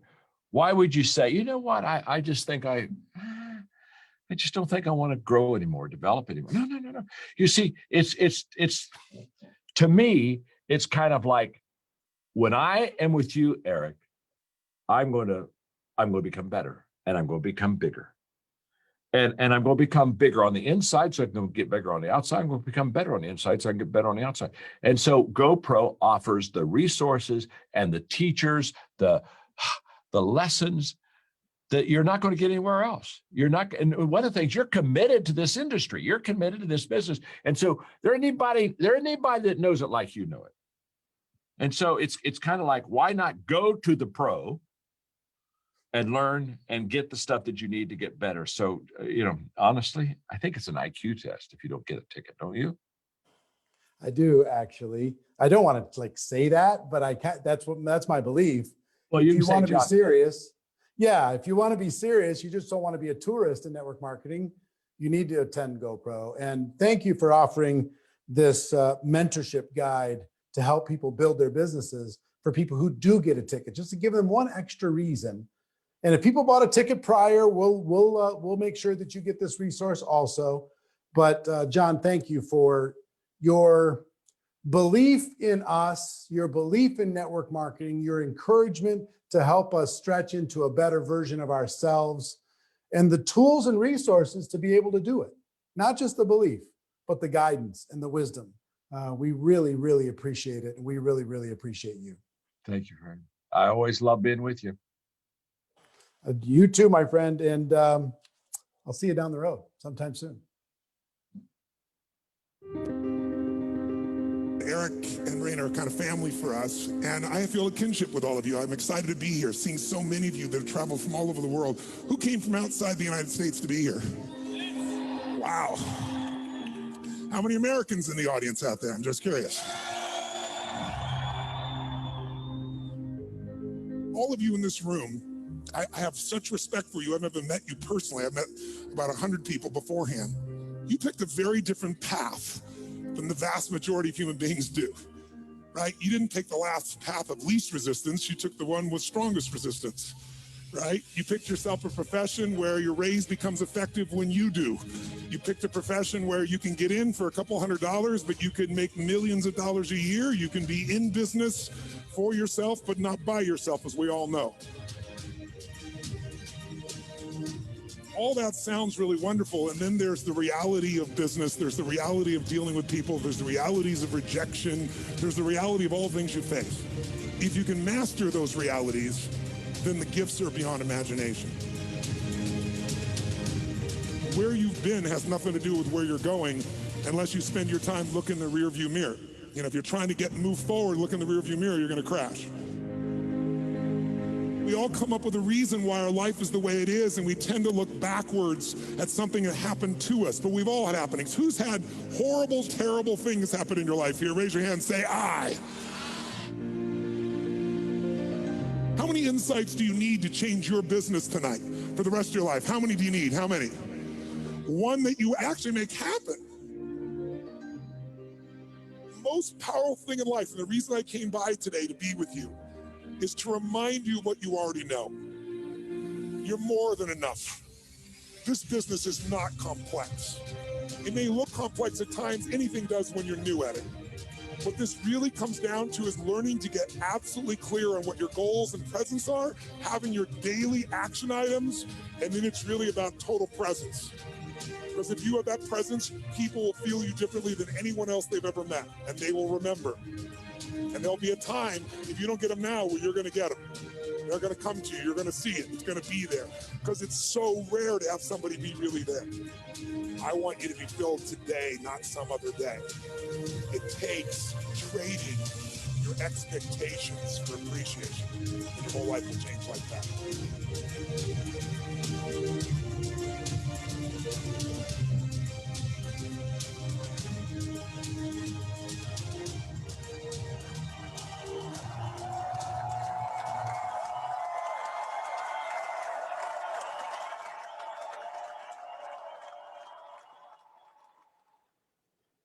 I've got to tell you, GoPro is something pretty special. You could talk about why we are encouraging you so strongly to be a part of it, why we're trying to make it ridiculously hard for you to say no.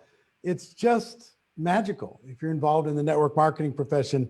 Let me tell you about John's bonus that he graciously added, the Mentor's Guide to Building Your Own Business. He offered that up. He sold that for as high as $560. I think if you go look on his website right now, I think it's $260, but he's giving it for free for every ticket level. Any ticket level, you're going to get this bonus. So congratulations on getting this bonus on top of everything else. If you take a look at now, all the things we're adding, this is for every ticket level, all right? On top of the other stuff for VIP and Platinum. Throw that slide up. $4,336 worth of stuff just for a $297 ticket. I told you we were going to make it hard. We're going to make it pretty hard for you to say no to this. Over $4,000 worth of stuff for free, just by getting a ticket and changing your life. That's how much everybody believes in you. That's how much everybody wants to see you do well. Listen to me. We told you when we started this, we were going to go for 4 hours plus, and guess what? We're just entering the plus. We've got a lot more, actually. We're going to go for a little while longer. Good news is anybody who gets a GoPro ticket today is going to have lifetime access today or prior to today, lifetime access to today's recording. Okay.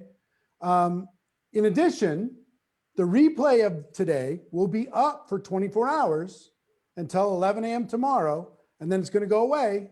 It's going to be gone. So make sure that you share this with everybody in your team. Make sure that they watch this. Third is if you want to get lifetime recordings of the entire 7 days, you can still go here and get that. You'll get video, audio, and the notes for this entire event. You can go get that, GoProRecruitingChallenge.com/lifetime-access. You get all of it. Okay. So that's, we're going longer. We still have Pete Vargas. We still have Pitbull. We still have Sylvester Stallone. We've still got Rachel Pekarik coming up. It's going to be awesome. Going to be amazing. Okay. Will you please make Pete co-host so he can share his screen? I think he's able to do it. VirtualGoPro.com for your tickets if you don't have it already. And Pete Vargas has been like Pat. He works with Pat Quinn a lot. And if you enjoy Pat, one thing as I'm introducing Pete, hold on one second. As I'm introducing Pete, I want to ask all of you, who's been your favorite so far during the challenge? And if you can't pick one, pick three. Pick three. Okay, I'm gonna give you all the people. Like 1 million years ago, we had Emily Vavra and Jefferson Santos on day 1. There's Marie Forleo, Tony and Sarah Zalecki, Whitney Husband, day 2. Pete Vargas and Jesse Lee Ward, day 3. Dean Graziosi, Tom Chenault, and Danian Fire and Stefania Legato, day 4. Fraser Brooks, Ann Fisher, Brian Carruthers, day 5. Les Brown, Jordan Adler, Ricky and Francoise Untermeyer, and Trent Shelton, day 6. We giving you value or what? And today, Stormy Wellington, Pat Quinn, John Haremza, Armand Smirnix, Grant Cardone, John Maxwell, and we've still got Rachel Pekarik, Pete again, and Pitbull and Sylvester Stallone. So put your top 3 or whoever you show some love. Every single you're on here watching this thing for free, for crying out loud. Put your love into the comments. Let them know. Send them your appreciation. Tell them thank you. These people didn't have to help you. You're not, helping them other than they're able to contribute and that makes them happy. Show them your love. Put it in the comments. Show them your love. All right. So Pete Vargas, this guy is also, teaches you how to tell your story, how to advance your reach. And that's what we're all trying to do with recruiting, is to advance our reach. And Pete, I'm going to let you take it from here. Blow their brains out with the information that I know you're going to bring. Thanks for doing it. Yeah, I'm glad to be here, man. Hey guys, listen, I'm going to share a strategy that none of the leaders backstage or anybody watching on Facebook knows how to use to start recruiting more people. If I would have used this strategy back in college, I shared this on day 2. This profession got me through college. It got me through college. And I'm actually going to share a recruiting strategy today, right now, for about 20 minutes that I'm telling you, I've seen a lot of the speakers, a lot of the recruiters this week, and it does not matter. It doesn't matter. I really believe I was on the same day as Jesse Lee. I believe Brian. I believe Sarah and Tony. I believe John. I got to see Ann. She was phenomenal. I'm telling you, this is a strategy that allows you to reach a market and masses that you've never known possible. Most of you don't know this is possible. And I'm about to give you something that literally can become one of your biggest recruiting tools that exist.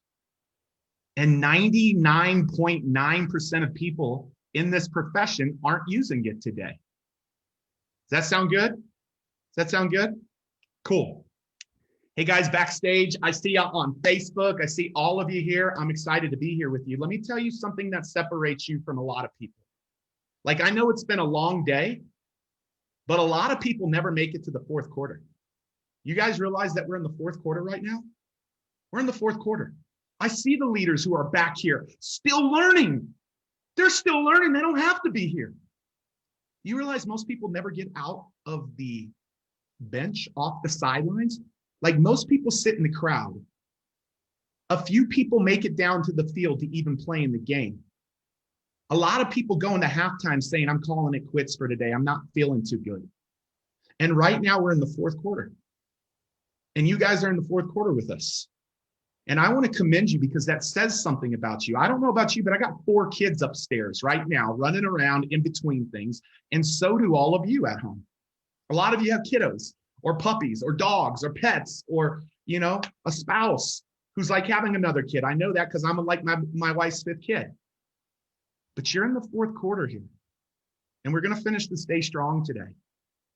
And so today I want to share a strategy with you. And Facebook, I'd love to see Facebook. How are you guys doing out there? I see tens of thousands of you still on Facebook watching. How are you guys doing? Backstage, how are you guys doing?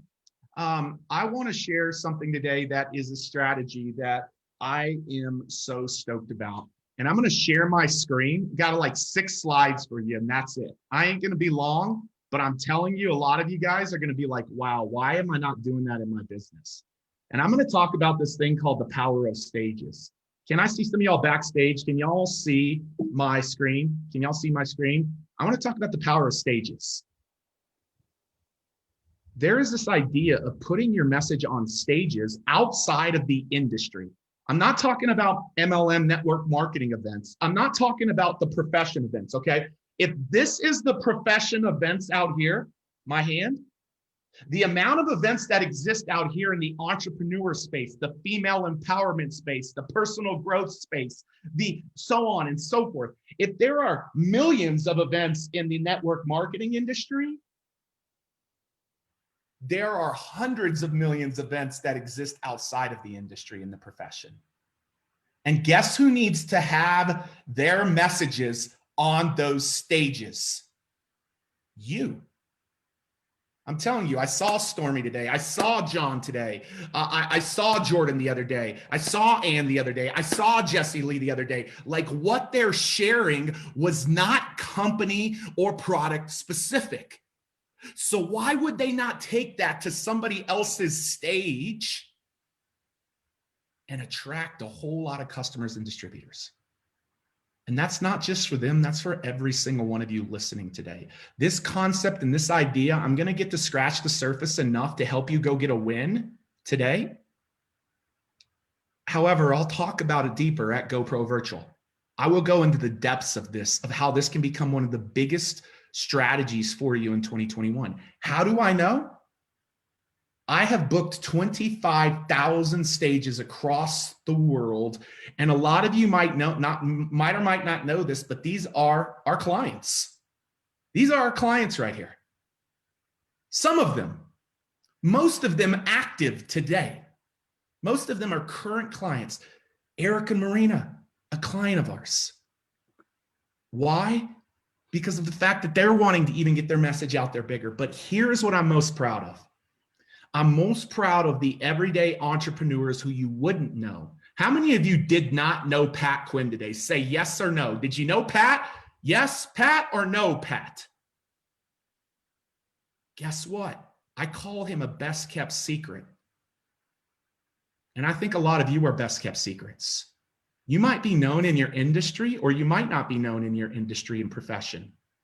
But why doesn't more people in the world know about you outside of the traditional ways in which you recruit? So guess what? I'm talking about an untraditional way to recruit today. Is that okay with you guys? An untraditional way to recruit today. This is the recruiting challenge. I got to give you the recruiting challenge. I got to give you a tip that nobody has talked about today. And oh, by the way, yes, we booked 25,000 stages, but you see that number on the right? I haven't updated my stage yet. I haven't updated my slide in a couple of months. That actually, our students have booked over 100,000 stages since 2018.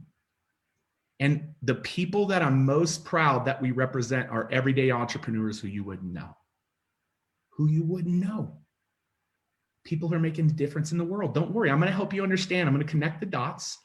But here's the question I want to ask you today. This might be, there's 2 or 3 questions I'm going to ask you. This might be one of the most important questions. Does that not look freaking cool right there?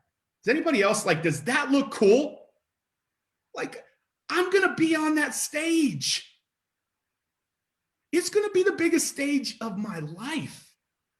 And I haven't asked Eric or Marina's permission. What is it? How does the saying go? Like, apologize later? Like, is that how it goes? Is that, somebody help me in the chat. Like, how's the figure of speech go? Like, I'm going to apologize later. Okay. You ask for forgiveness later, however it goes. My question to all of you is, I'm going to give, Marina and Eric have entrusted me this week with some of the speakers that you heard.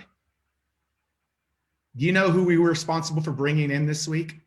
Trent, Pat Quinn, Marie Forleo, John Maxwell. Anybody enjoy those folks? Now here's the problem. They're pretty well known. And a lot of the times people call them to ask them to be on the stage. Well, I called Eric and Marina and said, can I have these speakers come? And they're like, yes, they're friends of ours too. We love them. They hadn't heard Trent, but they had heard from Jesse Lee about Trent. And so they entrusted me with a handful of people that have been on the stage this week. I helped them reference Grant so we could have Grant on this stage this week. Oh, and Dean Graziosi, if I didn't say Dean Graziosi. Now I'm responsible for a handful of people being on this stage. Could I just ask you guys a favor? I want to put today on the next break. Can I put a handful of you on this stage? Is that cool? Does anybody want to be on the GoPro stage in December 11th through 13th? Can that be one of the first stages that I put you on? Is that okay? I mean, I want to see the chat on this. I can't necessarily see the chat, but listen, it's a stage like this that changed my life. It's a stage like this when I was just getting started in my business 5 years ago on a Brennan Burchard stage that launched my business. You know how many minutes I had, Ann? 3 minutes. And in those 3 minutes, I was sweating. I was shaking. I had imposter syndrome, but I just put my story out there. And I'm gonna tell you what, on a scale of 1 to 10, it was about a 0, maybe a 1. But I put myself out there. And 3 or 4 people came up to me and said, man, we need what you have to offer. I'm like, what do I have to offer? Like imposter syndrome. And literally that was the launch to my business. And so at the end of today, I'm going to tell you how a few of you are going to get the chance to be on this stage. Marina and Eric have entrusted me. So I'm going to have them, take that leap of faith with me right now. But what I want to talk to you about is the power of these stages. Now, when you think about stages, you're already thinking misconceptions of what I'm thinking. You're thinking professional speaker, you're thinking make a living that way, you're thinking keynote fees, or you're thinking I'm not a speaker and I'm not asking you to be a speaker. I'm asking you to share the value that you have to offer the world. Do you realize that it's possible to talk and not talk about your company nor product? Do you realize all of these recruiters, Brian and John and Jesse and Ann and Jordan and, Tony, they haven't talked about their company. They haven't talked about their product, but immediately I thought, why aren't they on these stages right here? Why aren't they on these stages right here? You see, right now in a COVID world, physical stages are on hold. They're on hold. But digital stages aren't. Digital stages aren't. Let me ask you a question. I want everybody to respond. Do you currently listen to anybody on a daily or weekly or monthly basis? Is there a type of a digital stage in my definition that you listen to somebody? Yeah, tell me who it is. Yeah, the Bible. So you listen to the Bible. Okay. What else do you listen to? I want to see this. This is really important. Somebody listens to Tony Robbins or Les Brown. But what type of stages do you listen to? I know that's going to seem weird. Anybody listen to podcasts?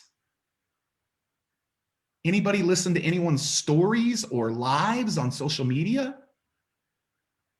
Does anybody ever listen to a challenge? Like, do any of you listen to any of that stuff, or is it just me? Is it just me? Like, I listen to it all the time.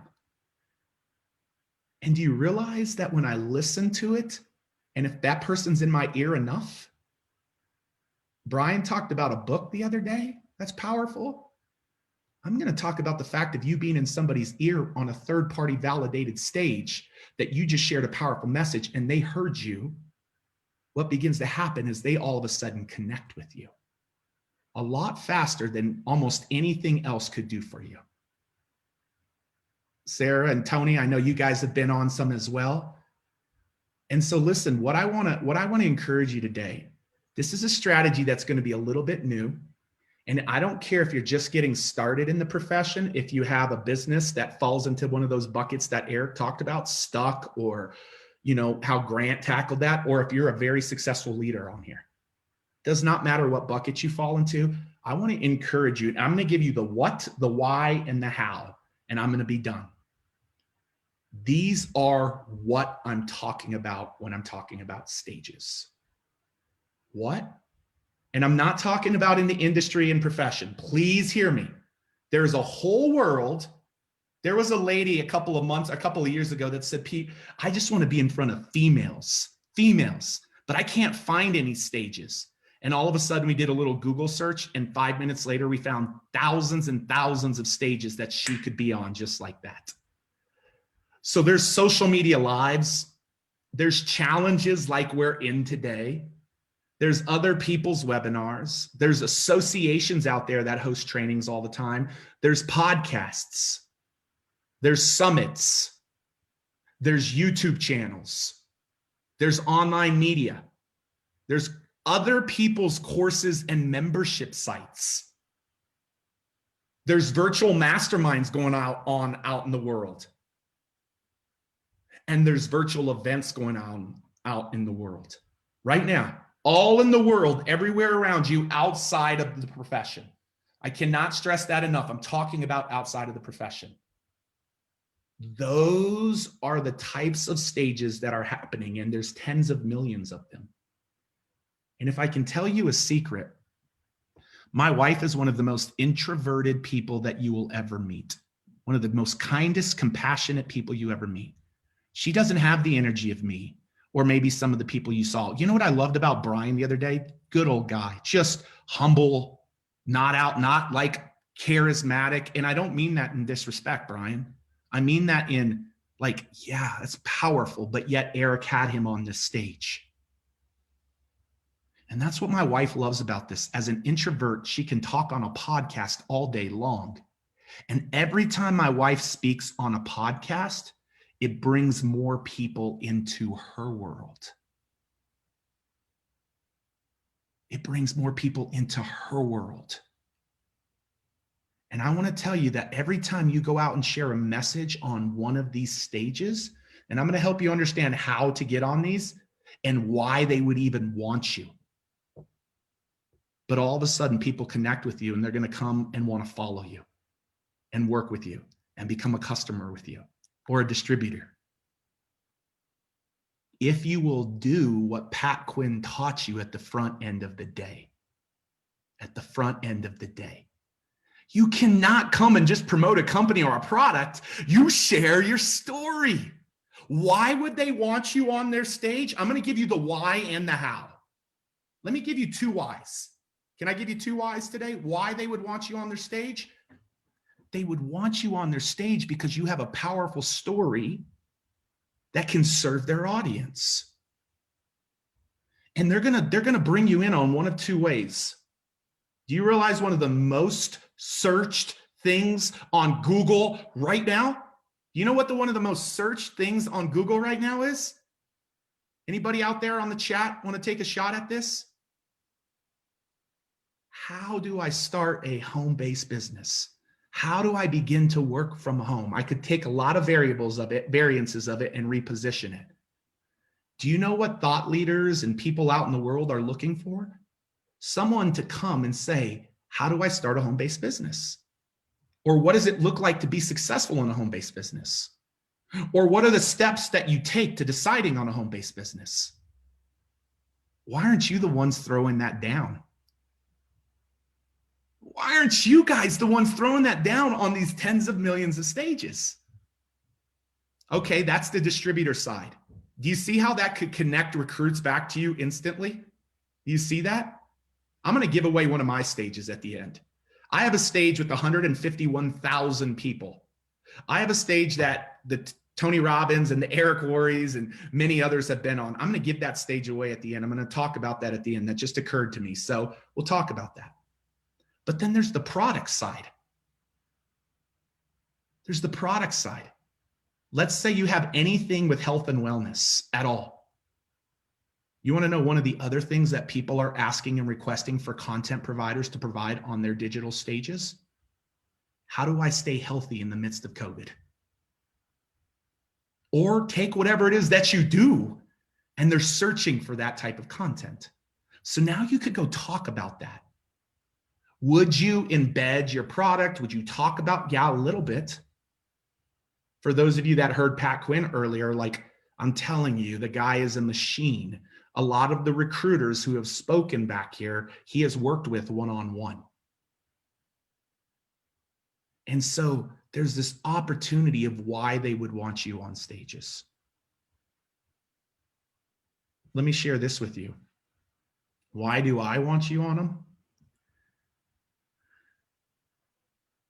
I was on Grant Cardone's stage the past 2 years. And Grant Cardone this last year, he's now hired me back to be on the third year in a row. Grant said this. He got in front of his audience. You know, Grant's fun. And Grant said, hey, how much did your ticket cost to come to his event?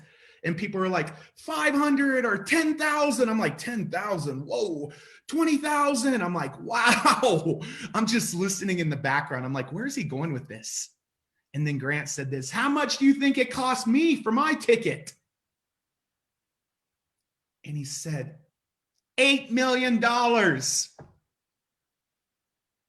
you could hear the audience just kind of, oh, that's what I paid to put this event on.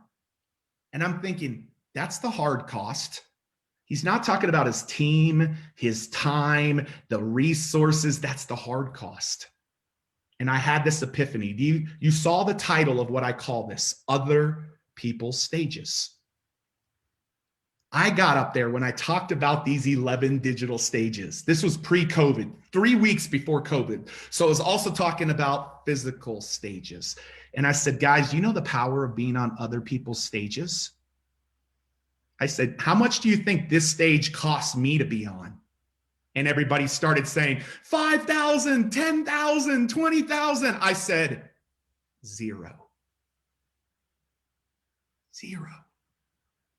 Not only do I have a man who's put $8 million into his marketing and his sales just for that event, I've got a man who for 20 years has been building that community. And now, here is the biggest thing I want you to understand. I don't care what bucket you fall in. There's podcasts that have 100 listeners today. And if you're on that, awesome.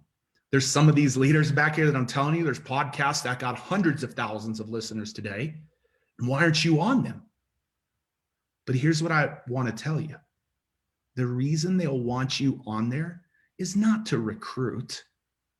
The reason they want you on there is to provide value and solve a problem for their audience. And that's what you do. That's what you do. That's what all of you do. And so listen, how do you win these stages? You start showing them how you can solve a problem for their audience.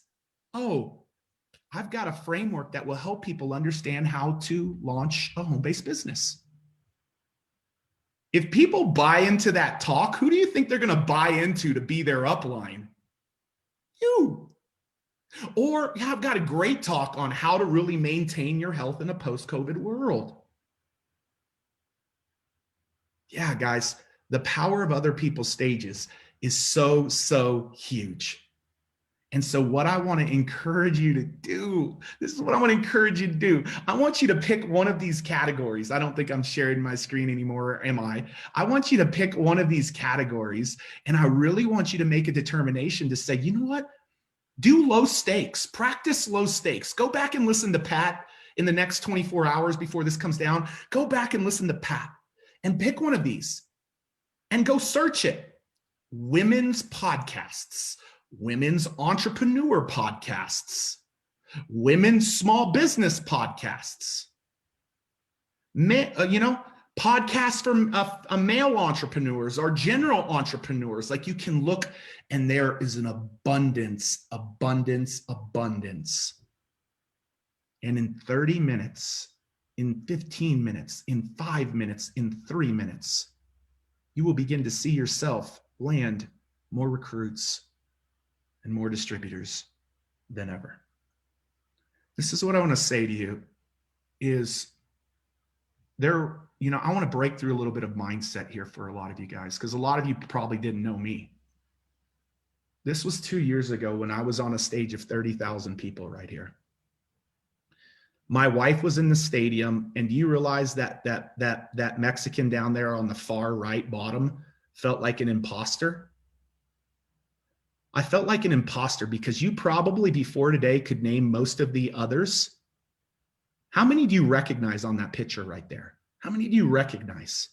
You probably recognize the majority with the exception of me. I bet you if I ask some of these people, Ann, Jesse, Lee, John, I can see you guys, Brian, you probably name every single person on there with the exception of me. Maybe not one, maybe not two. All weekend long, all my wife and me and my team heard all weekend long through the stadium was, who is this guy? Everybody kept saying, like, who's Pete Vargas? Who's Pete Vargas? And that weekend, this in lieu of the recruiting challenge coming to an end, that weekend in 1 hour on Grant Cardone's stage, I recruited 1,000 new customers in 1 hour. In 1 hour. But I got to tell you, and I'm going to end this the same way I started the other day, but a lot of you feel like that right now. That's exactly what you feel like. That was me making a $1,500 investment into a speak off at Brendon Burchard's event less than 5 years ago. I invested in VIP. And I was scared to death. I was scared out of my mind. I was over 320 pounds right there. Shaking, nervous, sweating, imposter syndrome. And a lot of you feel like that today. You feel this fear, you feel stuck, you feel like, how do I go to the next level? I know exactly where you feel. And I don't just know it 5 years ago. I knew it the day that I was walking on my college campus when my car had just gotten repossessed and I didn't have money to pay for school. And I started asking myself the question, how am I going to get by? And network marketing did something special for me in college. Did something really special. And also being on Grant stage changed this guy significantly. You know, one of the biggest differences between the guy on the left and the guy on the right is the guy on the left simply invested in himself. He invested in himself when he was scared to death. And I'm so glad that you guys are here on the fourth quarter with us today, because I want to give you a new strategy, but I believe there are new levels for every single person that's left with us here today.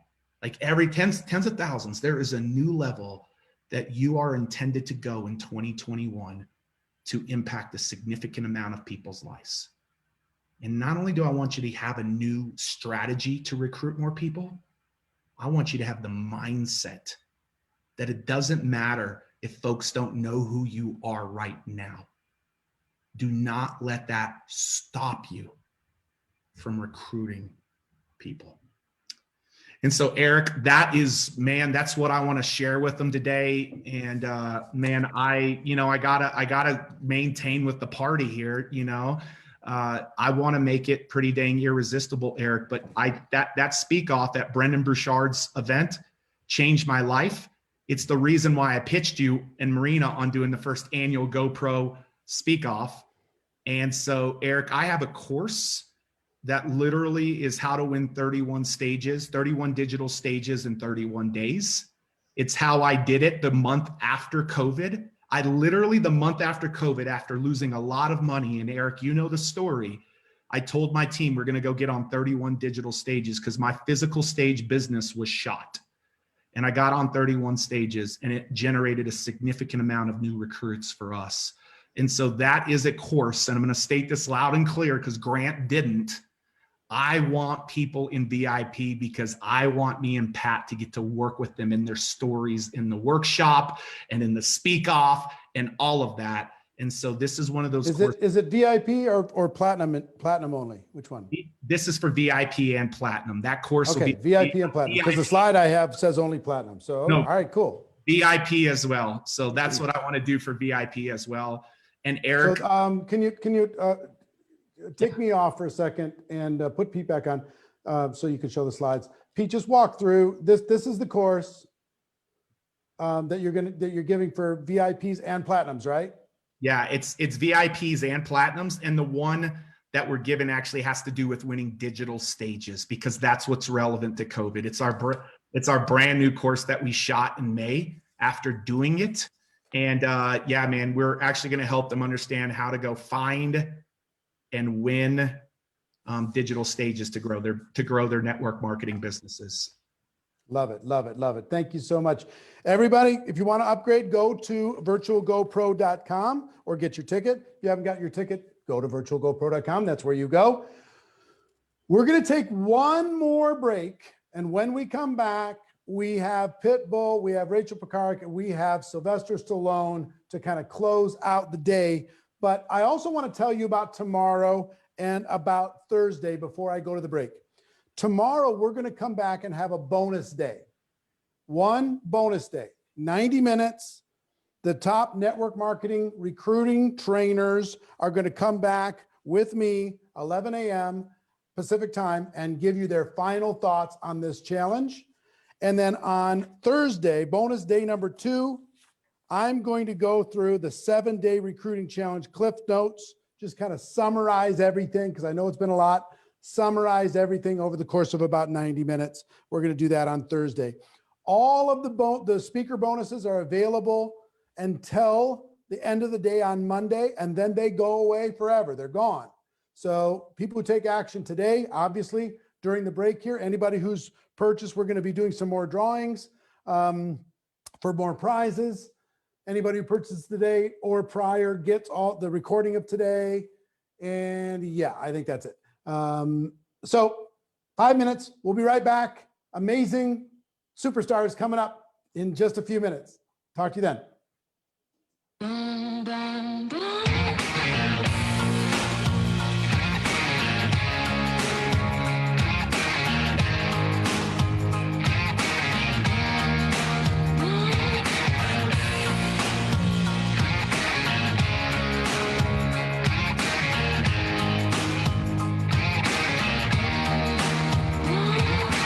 Running from 9 to 5, been biting my tongue for all this time. Won't let anyone cut me short.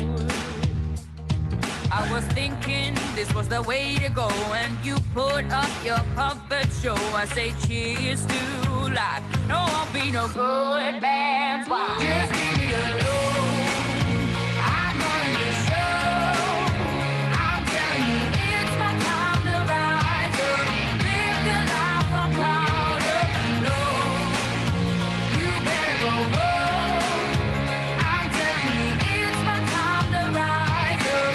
Live the life I'm proud of. So I woke up, sun in my eyes, forgot all about what I did last night. What I do, remember that it was real, real nice. Talks about me are never good. I don't live like the way that I should. Oh well, I'm in for some fun tonight. Just leave me alone. I'm running the show. I'm telling you, it's my time to rise up. Live the life I'm proud of. No, you better go home. I'm telling you, it's my time to rise up. Live the life I'm proud of. Hey now, don't be shy. Follow my lead if you wanna be mine. Hey now, just you and I, we could be the next Bonnie and Clyde. Hey now, don't be shy. Follow my lead if you wanna be mine. Oh, it's a time to rise up. Live the life we're proud of.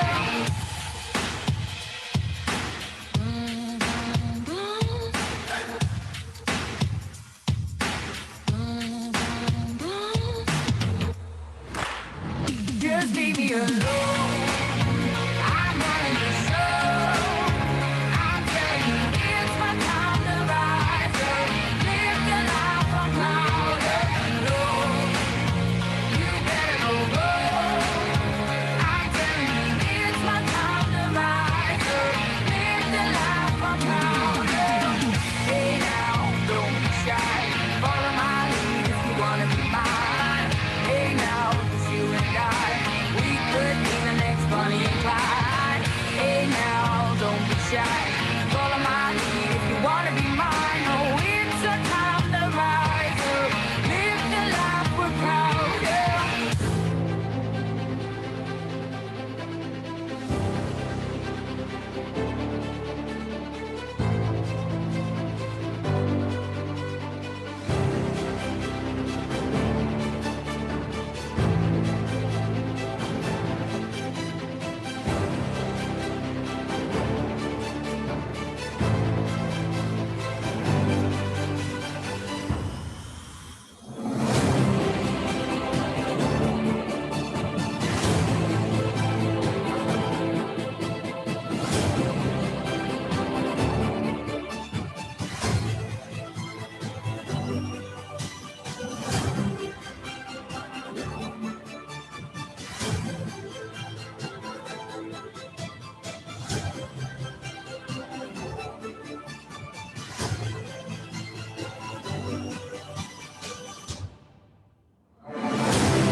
As we come back for our final segment, I just got to tell you, I am so proud of each and every one of you for stepping into your dreams, stepping into your future, for making the decision to be a part of GoPro, for taking the notes, plugging in, getting all this information to be able to change your life. This has been exciting for us.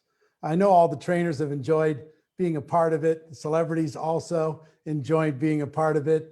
So I just, if nobody's told you lately that they're proud of you, I just want you to know that I'm one of those people that's proud of you for being here and taking a step to change your life.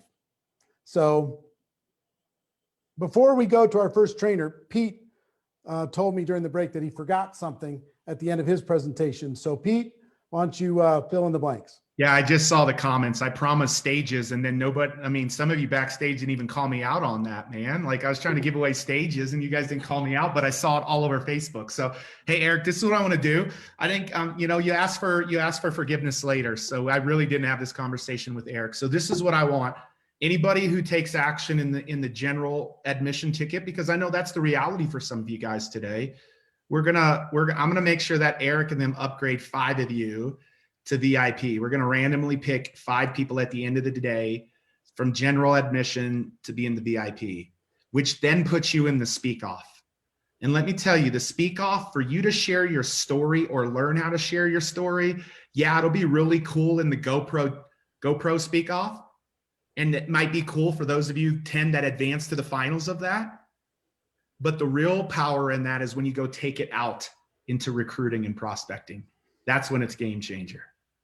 So 5 of you are going to upgrade. And then Eric, this is going to be a great one for somebody. Everybody that gets VIP, we're going to upgrade one of you. I'm going to ask Eric and Marie to upgrade 1 to the platinum level. Platinum also gets to speak off, except the other thing they get is they might be in the finals on the physical GoPro stage. And today there was a bonus announced that they'll have a mastermind with several of the speakers at the physical location of GoPro in Las Vegas. And then to top it off, Eric, I'm going to challenge you and Marina today for the top 3 winners of the speak off this year. But all 3 of the top winners of the speak off this year, Eric, I'm going to make sure that all 3 of them get put on a physical digital stage that I will personally put number 1, number 2, and number 3 on an entrepreneurial type of stage for your top 3 winners this year, Eric. I'm going to do that. So the only way you qualify for that speak off is to be VIP or to be, I keep saying it wrong, Eric, but platinum. That's the way you do that. But we do that, Eric. That's what we do. We brought speakers to you. So I'm going to take the top 3 that you and Marina vote as number 1, 2, and 3 and put them on stages. So that's another bonus that all of them will actually win a powerful stage as well. All right. Thank you, Pete. Everybody knows all the information on that. I mean, we're like going bananas with all this free stuff and opportunity, but that's what we're here to do. Listen, we've got 3 presentations left. One of the top recruiters in the world is going to train next. Then we have Mr. Worldwide, Pitbull, and then we're going to close with Sylvester Stallone. Tell your friends, let everybody know.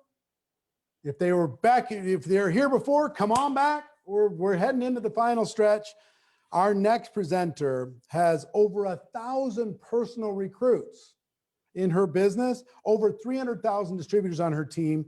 She's going to talk about Instagram, how to recruit using Instagram. So ladies and gentlemen, please welcome Rachel Pekarik. Rachel, take it away.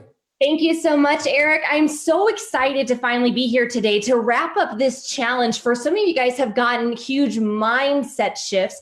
You've grown a lot in your ability to tell your story and to think about, okay, this is what I need to do to go to the next level, to become one of the best recruiters in the industry. I want to give you guys tactics that are working for me right now. This is how, and I'm going to share with you over the next 15 minutes or so, how I am recruiting people every single week using Instagram. So let's dive right in because we don't have a lot of time. We're going to go over some of the reasons why Instagram and the basics, and then I'm going to teach you 3 simple steps called reach, relate, and recruit so that you can begin exploding your engagement and how many followers you have that are going to turn into qualified prospects. At the end, I'm going to give you a Instagram daily method of operation so you know exactly what to do if you have 30 minutes to an hour a day to invest into this exploding platform. Now, I had a lot of people, Eric, asking me, should I abandon Facebook or what is the next platform to go to? And this is not about putting aside Facebook. In fact, a lot of the things that you've already mastered using social media and Facebook translates well to Instagram, but we've got to go where the people are. And right now we're looking at this amazing social media app that's growing 50% faster than social media in general, with over 1 billion active monthly users. And the average user right now is spending almost an hour a day on Instagram. And this is the stat that blew me away. 3/4 of Instagram users say that they have bought something or purchased something off the app. Guys, doesn't it make sense? If people are spending money while on a social media app, they're swiping up, they're investing, they're looking into information about products, we want to go in front of that traffic and stand in front of it with our message. Now, I want to share some basics, but because of the time, I want you guys to understand I can't teach you like the ins and outs of the app and all the little buttons and where to go and do filters or posts or reels. All of this is available on YouTube. And this is the amazing lie of entrepreneurs. In fact, it's the #1 lie that I hear from any business owner is, I don't know how. I don't know how to do Instagram. I don't know how to do Facebook. I don't know how to invite, present, recruit, close. Guys, there's so many trainings available, whether investing through GoPro or even simple things like learning an app on YouTube. Become a student. Here's the basics I want you to set up, and that is your profile. You want a great photo, something that's clear, a nice headshot, some power words that describe your brand, kind of the things that you're going to be posting or talking about, what your followers can expect from you, and you want to link to your replicated website. Now, I'm going to share with you a hot tip. I just recently started using something called Linktree, and it's this nice little, you can kind of see it's a couple of different links all stacked together, hence the name. And it's a way for you to bucket several links. So imagine you could have your company website, you could have a presentation, a sizzle video, you could have your calendar for somebody to book a call with you or to order maybe samples. There's a whole lot of things, a blog post that you wrote or a YouTube video that you just shot. Use Linktree if you want to point your followers to multiple links. Now, once you've got your profile set up, I want you guys to follow this strategy. In fact, say this in the comments right now: reach, relate, and recruit. Reach, relate, and recruit. These 3 simple steps over the last year has turned my Instagram from dead as a door, like so tired, no engagement, no new followers, flatlined at 3,000 followers, 2,900 to be exact, to now over 26,000 followers. I went from virtually no likes on a photo to hundreds of likes or even thousands. Now, if we're going to reach, we have to go in front of where people are. We got to find your perfect prospect as a network marketer. This is a time for you guys to invest in the recordings, go back to this replay, pause, and grab a pen and paper and write down some ideas, brainstorm. Your perfect prospect, your ideal distributor, the next superstar, diamond, elite, ambassador that's in your team. Who are they? Who do they follow? What are their interests? Where do they congregate? Where do they check in on social media? Where do they shop? Where do they eat? Where do they frequent? Also, what are the things that they like to do? Influencers, places, and hashtags. This is where we're going to find your peeps. So this is how we're going to grow your following and reach more people. First, we're going to look up influencers. Let's say, for example, you are big into plant-based or vegan lifestyle. I know a lot of people are really into that. Not my cup of tea. I like bacon, but you do you, boo-boo. You can go to something like an influencer like Dr. McGregor, who's the founder of nutritionfacts.org. You can go to his page, and if you guys will notice, there's over 600,000 followers. You can click on that number and you can actually see every single Instagram user that's following Dr. McGregor. And so Dr. McGregor, you can actually go and follow them, send them a message just like a friend request on Facebook. And guess what? Many of them will follow you back. So you send a follow, send a little DM, say, hey, great to connect. And a lot of them will follow you back. These, if you're into plant-based living, do that. But you can do that with any influencer in any category that's, aligned with your brand. Now, another way to reach more people and to grow your following is to look up places. Here's a great example. I used to live in Scottsdale, Arizona. And one of my favorite things, I'm in wellness, I'm in health and nutrition. So I would check out places like True Food Kitchen. If you guys have ever been to True Food, it's a really delicious, non-GMO, organic, really crunchy kind of restaurant. But think about it. If you're into that kind of lifestyle, if your products or your services are aligned with that lifestyle, the people that are checking in at True Food might be your ideal customer. So go there, go follow those people, send them a message, and connect and build some friendships. Another way to find people is through hashtags. Let's say that you're into the ketogenic diet or you're selling exogenous ketones. You can look up things like keto or ketogenic or whatever, and you can find people that are posting recipes, ideas, tips, strategies. If they're already following a keto diet, maybe they'd want your supplements. You guys, you can do this for travel, for legal, for any sort of service, product, health, whatever it is. You can look up hashtags for your ideal prospect. You go follow them, you send them a message, you build rapport, and a lot of them are going to follow you back. Now, one of the biggest ways that I've gone from 3,000 followers to 26,000 has been posting frequently. In fact, if you really want to hyper momentum your growth on Instagram, I post a minimum of 3 times a day. Every time I post, I actually add a location, whether it be like a city, like right now I'm in Sedona, Arizona, but I might even, take somewhere else, or I'll even switch up like a local hotspot. I might take myself at different churches or coffee shops or venues or whatever, trying to reach people that are searching that area. Now, I always hashtag my posts, and this is super important, guys. If you want to reach and grow your following, this was the mistake. Holy moly, I made this for years. The mistake that I made was I was not hashtagging. I want to show you guys an example. Here's a faith-based post that I did a little while back, and it was just a really simple little quote. She talked to God daily, and that's what made her lovely. Then I did 30 hashtags in the comments, and if you guys will notice in insights, so this is like the back end of Instagram, it tells you where people are coming from.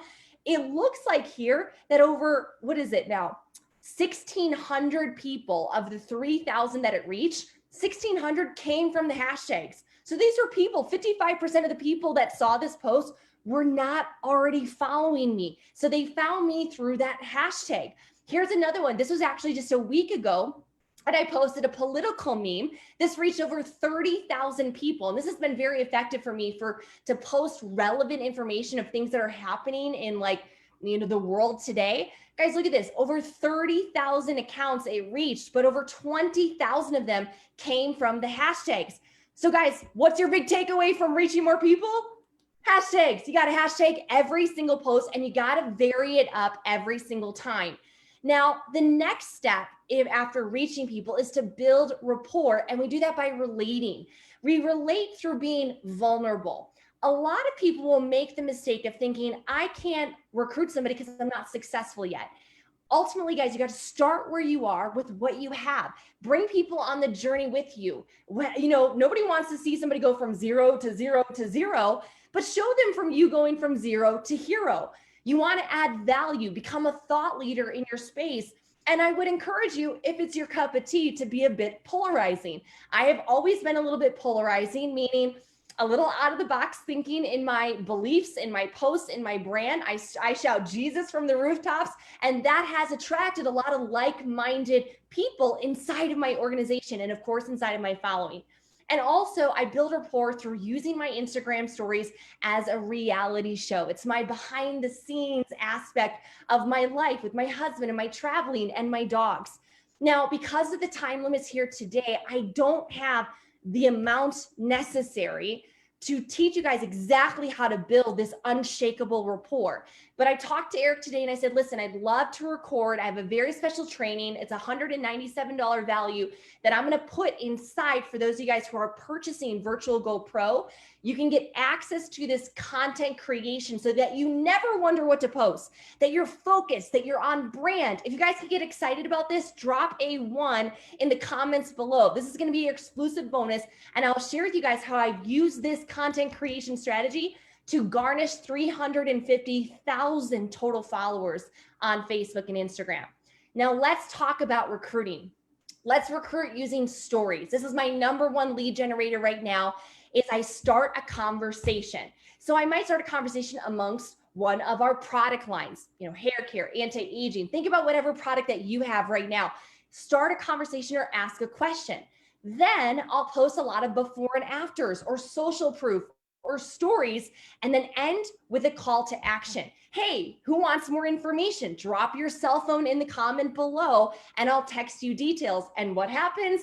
Ding, ding, ding, ding, ding. Guys, you can almost hear it. Cha-ching, cha-ching, cha-ching, cha-ching. It's like money coming just from starting a conversation, using social proof, and then having a call to action. Give me your phone number. Vote yes or yes. I mean, have something at the end that says like they're opting in for you to contact them to get information. Now, I also recruit using stories highlighting my team's success on a very FTC compliant way. I always share my income disclosure. I never do anything like egregious or anything like that because your company has compliance training, hopefully. But we share what we're using our business for or the blessings that is happening in our life. When we're at events or when we have team recognition or rank advancements, I share those all the time. I'm constantly putting them on my stories. So people are like, social proof. Oh my gosh, people are winning there. Are you highlighting your team's success stories, your cross-line success stories, your upline success stories? Guys, show them that if they join you, that they're going to see success if they put in the work. Now, here's some more story ideas of how to recruit. I do things like I'll post stories of when I do team calls or mentoring Zooms or when I'm on trainings like this. But my proven method has been starting with a question or a topic and then story, call to action. Before and after, before and after, before and after, call to action. Social proof, call to action. And I'll put 20 in a row. In fact, I think I'm one of the #1 sellers of one of the product lines in our company because I've created a result with it, but I'm constantly on my stories talking about that product line. Now, another great way of recruiting is to actually put your stories in what's called a highlight.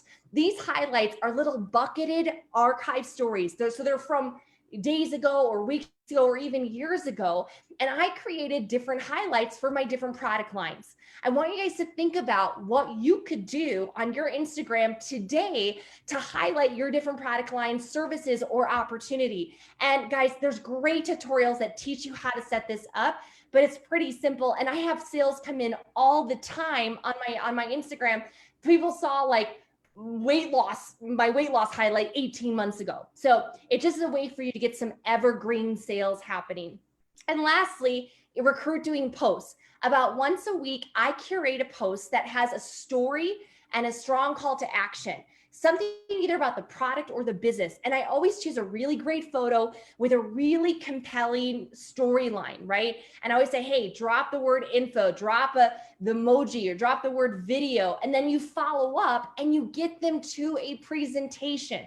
Now, again, I have so much to share with you. I want to share with you guys my favorite apps to make your photos beautiful. Some of the common mistakes that you guys are doing in content creation that's hurting your recruiting. But you guys got to make sure that you register for Go Pro to get that training. Here's how we're going to close every day. You got 30 minutes, you can become an Instagram influencer. You got 60 minutes, we can supercharge this results if we're focused. Reach, relate, and recruit. You want to follow 25 to 50 new accounts every day that align with your perfect prospect, your ideal customer or distributor.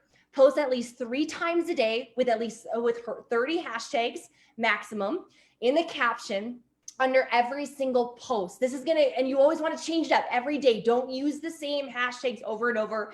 You'll be shadow banned. Then relate, do at least 1 Instagram story a day, but I recommend doing them all throughout the day. Tell stories through your posts, add value, be inspiring, and talk to them like they're your friend. Get to know them, invite them to engage with your brand. And then lastly is recruiting. Make sure that at least once or twice a week, you're curating stories and posts that are going to drive people to asking for information about what it is that you do. Guys, for years, I was struggling on Instagram. I was stuck at 2,900 followers. I began to do this exact play, and I've, 6x'd my results, and I'm recruiting I recruited like 9 people last month off of Instagram. So in closing, from GoPro and all of us, we're so ready to watch you guys fly. Make sure you guys registered and check out all of those bonuses. And if you like this training, tag Eric, tag myself, tag all of your favorite trainings for this week. It's been such an honor to be here. And back to you, Eric. Thank you so much. I appreciate it, Rachel. Rachel Pekarik, great insights, great training. So proud of you. Now, we've got a celebrity in the house.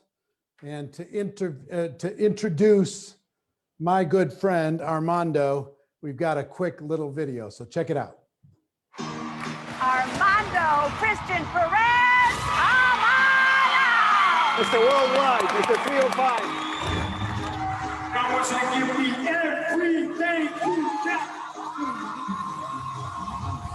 Me not working hard. Yeah, right. Picture that with a Kodak. A lot of things in these records have come to life. Me with a Kodak. Performing in Times Square came to life right in front of me. I'm not the best rapper. I don't want to be the best rapper. But goddamn it, I'm the hardest worker.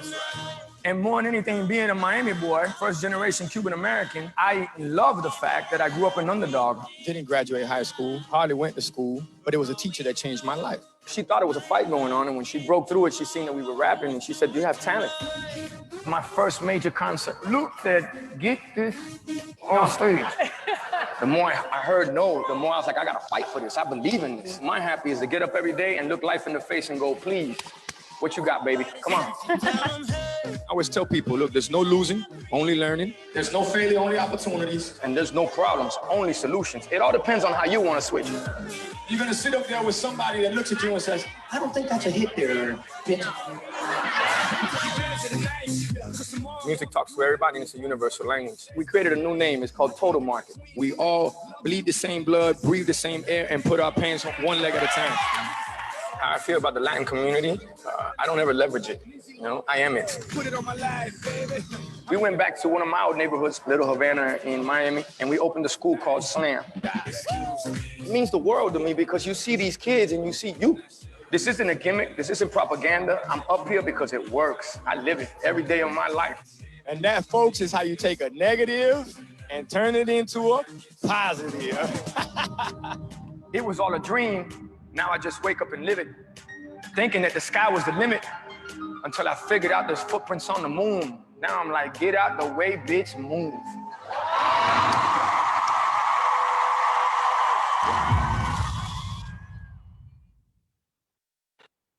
Ladies and gentlemen, I am here with the one and only Mr. 305, Mr. Worldwide, Pitbull, Armando Christian Perez. My friend, how are you? I'm doing great. Thank God for that, my friend. I know you're right in the middle of the Latin Grammys. Thank you for taking a break from that. What a year. What an amazing situation we're all living through. And I want to just start off by asking you a question. We have this huge global challenge going on, and a lot of people looking to have a breakthrough in their life. A lot of people looking to try and figure out how to turn the negative into positive, trying to reframe their circumstance and make it better. How did you turn your life from negative to positive? And what advice would you have for somebody who's looking to do the same thing? You know, when I always speak about negative to positive is that when I grew up in Miami, it wasn't a pandemic that we were in, but it was an epidemic that we were in. So it was cocaine, crack, heroin, AIDS, and everything was happening at the same time in the neighborhood. So being able to survive that, learn from that, and take all those negatives and then turn them into a positive. Okay, so like in times like this, what does it do? It's just survival of the fittest. It's all about how your mind and how you pivot. It's all about how you're going to reinvent yourself, how you're going to re-challenge yourself, how you're going to take the risks that are going to come up now. But I've been saying that 2020 is clear vision. So this is for everybody out there to really see what's going on, because this isn't the first and it won't be the last. So what you got to be, I think, for everybody out there, the best advice I can give them is prepared for situations like this. Not everybody has the luxury of being able to do that, but even at the lowest economical form, be able to have something in the gas tank ready for certain times like this that allow you to, how can I say, read what the next opportunity is going to be. Because if you're too busy worrying about, I'm looking for the right words, because I know what it feels like to not know stability, security, or protection, or where the next meal's coming from, or if there's going to be a home to show up to, or lights on, or water on. So I don't want to overstep when it comes to that, because I do relate. But if it wasn't for those times, then we wouldn't be able to pivot the way we are right now in these times, which is, for me, the most important thing was to help those that needed the most off rip. How do we get involved to help the people that needed the most, being small businesses around the country, because those are the ones that have the highest impact when it comes to our economy, especially in the urban community and especially in the Latin community. So that was one of the first things that we said, oh, how are we going to do this? The other thing, to being involved in schools, we found a way, how are we going to pivot to educate these kids that we took on the responsibility of making sure that we're the ones that are helping them pave the way for their future.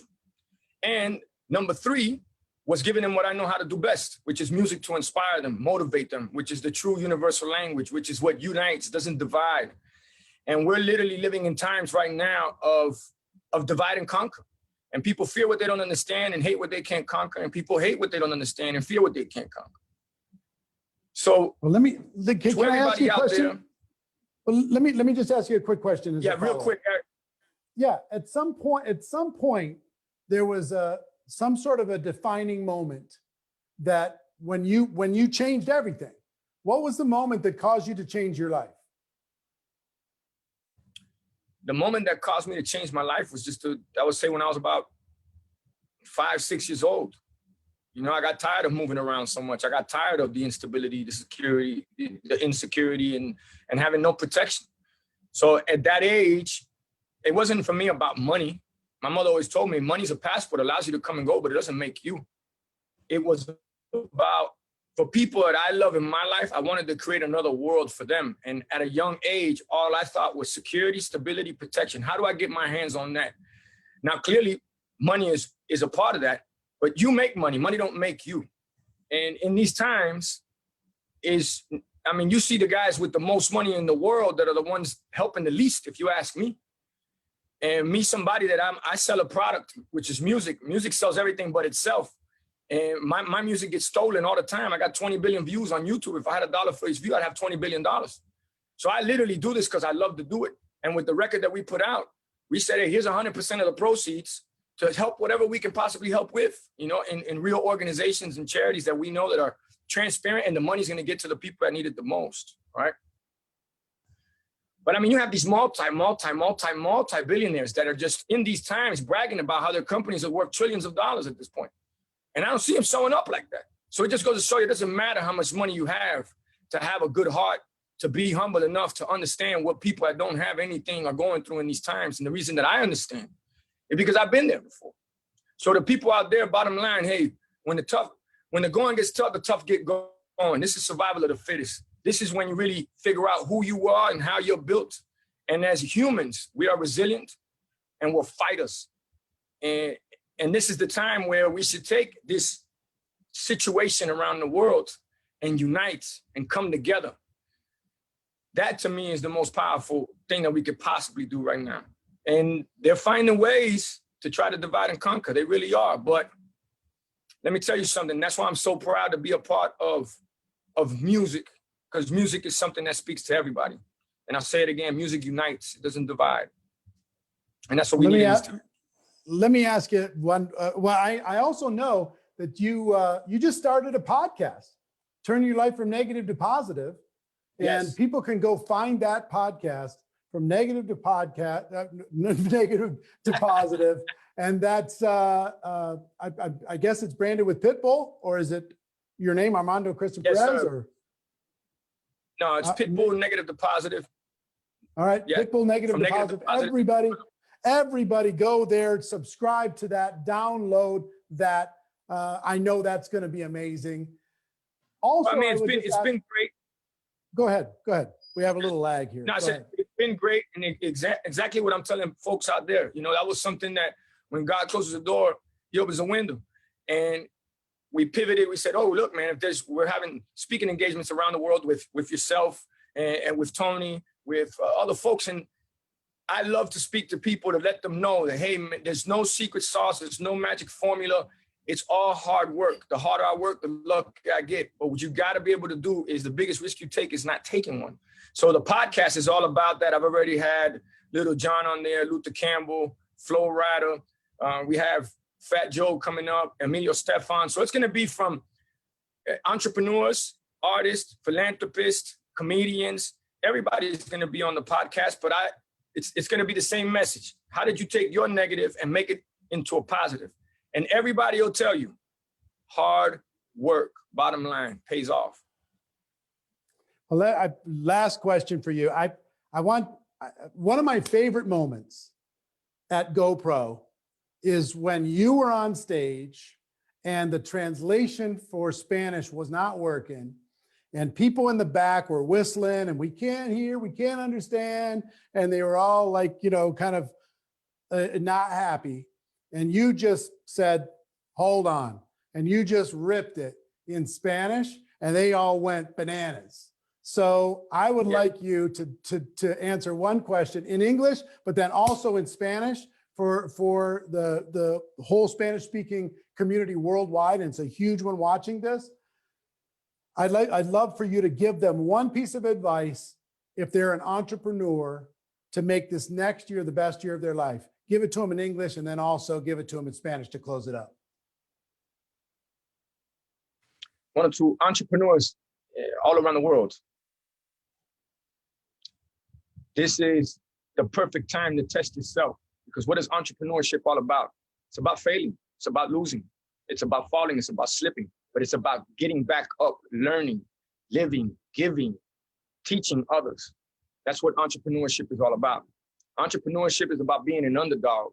Entrepreneurship is about people telling you, no, it won't work. You're crazy, stupid, impossible. The more you hear that, the more it should feed your soul, the more it should feed your spirit, the more it should feed your fight. So to every entrepreneur out there, 2020 is clear vision. Now you can see the whole play. So now come 2021, make it prime time. Make it count. Not only for yourself. Now I'm a big believer in not selfish, but self first. Always put yourself first. What I mean by that is believe in yourself, love yourself, help yourself, okay? That's the only way you're gonna be able to help others, love others, help others believe in themselves also. So for everybody out there, self first, invest in yourself in order to help others. And that's what 2021 will be about, prime time. So I'll switch it in Spanish now. Para todos los entrepreneurs que están allá afuera en el mundo, en estos tiempos es el tiempo que de verdad lo que es, te va a cambiar la vida. Si tú eres una persona que quiere estar en negocios o quieres crear ideas, quieres ayudar a todo el mundo de afuera que lo necesita más, estos son los tiempos que de verdad te va a enseñar quién tú eres, no solamente como un negociante del dinero, pero el dinero no te hace a ti. Hay mucha gente que yo conozco que tiene mucho dinero y no le importan de lo que es ayudar a las personas. Y sin embargo, entonces eso es lo que ellos están en froto. Y no hay dinero que puede comprar una persona buena. So, para todo el mundo de afuera que quiere tratar de crear un negocio, crear una idea, cuando escuchas la palabra no, cuando escuchas la palabra estás loco, eso nunca, o loca, eso nunca va a trabajar, eso es imposible. Deja que eso te dé inspiración para seguir para que sigan para adelante. Y siempre acuérdate, para adelante, para arriba, no mires para atrás ni para impulso, pasos cortos, vista larga, que nada pasa rápido. Uno tiene que trabajarlo duro. Para todos los latinos de afuera, siempre muchas gracias por todo el apoyo. Y en estos tiempos es cuando uno tiene que enseñarle al mundo por qué los latinos son los latinos, porque somos personas que entendemos la lucha, entendemos lo que es el sacrificio y entendemos lo que es la familia, unirnos y ayudar a todo el mundo. So, muchas gracias, que Dios los bendiga y que sigan para adelante. And I also said in Spanish to everybody out there, paso corto, vista larga. I mean, short steps, long vision, all right? Short steps, long vision. Don't believe in instant gratification. What comes quickly is quicker. Make it a slow, but a for show. Armando, thank you for offering up some value for these people during this challenge. Everybody go to Pitbull's From Negative to Positive podcast. Make sure you download that. Make sure you're a buyer of his music, not just a listener of his music. Support the artists out there doing the work. Thank you for what you do for charity. Thank you for what you're doing for the world and for schools and for education and everything else that people don't even really know about you. Thank you for doing all that. Hey, truly my pleasure, Eric. I appreciate the opportunity. I appreciate the platform. Look forward to seeing you in person and helping as many people as we possibly can. All right? You keep it up. See you soon, my friend. Keep knocking it apart. All right? Stay blessed, my friend. Dale. See, I'd get excited again. I'd say, all right, I'd come to a conference call, I'd hear a great story, and I'd run back over to the land of the victory, and I'd sponsor 5 people. And these 5 people would do nothing. But I was so committed. I wanted them to win so bad. I'd say, all right, it was like I had 5 chickens running around. And I'd pick up. See, I'd get excited again. I'd say, all right, I'd come to a conference call, I'd hear a great story, and I'd run back over to the land of the victory, and I'd sponsor 5 people. And these 5 people would do nothing. But I was so committed. I wanted them to win so bad. I'd say, all right, it was like I had 5 chickens running around. And I'd pick up, I'd find my chicken, and I'd go, hey, all right, now you can do it. Here's what I learned. And, we're this and this. And, you can do it. I believe in you. And we've got, all right, you know, yeah, I'm in. So say, fly, chicken. Now, do chickens fly? No, it'd flop back down. But I'd run back over and I'd say, come here, little chicken. I believe in you. Thank you. All right, well, listen. We've got our top leader coming in on Saturday to do a Super Saturday training. It's going to be awesome. Can you be there?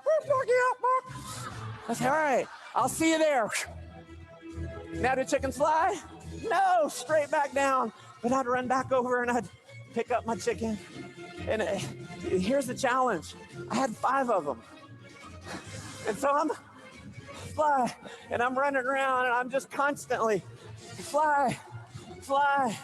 Now, you know what happens?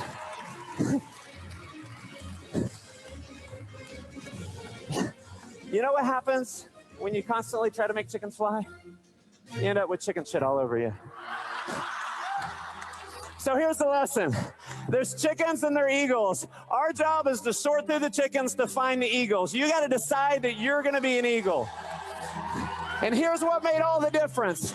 All the difference in the world. When I finally said enough is enough, when I finally got sick and tired of being sick and tired, and I said, never again am I going to sacrifice my goals and dreams for a life of mediocrity. Never again am I going to live in the cesspool of mediocrity that I'm living in. I finally said, you know what? For once in my life, I'm going to go all in. And I crossed over the bridge one last time, and I burned the damn bridge. And that's what made it work for me. So if you want to know what's going to work for you, burn your bridge.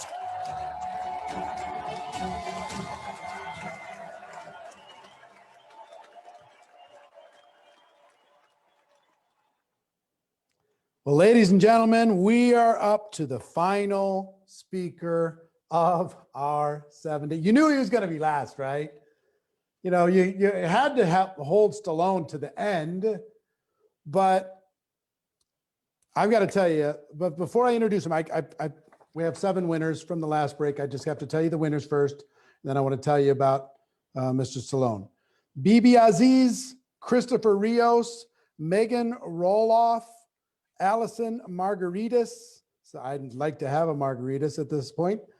Jessica De La Rosa, Siobhan Ryan, and Scott Cooper. Congratulations. We're going to be drawing for your prizes. So this interview, because Sly is on a movie set The only time that we could interview him was, I think, day 2 of this challenge. Remember the one day I told the backstage people I got to get off because I got to go do another interview? This was the interview that I did that day. You'll see I'm wearing something different. But Mr. Stallone is going to be joining us at GoPro. He's going to be here in Vegas in the middle of our incredible stage, delivering value to all of you. And it was really, really fascinating. I really admire him as an artist, as an individual, as a person, as a hard worker. And for 74 years old, the dude is jacked. You'll see. He is just jacked. It's very inspiring and intimidating at the same time. So without any further ado, please enjoy Mr. Sylvester Stallone. Ladies and gentlemen, I am with the one and the only Sylvester Stallone. Sly, I want to thank you for agreeing to be part of this special GoPro event. This is going to be the largest gathering of entrepreneurs in the world, and I'm excited for the lessons that you're going to be bringing. Well, thank you very much. It's an honor to do it, and it's a challenge, so I'm looking forward to it. One of the things that I admire about you the most, one of the things I admire, period, is an artist. And as an actor, writer, director, painter, all the different things that you've done in your career, you've had to, I mean, in many of your movies, you overcome obstacles, but I've also know from your personal story that you have overcome obstacles, and you are, what people might not know about you is you're the epitome of an entrepreneur. You know how to create business, how to create commerce. And these people that are going to be attending, right, want to have a breakthrough, and they're trying to overcome, and they're pursuing their entrepreneurial dreams, and they're trying to figure out how to get past those obstacles. Do you have any advice for people that really want it bad, that are hungry, and from some of the lessons that you've learned? Well, I talk this over with my children constantly, because being my offspring, it makes it actually a little bit difficult sometimes, because they feel as though it's all nepotism. But that aside, I think about it more now than ever. And I think one of the biggest problems is quite often we start to think entrepreneurially, sometimes a little later in life, and go, oh, the ship has sailed. But that's not true. Ship never sails as long as you have something unique, and that, you know, okay, if it works for me, I'm sure it'll work for someone else.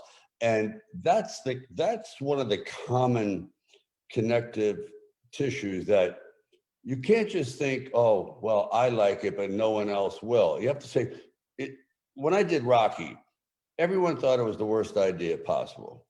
But I said, okay, I get that the masses don't like boxing, but they all deal with the sense of alienation, loneliness, and wanting some recognition in life. So therefore, it's not about boxing. It's about the aspect of achieving a goal that you think is far beyond your reach. So I try to find, even in every crowded area, there's always a niche. There's something. For example, go tequila, then all of a sudden, this is kosher tequila, or this one is flavored, or there's something in there that sets them apart. And that's what takes a little bit of the brain work, because you don't want to sit there and say, okay, yeah, I got this great little mousetrap. You say, yeah, we've heard of it. It's been around for 200 years. You have to try to say, what makes this also very desirable? Also, you think about who are you appealing to, which is primarily women, you know, because if they're buying things, if you're inventing something, not for, let's say you're the new carburetor, the new, the new addition to a car that just is going to revolutionize gas consumption. That's a male audience. But if you're doing something that's going to be consumed in the home, you have to think about who controls that. And I think it for me, it's my wife. So you better appeal to that. And so I don't know if I've really answered anything specifically. If I had a certain subject, like, for example, I'd like to go into the liquor business. And I've been doing it, but I've spent 5 years going in and out of it because just as I get to the finish line, or maybe the starting line, I should say, something goes wrong. And I know it's not unique enough and it's going to fail. So now your ego is like, oh God, I want to do it. But then you have to say, am I ready for this failure? Because I know deep down in my heart, it's not special enough. So it's always grinding. And I think when you put these things in the back of your mind, like when I have to solve I write a lot of screenplays. I mean, I must have 50 of them over there. And every day you go, is this worth a damn? You know, are you really just writing psycho babble for yourself, or is this going to actually apply to an audience? And it's an ongoing battle with yourself. You know, nobody can make you feel inferior if you don't let them make you feel inferior. So what I mean, this is a choice that you make up. You have to decide, am I going to let this person dissuade me? No, hell no. But they will try, because, you know, like attracts like. You know, everyone loves to band together as a loser corp because they don't have the guts to go out there with just a sword and a shield and face an army of detractors. I've always said that Hollywood, it actually functions on the motto, HHH. It was told to me by Peter Sellers. Hollywood hates happiness. You know what I mean? It's just, that's what you're going for. Everyone wishes you well. The old adage that a friend in Hollywood is someone who stabs you in the chest. They don't even hide it. You know, that's the cliche goes. So it's all about perseverance. If you really look at the winners and losers, it's the guy who can take the beating, or the woman to take the beating. The people that go on Shark Tank and say, nah, we don't like it. And they're humiliated in front of millions of people, yet they go, we'll be back. We'll be back. And then other ones, you see them just completely collapse and give up totally. So I think perseverance is critical. And like what you talk about, I've seen in some of the other interviews, keep punching, you know, just keep going. The persistence is a big deal. It's everything. It's everything. Like sometimes when I would spar and I was actually praying the other person would knock me out. It's just like, knock me cold because I can't take it anymore. It's like, I'm done. I'm exhausted. I'm this. I want out. And then another part of me says, just stay in there for one more round. You may catch a second wind. And I did actually. And I put a nice little beating on a fellow actor of mine who will remain nameless, but he deserved it. But I was going to give up. I was going to give up. This guy was a former pro fighter. But I said, you know what? I think if I come back in this one round, he's going to lose his heart. And he did. And I feel the same thing about perseverance. I mean, there is no bigger long shot in the world than me. I would have more of an opportunity to try to be an astronaut than an actor. I've had a #1 film in 5 different decades, 5 different. And I think this one I just finished, I set a goal. I said, I'd like to have a #1 film in 6 decades. And it's a film called Samaritan. I'm only telling your audience not to, you know, sit there and be self-grandizing. I continually set the goals. They may be stupid and absurd, but it's what gets you out of bed in the morning. And that. Can I ask a question about those goals? A lot of people I find in the entrepreneurial space, they hit a comfort zone and then they go on cruise control. They go into what I call a success coma. They just kind of keep existing, they keep breathing, but they don't reach for anything higher. You were done working for money a long time ago. You already had all the fame in the world. Yeah. You know, you're already an icon, you know, for literally every person on the planet. What causes you to keep stretching for the next thing? That's an inner fire that I think some people have, some people don't. Because there's a very scary aspect to our life, and it's called freedom. freedom of choice. That means it's all on you, whether you want to be a winner or a loser. You have the freedom to make that choice. And a lot of people don't want that. A lot of people say, you know what, I'm happy working for the company. I'm happy doing that. And that's cool. But if you're to actually go out there and make that righteous decision that I'm going to buck the trend, that's a very scary thing because you're definitely all alone. It's like Valley Forge, man. Are you going to win this one? I don't know. But we're not giving up. Even though our feet are falling off, we're still going for it. And that's why we're America today. Because we had a lot of, I think, the military entrepreneurs, guys that were not going to give up the fight. Even though they were making no money and losing limbs, they still kept going. And complacency is almost like being a drug addict. You're into a routine where you're not excited about anything. You're just kind of in a haze, and you take that numbing pill. Yeah, don't make any waves. But guess what, man? Tsunamis are coming. Change is coming. If every one of us, everyone listening to this, say right now, God, if I could go back to 1983, I'd be a billionaire. I let so many things go through when I knew it was the right choice to buy that building. I could have bought that block. Geez, that house was 120 grand. Now it's 12 million. I see it every day. I'm guilty of it. I sit there and go, God, you could be worth billions of dollars, but you didn't have support. You didn't have that person quite often going, go for it.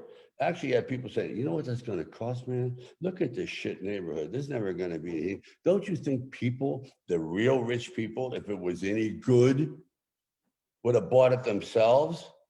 I remember Carl Icahn saying to me, he's worth, what, $20 billion? He goes, remember one thing, I might as well throw a dart. You might as well throw a dart, Sly, at the Wall Street Journal to pick a stock. Because everything good we got first. You get the crap.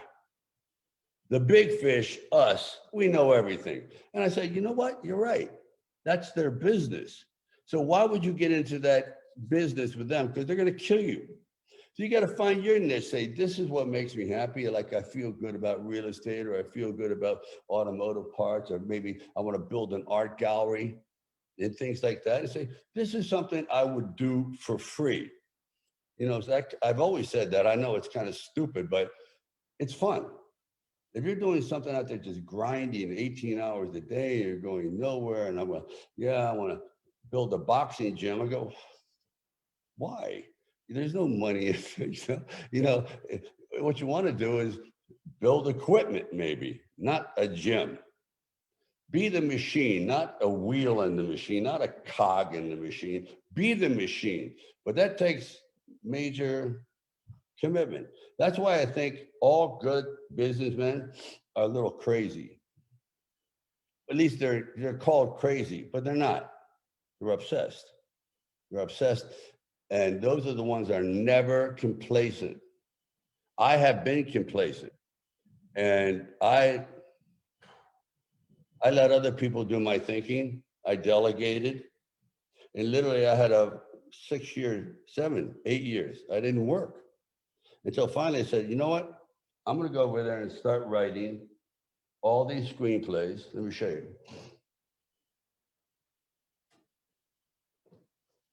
Screenplay after screenplay after screenplay. This comes from my brain because no one else was gonna present it. See what I mean? So you had to throw yourself a life raft. Don't expect him to do it. He'll miss you by a mile. Throw yourself a life raft. Do it yourself if you can. But don't be complacent, man, because it'll go away. There's someone just coming right behind you and wants to knock you down and take your idea and roll right over you because he has ambition and you're complacent. Yeah, I got the yacht. I got the Ferrari. Not for long, pal. Every year, Ferrari coming out. There's a new book coming. You got to keep. Yeah, exactly. You got to keep moving to stay relevant, right? Oh my God, all the time. Especially like in my industry, I should have been done 20 years ago. I mean, I'm doing action films at 74 years old, which is crazy. I mean, really, even I think it's crazy. And the bones hurt and the back hurts. And I had 4 operations in my back. I've had 3 neck fusions. It keeps going and going, but there's still something, even as jaded as I think I should be, I have nothing left to accomplish, but that's not true. By your nature, every day you can accomplish something if it's fun. You know what I mean? If it's something you really enjoy doing, not strenuous, not worth destroying your family, not where you're like walking around in a state of stress, but just like, yeah, man, this is a game. It's like a football game. So fourth quarter or first quarter or any part of the game's not over until we leave the planet. We're here to do something. We're here to make a difference. We're here to have some fun. We're here to see what we can kind of make of ourselves. 2 things make me happy. One, when I'm growing, and 2, when I'm contributing. I know the same's true for you. We're super excited to have you at this GoPro event, and we're going to have an extended conversation. Entrepreneurs are coming from around the world. These different independent network marketing professionals from around the world are going to be tuning in to learn from you how to be more successful and how your life lessons can be applied to help them have a breakthrough. So I just want to thank you for your willingness to be a part of it. This is a treat for me. And treat for me too. I enjoy this actually, because I don't get to do this much. You know, it's like, I'm just talking to myself usually. So it's a pleasure. Thank you. Well, Sly, that sounds weird to say, but Mr. Stallone, Sylvester Stallone, one of the most iconic entrepreneurs in the world, a true artist, going to be joining us at GoPro December 11th through the 13th. I cannot wait for that experience. Yeah. And I hope everybody watching this joins us. Thank you. Keep punching. See you soon. I wouldn't want him to punch me ever. I think he would absolutely knock my head right off of my shoulders. You know, one the question I wanted to ask him, but I was too nervous to do it. He had that little bobblehead behind him on the table. If you go back and look at it, there's a little bobblehead on the table. I'm like, what is that bobblehead? That's what I wanted to ask him.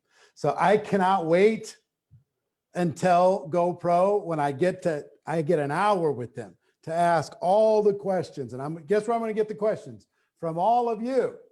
You're going to be the one giving me the questions to ask him. I'm going to ask him during GoPro. I cannot wait. Just amazing, amazing individual, amazing man, very generous with his time. Kind of surreal, you know, for a kid that barely got out of high school to be able to have a conversation with somebody like that, or to call Pitbull a friend, or, you know, Tony and all these other people. It's just wild. Anyway, very, very cool. Listen, I have a couple quick assignments and then we are done for today. I'm going to go backstage if you guys have any energy. It's been a spectacular 7 days. First thing I want you to do is, if you've achieved any recruiting or customer results, I want you to post those results in the comments. If you've recruited, put the number of customers or distributors you've recruited since we started, put it into the comments right now. Okay? That's right now, number 1. Number 2, I want you to know that the page, the GoPro Recruiting Challenge page, is not over now because we're done with the formal part of this training. We're going to continue with friendship and mentorship and information and updates and announcements as we move forward into the future. So congratulations for being part of that. I want to thank all of the trainers, so many of the people that made this amazing for these last 7 days. Thank you all for your generosity, for your giving hearts, for your wisdom, for your knowledge, for your experience. Thank you for being a part of it. This replay of today is going to be available for the next 24 hours only, and then it's going to go away. So I would highly recommend that you share this or tag this with your friends.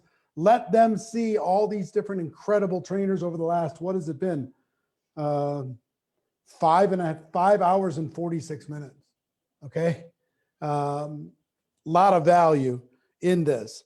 Get your ticket to GoPro. If you haven't done so already, I don't know what I got to tell you, because we've got, I don't know, $8 trillion worth of bonuses that you get if you buy a ticket, whether it's VIP or not. Go to virtualgopro.com, get a ticket, change your life. It's going to be unbelievable, going to be amazing. And tomorrow, I'm going to come back with all of the trainers for a bonus day at 11 a.m. Pacific. We're going to go for about 90 minutes with all the trainers, the recruiting trainers, to give you kind of their final thoughts. And then on Thursday, I'm going to come back and give you a 90-minute Cliff Notes summary of the entire challenge. So finally, let me just tell you this from Marina and myself and all of the people who are involved in Network Marketing Pro and all of the people involved in this profession. We are very, very proud of you. Proud of you for taking a step, proud of you for being here, proud of you for showing up, proud of you for taking the notes, proud of you for the person that you're going to become in the process of becoming a professional. You're spectacular. You're amazing. Don't let anybody else ever convince you anything different. Okay? So that's it for the formal 7-day recruiting challenge. We'll be back for a bonus day tomorrow. But until then, we're going to stay with Backstage. Everybody else, have a great day, and we will see you soon. Take care.